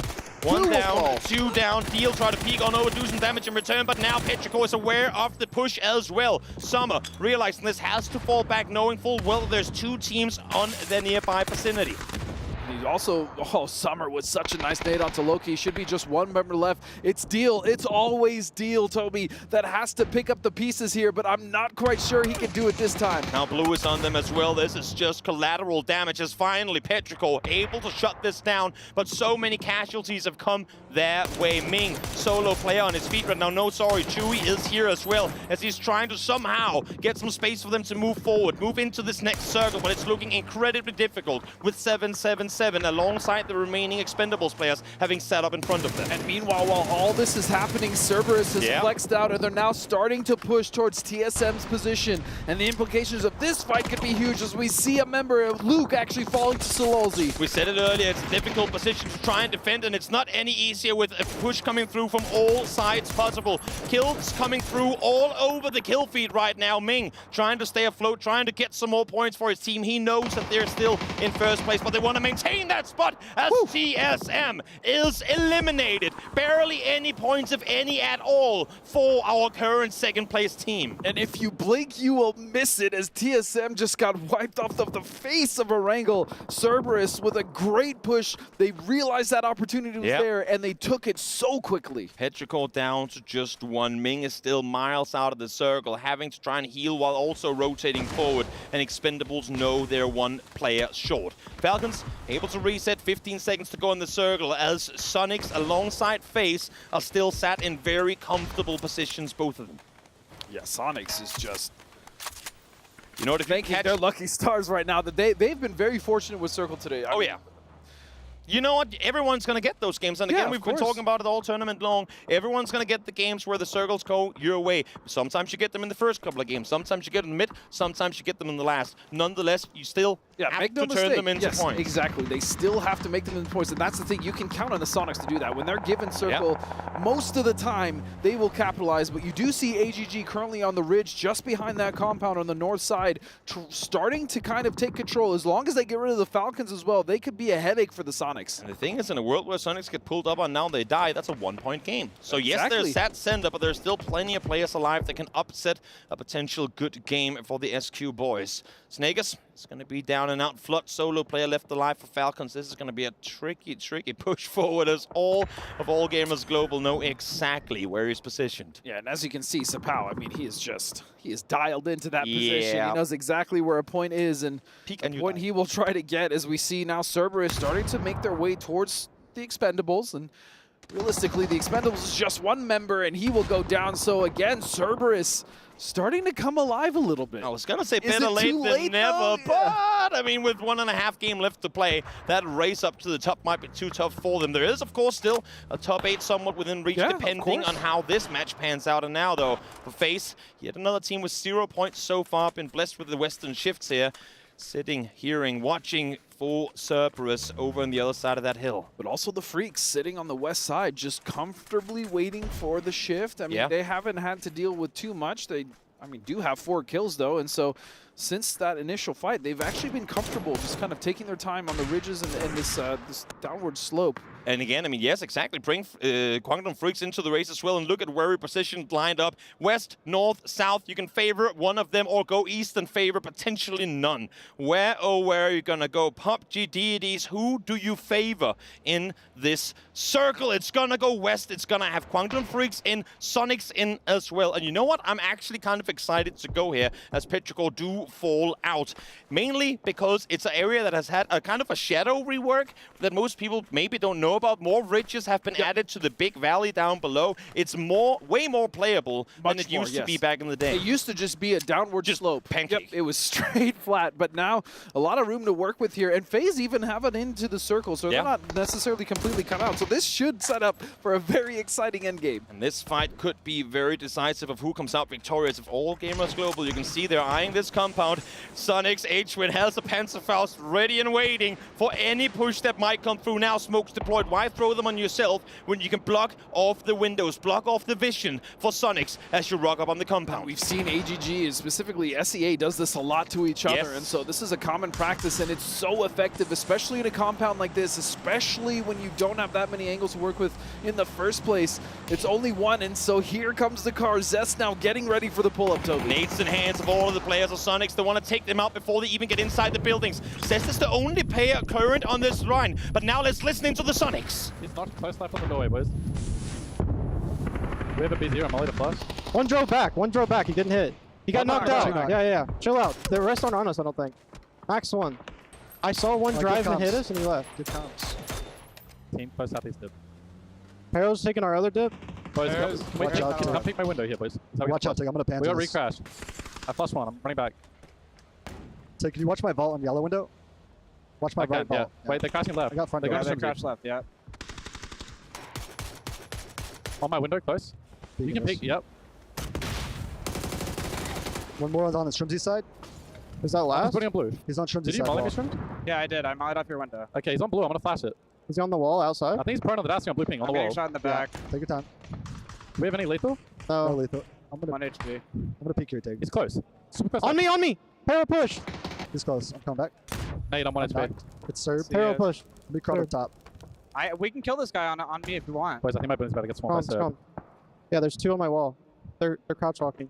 They don't know I'm in this room. Can we kill this AGG guy? I can. Hey, there's only 2 of them served close. Yeah, AGG's on my wall outside. They're nading. They're on the east. We can slow it down. We're gonna fight. AGG one knock. Knock. They're dead. So I can peek your back wall. Okay, pick out back wall. I'm gonna peek roof. Just Serb. I'm flashing. He's 1 HP on your wall. They have an anchor. Right ahead. Slow down. I have to run back. I'm not in a good I'm not their anchor. Not their anchor. Nice. In the far dip. Comes. They're in the building. Damn, flashing close outside. Another one anchor.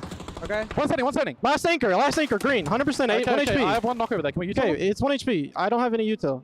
We're fat guys. We're fat guys. Yeah, roof loot for a fucking I have a mortar. How far is that? Slow it down, guys. 120. Right, levels. Get on the roof. I'm smoking. We're good, guys. Slow down.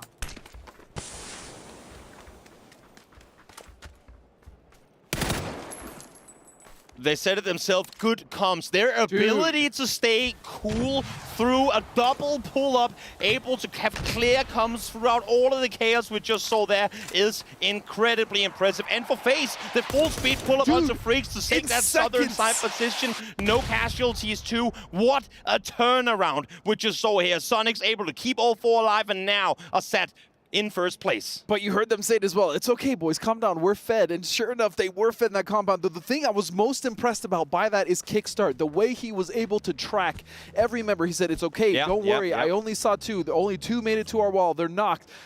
Just the calmness between all of them, the communication was crystal clear, and that is absolutely what you want in a situation like that, which is the reason Sonics are still 4 alive and they dealt with that crash from the 2 teams. Very few teams in the world can keep their composure to this level, and it's amazing. The fact that we get these live tune-ins is absolutely phenomenal. Me feel a certain type of way to clear comms. But as much as we compliment them for holding off their push, now they have a push to make of their own. They know for a fact that FaZe Clan were able to get out of their east side position and take out Sonics. They know for a fact that Cerberus is sat inside the circle on the eastern side, and depending, of course, on where this next circle takes us, you would imagine that Sonics will have to leave this compound.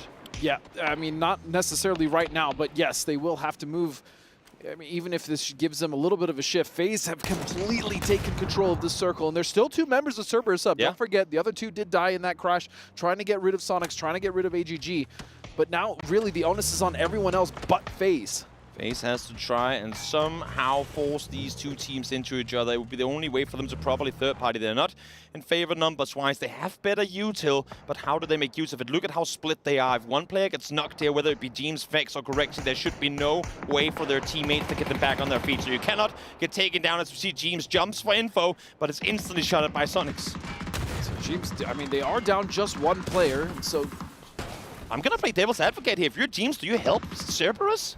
Or do you just full focus? I know, of course, there's a chance that they push on you, but do you full focus Sonics and hope that they help you? Because they know where the leaderboards are. Yeah, but he has to make sure they don't push over towards FaZe, right? Which is basically what he's doing. I mean, you know that. But yes, devil's advocate, do you just say, forget all that, let's just focus on Sonics, let's just try to get rid of them as quickly as possible. Cerberus can win, sure, all day. We don't mind that, because then we'll make our jump, we'll get second place. Sure. They've been counting the players, obviously. They know that Sonics is still 4 players up. As one tech does come through, Sonic starting to reposition their vehicles, getting ready for rotation to come. They have 6 smokes to work with, and they need to figure out exactly how these FaZe players are positioned. But I'll say it again, if you're FaZe right now, you do not lose a single player until Sonics leave that compound. As now Haisaki full speed forward towards the Cerberus compound. Make that Dogma, sorry. Yeah, and luckily for them, Cerberus, as you said, have just decided to go straight towards the Sonics, so that causes even more issues. That actually slows down the Sonics even more, as Duckmine just on the backside of this, that vehicle close to being exploded. Doesn't quite get him, but still, Sonics have to deal with this threat. Trying to isolate. Does Jeems shoot him? No, he does not. You know what? I like this, Jeems. Again, understanding the situation. Let's Duckmine sit alive. Might as well leave him as a threat. Perfect understanding of the situation that you are in. Let him help you. You know you're outnumbered. Why not play a 5v3 against Sonics instead? Especially because he knows he can get that point at any time, right? It's a free kill, but he's still letting them put the pressure. Sonics now will fall down to just 1 member left. What a play, what a setup, what an understanding from Jeems, trying to perfectly play this finish out for FaZe Clan. They could take first with a win here. Coming into the final game as Correxy takes down Sololzi. Now, just 1 left alive, and FaZe Clan sweeps the table off with a win in the second to final match of Esports World Cup. James's brain is it is massive, just leaving him there, knowing that that single point is not as important as getting rid of the Sonics first. That is a beautiful PUBG played by James and FaZe. So many phenomenal moments in this match, and you can see Sonics, they knew it. They had such a good chance of bringing it home, but when it mattered the most, FaZe clawed their way back into this one. They had a 12th place, followed by a 15th place, and now they come out victorious once more. And even though we really didn't get to see it, that pull-up on KDF was they ran them over. They literally just sent it through them. Crazy. Incredible. Oh, what a game and what a setup for our final game of this tournament, Toby. It could not have fallen into place any better. And to be able to do it at this stage, as you said, with one game left to play, their ability to just say, guys, we're in the game. We're locked in, full focus mode from start to finish. You know, we'll just let these highlights play out as we take it back to the desk one final time before we crown our champions of Esports World Cup.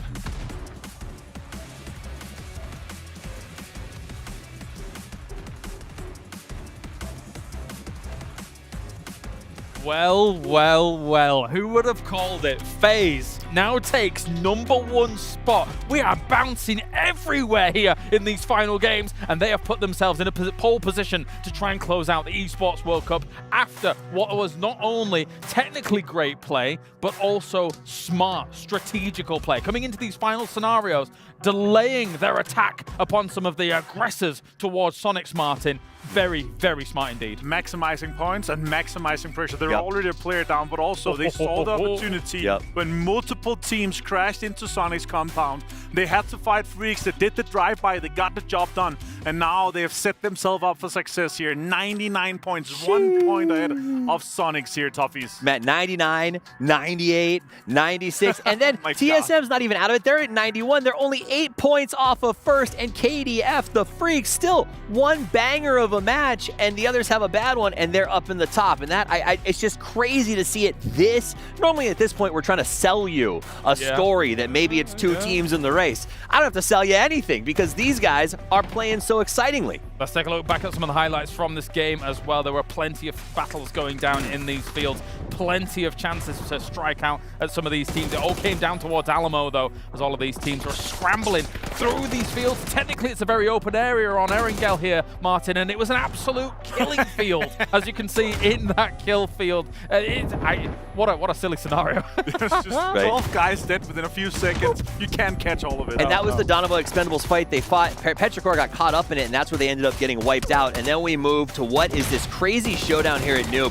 Sonics holds the ground. They've got mortars, they've got Panzerfaust, but what they had was defense because Cerberus and AGG come in and they make them fight on the other side of the house and just buy themselves time. But what I love is what we get to see from FaZe. You saw that moment where it was, who was it that was sitting outside? It was Duckmai was outside of the house. He was trying to sneak in on the Sonics. They could have got a free point there, but they waited. They said the Sonics will do the work, and then we'll just steal it right back. And they still got it, He got the flush, he got the kill, and it's actually Koreshi who confirmed his Korexi here. 6 kills, 400 damage only. Really talks to, first of all, steals at an all-time high here.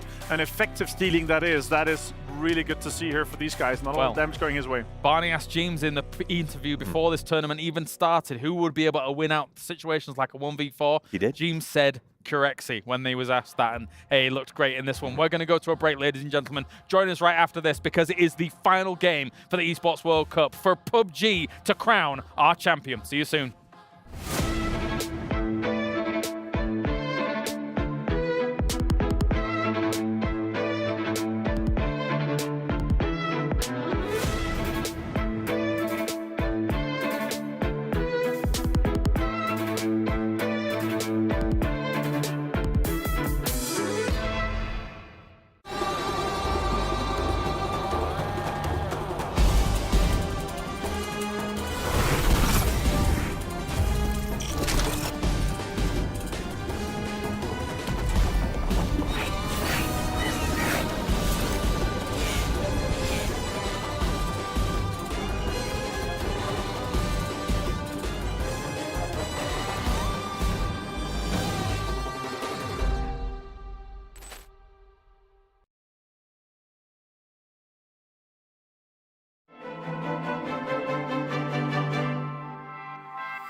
You ever wondered how a Hollywood movie is shot on a Sony? You review it on a Sony. And how do you make that sound epic? You record it on a Sony. Lunch break on a Sony. So why wouldn't you watch it on a Bravia by Sony?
The closest group stage we've ever seen into the closest final we have ever seen here in 2024 for PUBG for the Esports World Cup, as we are the last to be able to round things out after 8 weeks of amazing competition, and we have got ourselves the great finals on our hands. One more game will crown who is going to be our champion. And you know what? We're going to mix things up a little bit here to get things going. We're going to pick teams each, and we're going to give a pitch as to why we think they're going to be the champion. So, sell me this pen. Sell me, not this pen, not this one. So, first off, Toffees, who are you picking? Who are you pitching? I think it's obvious. I'm going to stick with the horse I started the day with, and I'm sitting here now. It's Sonic Boom, baby. They have won on Riyadh soil before. They know how to do it. They started strong in Miramar. We talked about their drops, kicks it. They kind of feel comfortable there in Gatka. Who got to the finals in that last game? Boom, Sonics again. You heard the communication. They don't seem stressed. They seem like they've got good communication. When Kick starts firing at all cylinders, so is the team, and I love the way that they look right now. H-Win's calls have been nothing short of tight, and Shrimzy in these anchor positions has been incredible to watch. If they keep doing it, I think Sonics goes through and gets to claim yet another trophy here. In Riyadh, again. All right, Martin, who are you picking? What's your pitching? Honestly, here for me, I can't not stay with anyone else than Petrichor. Okay. Right? I have to, guys. In this case here, Petrichor Road, central loot spot, they are looking fantastic, and all these double-digit kills and wins that they have had, I feel like they're going to be on fire. Of course, this circle went against them. Yeah. We had a little bit of a rough start. Also, this was extremely good for everyone else because we had that northeast circle. It came back a little bit and actually opened the door for Sonics quite a lot. We were talking about this long shift that we're going to be having. They're going to have to travel so far if we had these eastern circles, but it came back to them and they got a compound that they could lock down on. So yeah, really excited to see Petrichor Road. I'm hoping for them to step up and take their first international win here. That would be exciting. That would be very exciting indeed. And all right, well, that is Petrichor Road. Who am I picking? Who are you picking? Normally, I'm not the one really talking about these things, but here we go anyway. Because we've got to do it now because they're here. It's FaZe, baby, for EMEA. It's about time. It has been years in the making for Corexi, for Fex, for Gustav here, and James at the very end. Let's be real. Nobody would have expected these guys to be at #1 going into the last game in the grand final. However, they are here. They looked good in the group stage. They're looking good coming into this grand final, and it feels like everything's meshing together. This roster makes magic, and like in 2019 PGC, maybe. It's destiny. It's destiny. I'll slam the desk again, but we have no desk. But also remember, FaZe Clan right now 9th place in Club Awards. It's 450,000. If they win, they would get 3rd place. That's $2 million. They would win $1.5 million for the Club Awards. And that would be insane. And it's Sunday.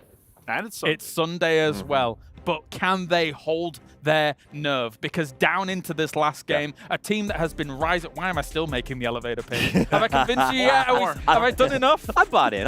You're all right. Okay, that's fine. But again, I don't think a lot of people would have expected them to be here in this position, Martin. No, I don't think so. Honestly, in this case here, I don't think they expected that themselves as well. They've Remember astonished PGS themselves. 3 and 4, 20th place and 8th place, I believe they got right. It was not impressive, but still, they got through here the qualifiers. They dominated it. Right. And yeah, with this and with a win in this last game, the mental game and the confidence that you're able to get from that would be absolutely insane. I was hard on them at the start of this thing because I didn't expect it when we got here, but they have been playing out of their minds. But I want to, for all of you fans at home who are watching, going, well, it's not just about those three. Let's give the shout out as well. TSM, they are still very, very close to making this push, as is the Freaks. They have also been making some moves. One huge game with a couple of bad luck might get them into a good shot for top 3. If they killed the entire top 4, they would actually take it home. There's a lot of opportunity on the line here in our very last Erangel. It is neck and neck going into this last game, and I just gave myself chills because we have some of the very best from across the planet playing right now in this last game here on Erangel, the grassy pastures, to figure out who is going to be the champion, not only of PUBG, but who is going to be the champion here for the Esports World Cup. There's $2 million on the line. Let's head to the commentators. Let's do this. Rarely have we ever, if ever at all, had 4 teams fighting for the trophy in the very final match of a global championship. We are dialed in, we are ready, and hopefully the players are as well, as we for the last time in all of Esports World Cup take to the battlefield to crown a champion of what will have been one of the most tight races in all of PUBG Esports history. The level of the teams here at play, Toby, the absolute massive implications of who will win this tournament, not only for PGC, but also winning Esports World Cup. The pressure on these players. This is an immense and an incredible event so far. And of course it's going to end like this. Absolutely insane. Of course, we have to right off the back look for hot drops. Look for chaos that does sometimes commence in these final matches. I'm seeing BB Team and TSM scarily close to one another. If there's a fight brewing here, if you're TSM, you better get the hell out of Severny. Yeah, there's no reason for them to contest any teams this early, especially when they see that one is so close in BB Team. They have Severny get the vehicles. You see Purdy does not want to go down early this game, and so they should, if necessary, like you said, just back off. It's not worth it, especially because they can win this event. A little bit of a fight over vehicles as Tianba tried to run over one of the Valentine players, but won't be able to successfully find that kill. Circle is going to take us to the north. East. We were in this vicinity in the previous one. Will we go Stauber? That would massively favor a TSM rotation, or are we once again, similar to that last match, gonna head down south of Yasnaya into the open fields, where we just in this last match saw how to play it out. Either you have a compound or you're extremely good with your util in order to bring home a win. Well, you can imagine for a team like TSM, they are going to rotate towards the north side. As the last time we were here, it actually did pull north, Toby. We did go towards Stauber. Circle posted a little further towards the south, but I mean, you can see just how open this circle is as far as the teams within it. Realistically, because of the plane path, a lot of teams have actually opted to go towards the south side, so the entire north is free. The entire east is free. There's a lot of room for these teams to set up early. You can imagine Falcons being one of those teams. The Expendables as well can set up traps. They are one of those teams that desperately need to get points, not necessarily to win, but to push themselves in the top 8. Now, I want all you viewers to get to the top of the highest mountain in your nearby vicinity and yell at the top of your lungs for everyone to tune in to this match, because we are about to witness, I can only imagine, the most insane ending that we've had in a very long time to what we already knew coming in was going to be a close tournament. I don't know if I'm ready, Toby. I don't know if I'm ready. This is going to be probably one of the best endings we've ever had, especially with how close this is towards the top, but also how many teams can shift within the middle of the pack. Yes.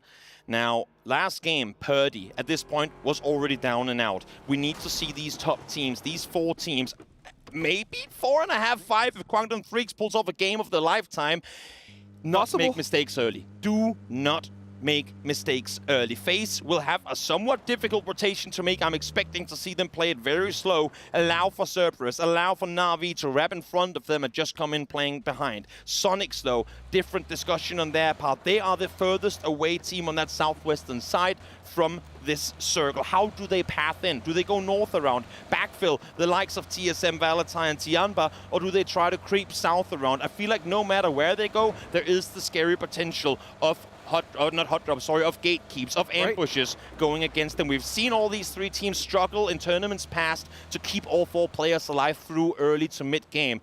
So curious to see how they're going to fan here as the jousting session is about to come upon us. 3 versus 3, TSM versus BP early on. And they're rotating to the north of them with a beautiful spray. He'll immediately catch a doozy out. Can they get a second point? They do 3! Are you kidding me? This would be the earliest 4 points TSM has gotten. Unbelievable against a team like BB Team as well. Oh my lord, as we couldn't make things any closer. Bestelog will be able to survive this, but look at this Purdy, knowing full well where he is going to try and isolate, but Purdy, for the love of everything holy, do not risk a loss of yourself at the potential of a single point. Do not over-aggress. Play it smart. Be clever. Do not fall here. I mean, do they go for this or they just let it go? I mean, that is a free point, and every single point matters. They know Bestelog at this point is probably just going to play with them, but they can camp him out, and they might as well. They have so much room in the north, so they could do this, or I mean, I guess he denies? They have him in the water now. There's no way he can get to the shore and shoot back unless if he catches them all massively by surprise. Best of luck. If you could somehow do this, it would be absolutely insane. He's down below water. There's no way he survives. TSM are going to get themselves 3 points off a BB team falling. And honestly, I think that's the earliest point denial we have ever seen in competitive PUBG. But Purdy, that 1 HP escape, had me scared for a second. But the other thing as well that was so impressive about that is TSM knew there was a team that was north, right? They knew there was a team that dropped right next to them, so you know what? If we get the opportunity, let's slow it down. Let's take care of them. Meanwhile, 17, Xiaobei will try to get some damage here onto AGG as they've already lost Little Ghost. And this is where it becomes difficult for the teams that are currently top, because the teams that are sat below them know we have to make a miracle game happen in order to rise to the top. So look at the aggression we're seeing out of these mid-pack teams that desperately want to get in on some of the chunk of the top prize pool. Yeah, as you see Tycon now trying to give a little bit of a rebuttal back to 17. Xiaobei dangerously close to getting knocked as Suju now with the seat swap, trying to get some damage, but the smoke will cover him. And that actually goes perfectly into your point. Yeah. Sonics have to know that there's going to be other teams trying to contest in that mid-pack as well, so their rotation is even more dangerous as Zest will find Xiao Wu. They could have been part of this had they gone earlier, but they're clearly taking their time. They might be hearing these shots, though. We are seeing Tickleton going up towards Pachinki Hill now, from where obviously they won't be able to see any of this, but they'll see the knocks and the kill feed info that's within 1.5 kilometers.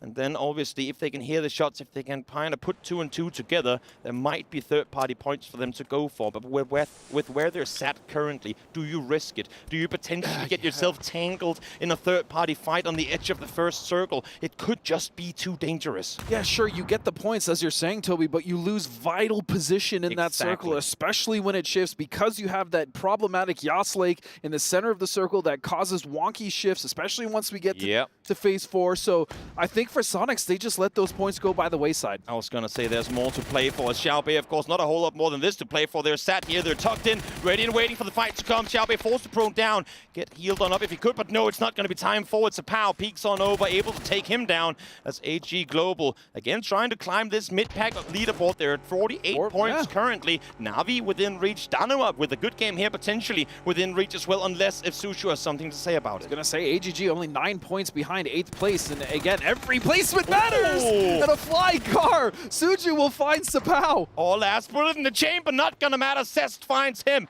And 17 Gaming, your PGS 1 champions, will fall in what currently is 7th. But Danawa Na'Vi, of course, looking to try and climb above that point. And that's good news for all the teams that were below 17 Gaming. So they'll be able to leapfrog with a good game here. Very possible, but let's go back to this replay. The sprays were immaculate. The aim when it mattered the most, they got all 3 members out of that car. And the points they got, just, again, the confidence it builds. Also them realizing that this rotation was coming through and getting out of the car in time, because they were effectively driving straight towards one another. There's a world where it's BP team out of their cars doing the exact same thing as TSM. Exactly. Now, Sonics again hunting just 1 point behind FaZe Clan, wanting to get home this win, but with many rotations to make before they can call themselves champions of this tournament. They're coming on the southern side, pretty much exactly the same position here as they had in the previous game, slow rotating over the northern side of Potato Mountain, FaZe out towards the east, trying to do similar slow rotations and creep their way forward. Yeah, but the issues here for both the Sonics, as you mentioned, and FaZe is the fact that if this pulls further and further north, that causes such complications, especially with how many teams, Toby, are sitting in front of them, especially with those teams with wide splits like the Expendables. You have Cerberus, you have Petrichor as well, who are sitting in 3rd place, just 3 points behind. I mean, they could also set up a trap on that Yas Bridge, and why not? If you're in a position where the circle gives you the opportunity, it centers up on you, that is a great spot to play. Definitely is. And of course, an important thing to keep in mind here, Sonics is leading by quite a margin in placement points over FaZe, Petrichor, and TSM. So in case of a tie up in that 1st place with Sonics up there, unless if we see an insane upset where Sonics get all the kills in the world, the other team gets none but a lot of placement points, it should have Sonics winning set tiebreaker. Which would even add more craziness if imagine 3 a different tournament teams win. tie. Imagine a tournament win with a triple tie. You know what I mean? We're in a world where it's very, very possible that that happens. But here, this circle, TSM is sat in the north, Petrichor, FaZe, and Sonics on the southern side. And we are going stall, but we've been here before. Danoa had a blowout of a game up in this exact area. We'll see if maybe this Korean team can do something to upset, as everyone is now getting into vehicles trying to make their way north. And TSM, being the beneficiaries of this shift, have gotten here early. We saw them take care of BBT. We talked about it already, but now they have to depend against all the teams coming into their north as well as their west. But now Sonics taking shots, trying to chase down Cerberus, will find Haisaki. Cerberus is turning around on this one, though. You're seeing it. They're coming back towards Haisaki. This could be dangerous for Sonics. We talked about it before. How much are you willing to risk for a couple of early game points? Himas is nearby. He's out of the vehicle. He's clearly trying to take shots now towards the Sonics players. Kickstart trying to get out away to safety, but they actually have help. It's help from All Gamers Global, far off in the distance, able to suppress, potentially allowing for Sonics to get out of here alive. Are they turning around on this too? No, I think Sonics is just trying to get out of there. They're trying to get away as quickly as possible to at least find the dip for now, and it looks like they're going to stop. They're going to stop on this fight, Toby. They're going to try to take it to Cerberus. Sonics is turning it around. Dogmite down already. Adrian down to low HP. Himas can't hit these shots that he so desperately needs to land. Shrimsy able to take down Haisaki as well as they find Sololsi too. This could be a clean sweep for Sonics, a perfect start to the final match of the tournament, but they need to find Himas, and there they go. 4 points in the bag for Sonics early on. Beautiful wipe coming out from the Sonics, and they don't take a single knock in return. And so now if they wanted to, they could shift to AJG, but AJG has wisely decided, you know what, that fight's over. There's no knocks available. Let's just get into the circle, but this buys Sonics some much needed time. With everything on the line, the daringness to turn around, to go for that fight. Insane kudos to Sonics, let alone for daring, as they will be the first team to jump into the 100+ points. Now look at this, 3rd and 4th have found each other. No knocks come through so far, so maybe not fully aware of exactly what team they're facing right next to them, but when they do, when TSM and Petrichor realizes just exactly who they're up against, I think that heart rate is going to go up just a little bit higher. We got to bring it down for a second here, and so the Sonics at the very least should realize that Yasnaya is most likely not occupied, maybe at most by 1 or 2 teams. Looking at the circle, they can imagine that most of the teams are going to opt to go for a more eastern, western, or central location here. Yeah. But how do they rotate?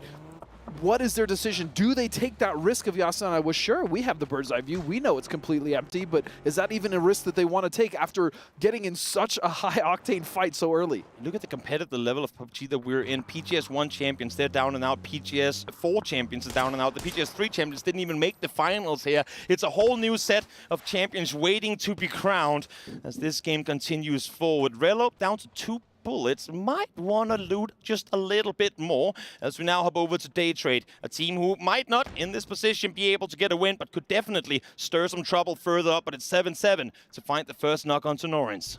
Yeah, Norins and Tiamba have had issues all event, mainly just keeping multiple members alive. Yeah. Past Circle 3.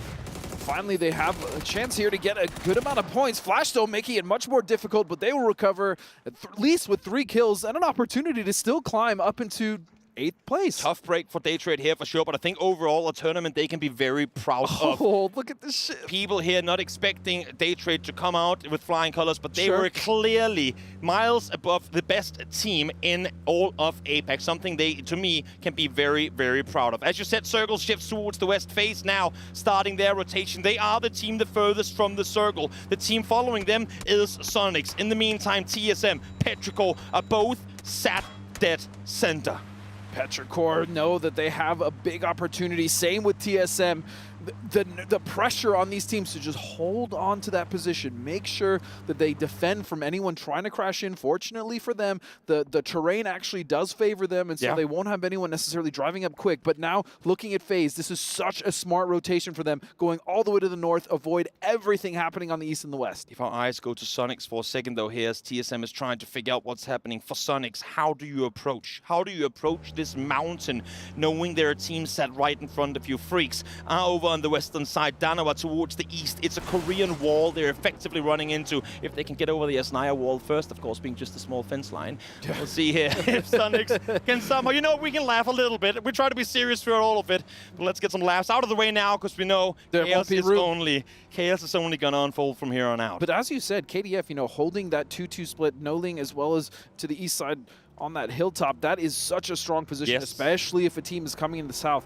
My worry for Sonics is that they might gatekeep them straight into Danawa, but look at Falcons. Falcons are right there as well. Yep. This is going to be do or die for Sonics. What better or worse than America versus America, a story as old as time, being held to up by happen in the very final match of the tournament. Now, Falcons have kind of slowed things down for a second. This shot right here brings me back to a US falling down a hill and taking out all of Sonic. So please, Coop, do not fall down that hillside.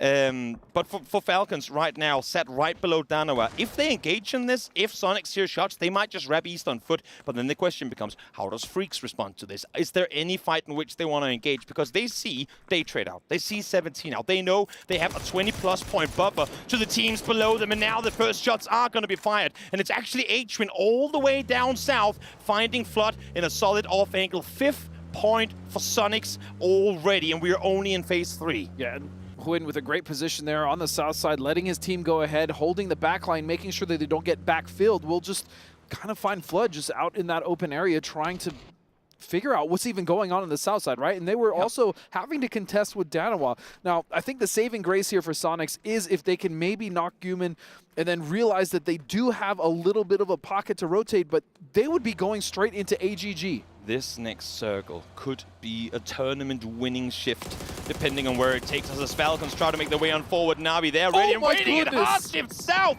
We talked about how Sonics would have to press the hill, but now they might not have to at all. So said, phenomenal 1v2 here as he sweeps over to the mini. Solid hip-fire shots coming in as he takes down the double.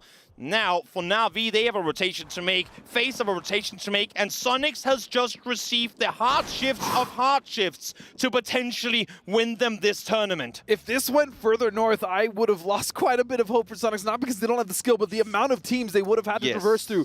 More importantly, now looking at FaZe, looking at Na'Vi up on the east side of this, they are going to have to contend with not only Na'Vi, but also the Expendables. 2 members still left on that team. Huge for Sonics as well, is that they know full well they're the team furthest to the south. They have nothing to worry about behind them. Normally, you see these teams spending time in this mid phase clearing out the south. They can focus full uphill. They don't have to worry about it. There might be a sweeping play coming through, but for now, all they have to do is sit tight and hope to see FaZe, Petrichor, TSM on the losing side of the kill feed any moment.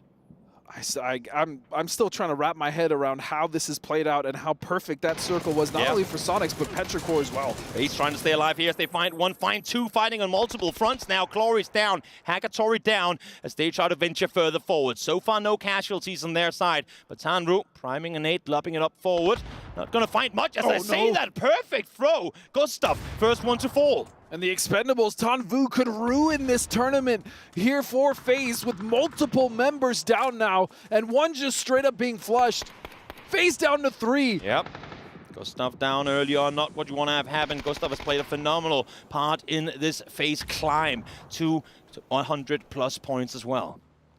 This is so close, and fortunately for FaZe, there is only one member left that they have to deal with. But more importantly, look at the ridgeline in the northeast. They actually have a pocket to play. Yep, definitely do. We just saw Na'Vi get completely dismantled by Danawa as well. Happened off screen, but out towards the east. That's going to allow for Danawa to play way more wide. Now Petrichor joining the kill feed. Fex getting points as well. And that's my main concern here. Yes, Sonics already has 5, but how many more points are they going to be willing to try and go for outside of potential placement points coming their way? Fex, yet another one, as they now are sat just 1 point behind Sonics. Oh, this is so close. You also have TSM still with 4 members alive and 5 kills into this game. But more importantly, looking at Sonics, KDF has conceded the south, so they've actually opted to move more north, be more central, and they've given Sonics just a small, very small amount of room. Yep, definitely have. Danawa looking towards the north. TSM now doing the exact same thing. They were well aware that Valatai was nearby, and now they find Kiss before he gets to wrap further towards the northern side. So Valatai, just 2 players left alive. They will take out Tianba, who will fall in 10th, but now they have to stand strong against TSM. The last 2 members of Valatai, as you said, standing or trying to stand strong against TSM, who are rotating in on the north side, and they're going to have to contest with Petrichor. And more importantly, once they start this fight with Valatai, that might be the signal for AGD to come up and try to third party. We said Danawa has played phenomenally in this area of the map before. They're looking to do so yet again. Purdy, arms shot to the chest, has to slow things down here as Valatai trying to hold off, but Purdy out of the vehicle too soon is going to fall. Now will Valatai respond? It's obviously just Latai left, but Luke down. Purdy knocked the blue. Still 25 seconds from closing in, but this is not what they needed in this situation. No, this is the last thing TSM wanted. Sparky now has taken some damage, so he's going to have to back off, which does not buy Alo the time, the much-needed time to get a res. The nade might push him back, though, and he's just going to go for it. He's going to get his IGL up. FaZe inside the circle almost. Jeem still trying to make his way there, but Latai is here now. All Gaming Global is coming over the top. A little bit of a saving grace for TSM that Petrichor take out Valatai, but here comes All Gaming Global. Just one ridgeline further towards the west, and they should have eyes on them. And the problem now for TSM is they've been embroiled in this fight for much longer than they wanted to with just 2 members, and they're going to have to make a send in. They just have to go straight in, and they're driving right at AGG, who's going to see this vehicle coming down, and the return fire coming from TSM. But look at this, it's actually KDF giving them a little bit of help. Purdy will fall. Freaks are doing God's work for TSM right now. Yes, they lose Purdy, but let's see how many more they can keep alive on this rotation. Ixlif takes out Sparking, instantly wants to confirm those points. As Halo is seen as well, and that is TSM. Our 4th place team down and out. And one of the biggest threats to win this tournament, as you said, are now gone. So it just comes down to Sonics, FaZe, and Petrichor Road. Petrichor with a chance to take out FaZe as well, with a chance to, with the elimination of FaZe, crawl into 2nd place. Sonics now has to make their move forward as well, but they're sat in a Korean bow effectively on that southern side. FaZe seen over the top. Jeem's first one to fall. When does Fex strike? Here he comes. 1 down. Ixlif confirmed. And can he be the hero? Fex about to be the other team about to fall in this running here. Currently he's in 2nd place, tied with first in the Sonics. Ming making that push forward, and they realize it's just down to 1 member. Fex, can you save this game? Can you make the push? He'll find Chewy, but no, FaZe is out. FaZe gone down as well. 3rd place out. It's a Petrichor and Sonics race for the top. They want to get Chewy back up. Losing Ixlif is not going to help them at all, but they're tied for points. Now, keep in mind what I said earlier. Sonics lead on placement points. Therefore, they will win this tiebreaker. But at least for now, Sonics have the numbers. But arguably also, at least for now, they have the tougher rotation to make. It all comes down to this next circle. Do we go north? Do we go south? Or do we center up? And either way, though, Toby, it's going to be the Sonics that are actually still sandwiched in between Danawa and KDF. You see the majority of KDF has gone towards the north side, trying to eye maybe an opportunity to get some points between that fight in Petrichor and FaZe that just concluded. But you also still have Tycon in that northwest side. Meanwhile, Danawa, the majority of control in this circle. There is a huge ridgeline as well that they could play that Taemin currently sits on if they want to take control. This is madness. This is huge. And going back to Sonic's pulling up on that Cerberus fight earlier as well. I feel like all these teams have had moments in the early game where everything could have gone against them, but they're playing so aggressive, trying to bring home this win. Chewy now peeking forward, spots Quantum Freaks. Little does he know that leaving Freaks alive, at least for a little while, could potentially help in holding off Sonics, but they've given space. The Korean team has opted to go up towards the north, now forcing Petrichor to think better of it. As a matter of fact, both teams have started to give space for Sonics to creep in down below. Yeah, the timing for both of those teams moving, as you said, giving Sonic space is actually quite ridiculous at this point. Thinking that all the stars are really starting to align for the Sonics here, Toby, is Loki now keeping his eyes towards Sonics as they're starting to wrap on the west side. What little cover they have, they're going to have to use in order to make their push up towards heaven. Tycon down and out. Freaks looking to potentially climb above TSM, but that will require a humongous finish to this final match of the tournament. Sonics see a crate up in front of them. That is clearly bait, my friends. Do not go for that. At least not yet. In the meantime, as we said before, all of Freaks are looking north, but now Danawa, realizing there's a full team set on their southern side, are turning their attention south. And all Sonics are currently stuck in this pocket. This is just all of them are in, but it's nothing to play. It's not a position they can really do anything from, and so they have to find Nox. That's really the only option they have. And Heaven has just been such a linchpin for Sonics, not allowing them to move forward on the west. Exactly, and he's in a 3-1 split with the remaining of his teammates trying to fend off against Petrichor, so Quantum Freaks really trying to take home the whole cake without just a small piece of it. 3 men now pushing up towards Petrichor. If they take them out here, there might just be a west side sweep in the store for Petrichor to make of their own. Look at how split these two Korean teams are. Danawa 2-1-1 split on the east. Quantum Freaks a wide 3-1 split on the west as Utility is finally starting to fly in. Petrichor just thwarting this push a little bit. You see the Freaks kind of going on a back foot just for a moment. It's a tie. We're tied with the top 2 teams fighting right down to the end here.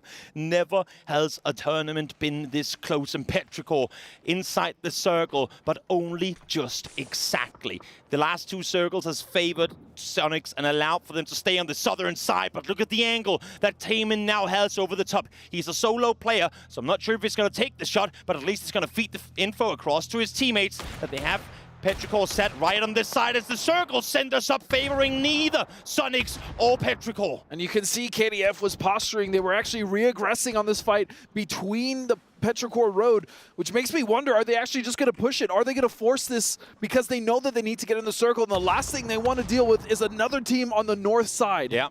Quantum Freaks are burning through the util by the second. I don't think they have a whole lot of lethal throwables left.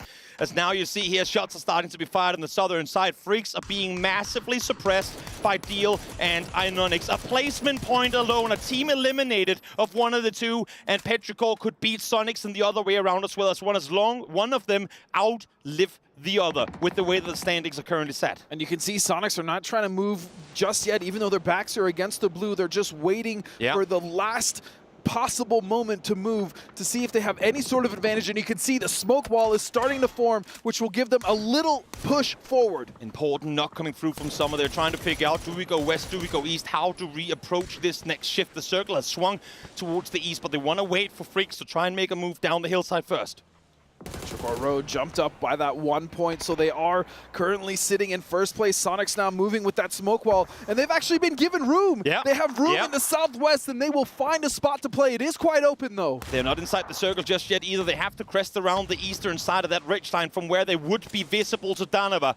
This fight is still going on. Petrichor against Freaks, 5th against 2nd, trying to decide who's going to win this tournament. The thing is now, Sonics are going to see this up above. They might just want to engage on this. They have the hold with the backs turned. Yes, they do. Oh, they do. And so that is it. The Freaks are gone, and Sonics get the majority of those kills. Exactly. 2 points rewarded for Sonics. They're going to be set tied still at 109. 4 teams left alive. Sonics and Petrichor both knowing where they have one another now. As Snakers finally joins the party, finds Ming. Summer down as well. Petrichor down and out. And that should confirm it with them eliminated in 3rd. Unbelievable. The Sonics end up doing it, but still, Danawa has the opportunity. They can jump up. They can take 6th place. They can still make this work. And yes, for the Falcons, they can jump Na'Vi at the very least, including AGG. Everybody wanted Smash Rule. Everybody wanted to see the winner of the tournament win the final game. Well, you might just see it here, even without those rules in place. Danawa, 4 alive, have won a phenomenal game, almost in this exact position. The way they have been playing the east side of this circle up until this point has been absolutely amazing. But Sonics, they allowed them in. Now there's one more circle for them to push forward into. Only 4 smokes left to work with. What do you do here if you're Sonics? And this brings me flashbacks from last year's Gamer 8 when Sonics were also in this position around Stallberg, going towards that 2nd place. Well, I believe they got 2nd place in the final game, but confirming their win. But this time, going for it all. 4 members alive. They still have to push into the circle, Toby. Tickleton prone down alongside his teammates, trying to make space, making their way forward. Snakers falls. Sonics and the rest of the players look towards him and say thank you for the help. As now Danawa want to claim yet another win here on this side of the circle. With a win, they could take over Day Trade in 6 players, potentially 2 players down. Danawa is full speed sending it. And just like that, 2 members left, 7 kills. The win, as you said, will propel them above Day Trade, which is... the implications are still quite important here, as there's only 2 members up. They actually managed to get 3, and they're trying to get Tig up here as well. Just exactly got all 4 players up just for Kickstart to be taken down once again. Again, the isolation play on the side of Danawa has been picture perfect. The steal set around the southern side, goes for H-Win, finds him as well, and there you have it. Danawa will win the final match of the tournament, but our eyes instantly go to the Sonics. What an effort they have put through. They conquered America. Now they've conquered the world yet again. They are your PUBG Esports World Cup champions, Sonics!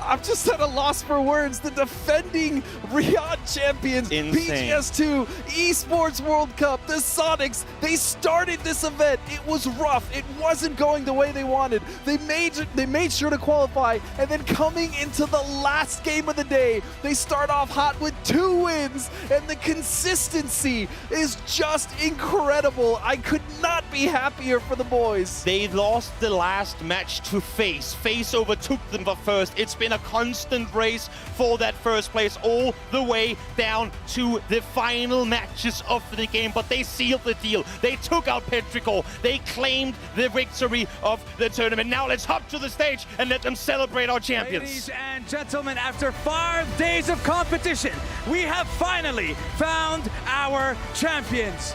Boys, join us on the stage. It is time to claim your trophy, and it is time to cement yourselves in the history books of the Esports World Cup. Barney, this team has done it before. They came back, and they did it again! The Riyadh champions, that's how we're going to call it, on the main stage right here at the STC Arena. What a performance, right down to the wire, facing off against Petrichor Road in that final moments. And yes, here they come, walking over to the trophy. Boys, we will get the Keymaster to come over here and to help you out to place your legacy in the middle of the Esports World Cup trophy. Where's the Keymaster? You guys had to There he leave it. is. You left it to the last possible second. Tears in their eyes. Boys, claim your key and insert it into the Esports World Cup trophy. PUBG fans around the world, we have our Esports World Cup champions of PUBG. It is Sonics!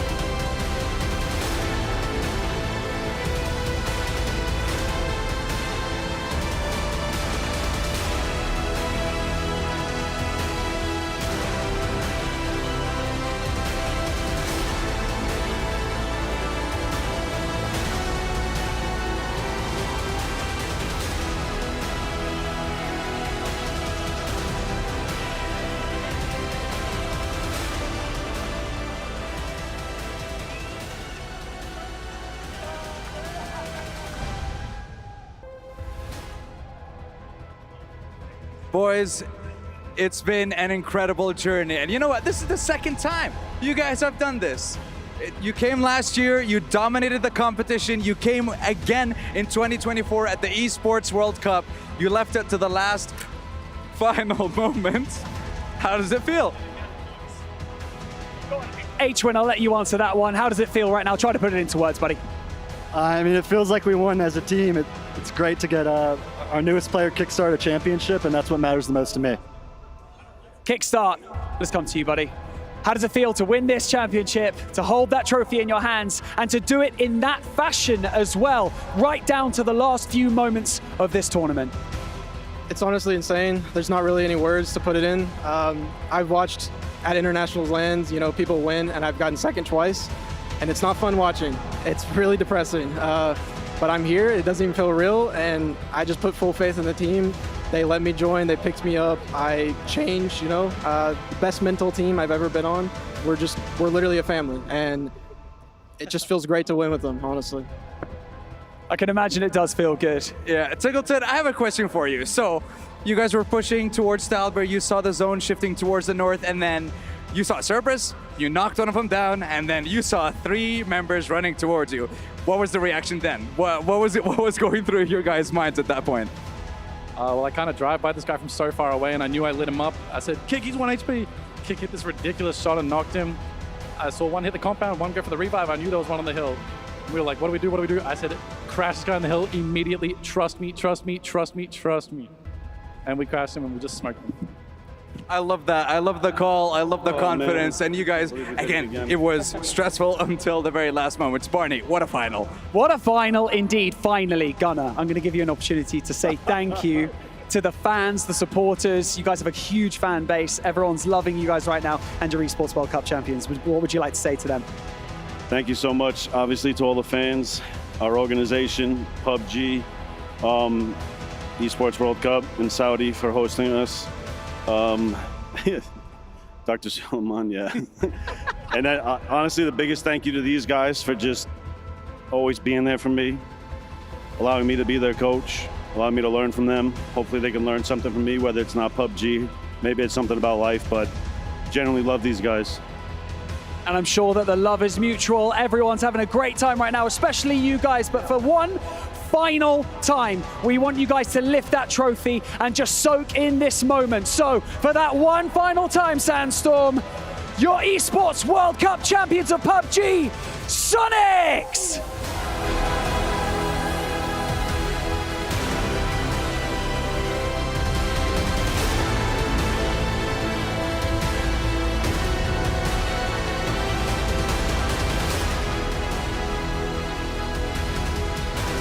Boys, you have cemented yourselves at the Esports World Cup PUBG champions, and now it is time to immortalize yourselves in the history of Esports World Cup and place your frame in the totem. So, if you would follow us here, and we will take you to the next step of your incredible journey. And of course, ladies and gentlemen, we'll give it over to the studio to break it down as to how Sonics managed to make it all the way here. Boys, take it away. It is a beautiful thing. A star-studded lineup, a star-studded roster just went supernova here in Riyadh. What a performance. Not only did they do it last year here in Riyadh, they did it again. It's not just the roster as a whole, it's also Gunnar, the coach. This roster has just put on a stellar performance. 3 wins in the final day of the grand final as well. Toffees, it's magic in the making. It's magic in the making, a repeat for these guys. You know, it's a team where 3 of them know what it's like to win. Kickstart we've been watching him play since he was like 16 years old. He had to leave competitive because he was too young for a while, and the journey to finally raise that trophy has come to an end. And it's been a struggle. His past teams, it's not a secret. He hasn't gotten along with every single team. He said this feels like a family. It's the best mental he's ever had. And to see him find a place where he can truly be the Kickstart that we have believed he could be for so long is really, really amazing, to be honest. it's just full of emotion, right? I watch these guys, you know them for so long, right? And it just shivers down your spine.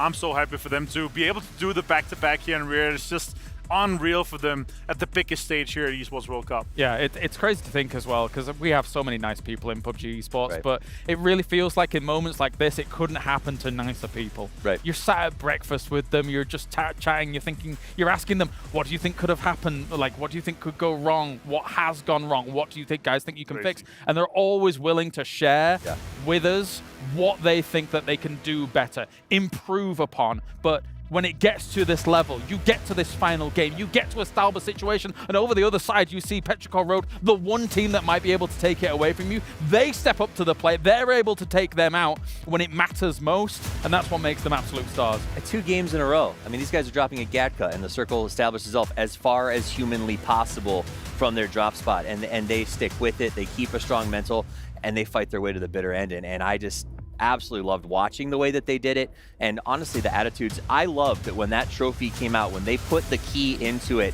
all of them took a step back. Yeah. And they said, Kickstart, this one's yours. Yeah. And that was just a really beautiful moment. The leadership coming in from Adrian White.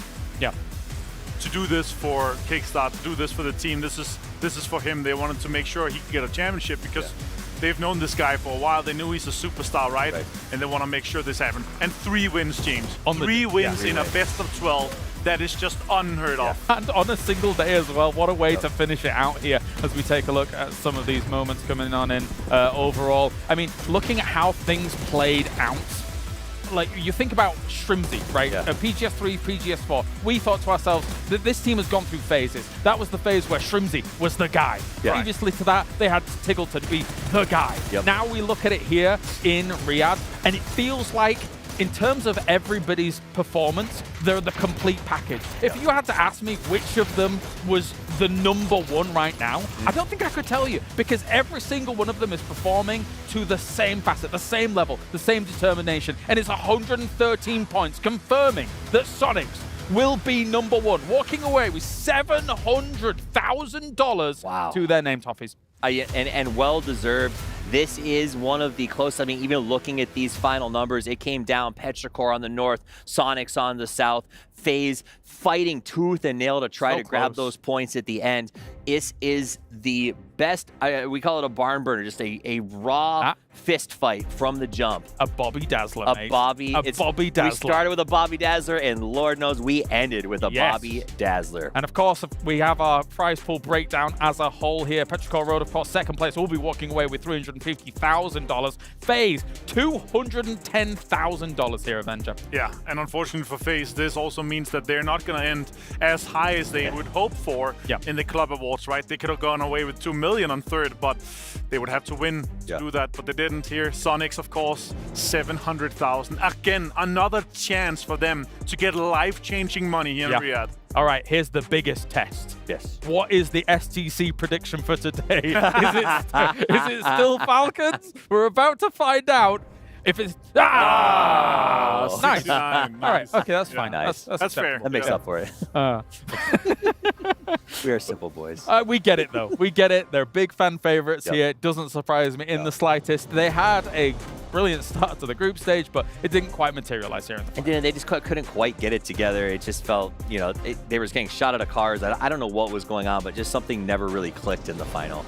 Had a good start, but didn't materialize throughout everything. They didn't solidify like we were hoping for them to. Everyone's cheering for them, of course. They're nice guys, but yeah, it didn't come through. At the end of the day, if you're not first, you're last, and they did not get to the top. We see the icons around us. Sonics are going to walk away, and honestly, the fact that they've done it again here in Riyadh is wild. You can dodge a wrench, but can you dodge a Panzer? That's the question. All right, anyway, let's take a look at the MVP for the tournament as a whole as well.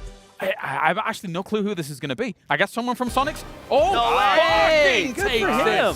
That is a phenomenal performance from Sparking, all things considered, from this finals performance. phenomenal performance. And honestly, with sparking on the roster with the MVP, the future is bright for TSM. Oh, Their performance here sets the stage for a massive PGS series. Yeah, and Luke 12 coming back this year after a year overseas, traveling with the rest of his Oceania family. Yeah, and of course TSM and not too much traveling, but yeah, with the Oceania boys for sure. But yeah, good to see them back here, and yeah, they're stronger than ever. Honestly, I would say this is probably the year that we have never seen Americas as strong as they are right now. I agree completely. I mean, obviously Falcons, they didn't quite hit it in the finals, right? But they have that potential. A positive reinforcement going on over there. TSM looked awesome. Sonics just clinched it again. Is there no end to the lunacy? It might end right around there somewhere. But you know, I think we got some other teams coming up. Luna, you know, we've got an upward trajectory for them. We've got a few other teams that we're working on. But to see 3 of our teams show up, 2 of them in particular play out of their mind. As a region that has been made fun of up here on the desk for a while. Yeah, sometimes we rip you a little bit. It's nice. It's nice to see them between those 3, we give you a little bit of banner. But another thing we have to remember, guys, PGS points going Sonic's ways could very much well be that this is going to be enough for them to be able to go to PGC. This could be that stepping stone to make sure that they are locking that out already, and that's huge for them. As you can see here, Sonic's heading over towards the totem to place the final triangle. Oh, actually, I think Falcon, we're still having also the Rocket League be concluded as well. But you can see here that Sonics has now been etched in the totem here. This totem will stand in Riyadh until the next Esports World Cup as well. So Sonics has not only solidified themselves in esports history here at the Esports World Cup for the first ever Esports World Cup, but again, this will stand as testament that they, no doubt, come in next year as one of the big favorites to win things in PUBG once again. And there it is. I mean, there is something beautiful about being able to say we were the first to do it. This is the first Esports World Cup, and they will forever be immortalized on this. You can see them pointing to it. And not only is it immortalized, they're up there with champions from every other game that was here. I mean, and some of those names, whether it was upsets or legends, that is a board of wonderful. Yeah, absolutely, Martin. Yeah, and also you can see just now Team BDS closed out the Rocket League. They managed to get there. Falcons got second in that. So it's cool to see everything is just, the totem is being built, and they're able to put, if not the last, then the second last in the totem, the triangle, the frame. Yeah, I'm feeling a little emotional actually, because shivers, man. I was here at the very beginning of the week 1 to kind of watch everything go down. Now I'm here at the end as well, to see kind of all this get filled up throughout the the tournament. And there's Prince Faisal here greeting the Sonics boys with congratulations for guys. their win. How are you doing? Good to see you again. Yeah, he's seen them a bit. He's like, you guys again. Oh, you won a second time in a row from Gamers 8 last year? Yeah, no. I mean, how can you fault them, right? Obviously, you've got someone like Tiggleton who, realistically in PUBG, is a mega star, right? This kid doesn't miss. He's streaming all the time. He has been the absolute foundation of what is to here for Sonic. That's what I love about this team. You've got Tiggleton, the consummate hustler, right? It's not like he's streaming scrims. He scrims. He trains just like every other pro does, and then he turns on the stream and helps to build that Sonics brand. Then you've got guys like Shrimzy, who, you know, a little more quiet, but when you talk to everyone on the team, they're like, Shrimzy's that guy who, if a mouse is broken, if a computer's not quite right, he says, I'll take it. I'm going to be the backbone, the support for this team. Kickstart, who's had so many struggles and has finally found a home where he feels comfortable. And then H-Win, honestly considered one of the best IGLs out there. With a perfect team that knows how to follow those calls, the future's bright for Sonics, and they deserve all of the accolades that they're getting. And then the trophy over to H-Win here for some of the final shots in front of the totem. Proud of this win. And again, $700,000 richer. That's that 700,000 and 300 PGS points, Richard. That's a big get. This is setting them up for success this year, right? And we have to talk about it, guys. They've still not won a PGC. They won the biggest week of PGIS. They won last year here. Now they won here. They won the biggest tournaments, but still not a global championship. So, of course, they could take this with the 300 PGS points that they're getting from EWC here they're setting themselves up for success for sure. If they're able to keep their cool, their trajectory is meteoric, right? I'm worried about if they have enough space for more stars on their jersey. They got a few. Filling up a little fast. That's true. Some of those for the small ones, I believe, are regional. Yeah, and then the big ones the bottom one for regionals, and then the top one for PGIS and for Riyadh last year. Yes, okay, so we got 3 up at the top as well. No, not too much surprise there for them. You're right, though. They're going to be a contender for the global. No doubt about it here, as we're kind of still on that road to PGC, of course. Before that, we've got PNC coming up. We've got PGS 5, PGS 6. We've got the regionals leading into those as well. The back half of this year is going to be absolutely lambasted. Just so much wall-to-wall PUBG. Yeah. We've got all kinds of, we got the new format coming out of PGC. We've got a lot of new exciting things. So to be at the top of your game at the precipice of what is going to be a very wild end of the year is great news for them, because the prize pool gets bigger at PGC, right? The PGS points get more valuable in the next event, and these guys look good going into it. Well, let's check in with the Sony player bounty as well here, of course brought to you by Sony, and see who's been able to claim that. Most kills in the game will be Loki, as he's able to take the player bounty overall. So, I mean, the cool thing about this is that Danawa feels kind of back. Yeah. Are we halfway there? What are we back, baby? Are we back? Yeah, but then again, also a change. I'm not sure what the reason on the roster for that. We had Hikari out, Taemin in still. Taemin, star-studded player still, but I want to see the same 4 players build that synergy, build that coherence, like across all the maps, right? But good to see Loki here with 9 kills, of course. It feels like they're still the team that we're looking for. Freaks did well too, but Danawa is still our defending PTC champions until we get to the end of the year.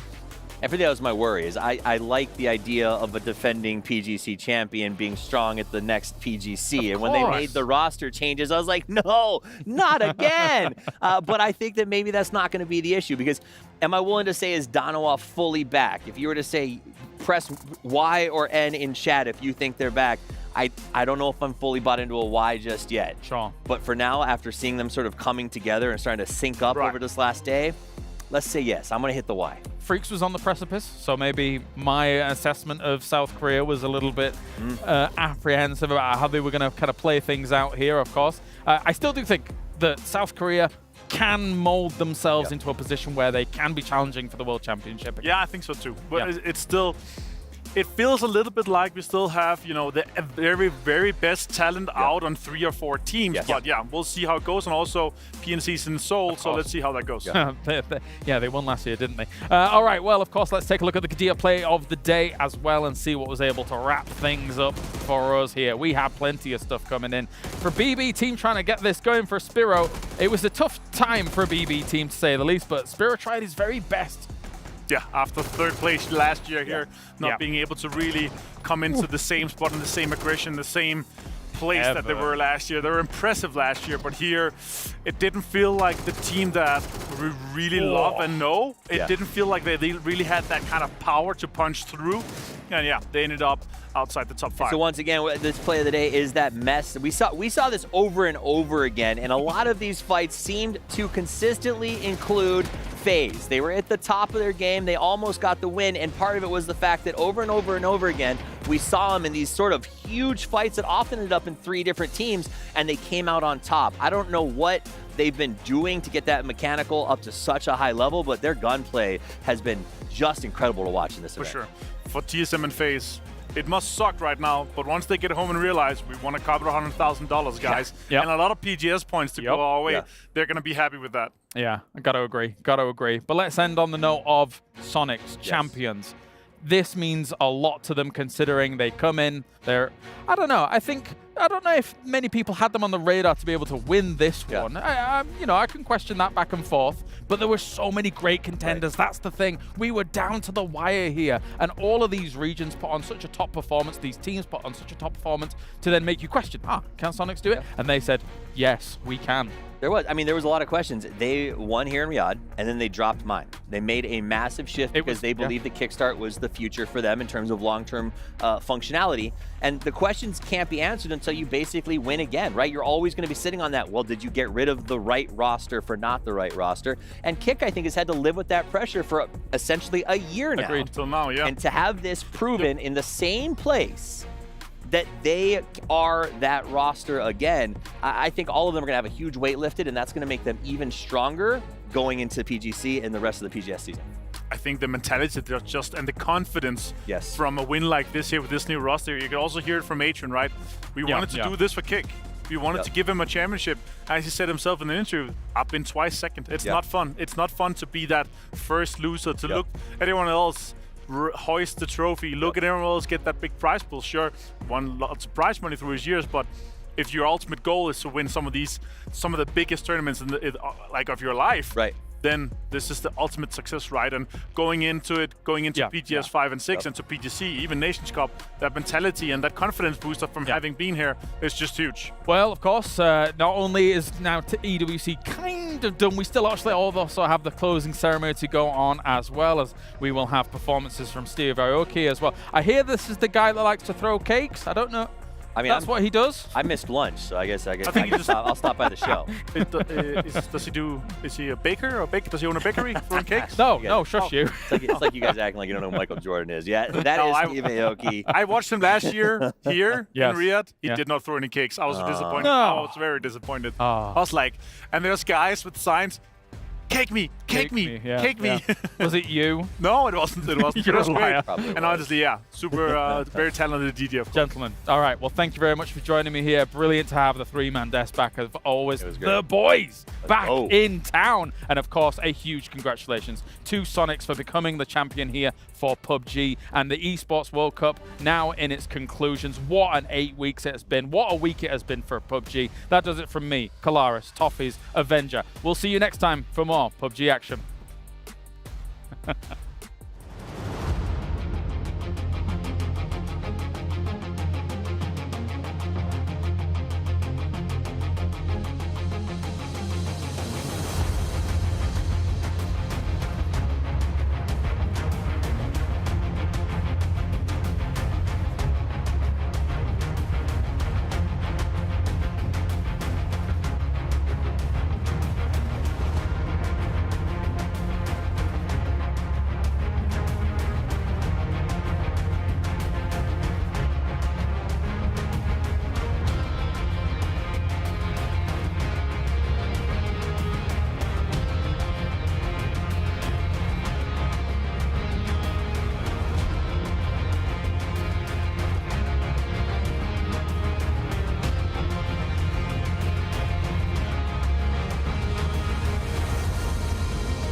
coming.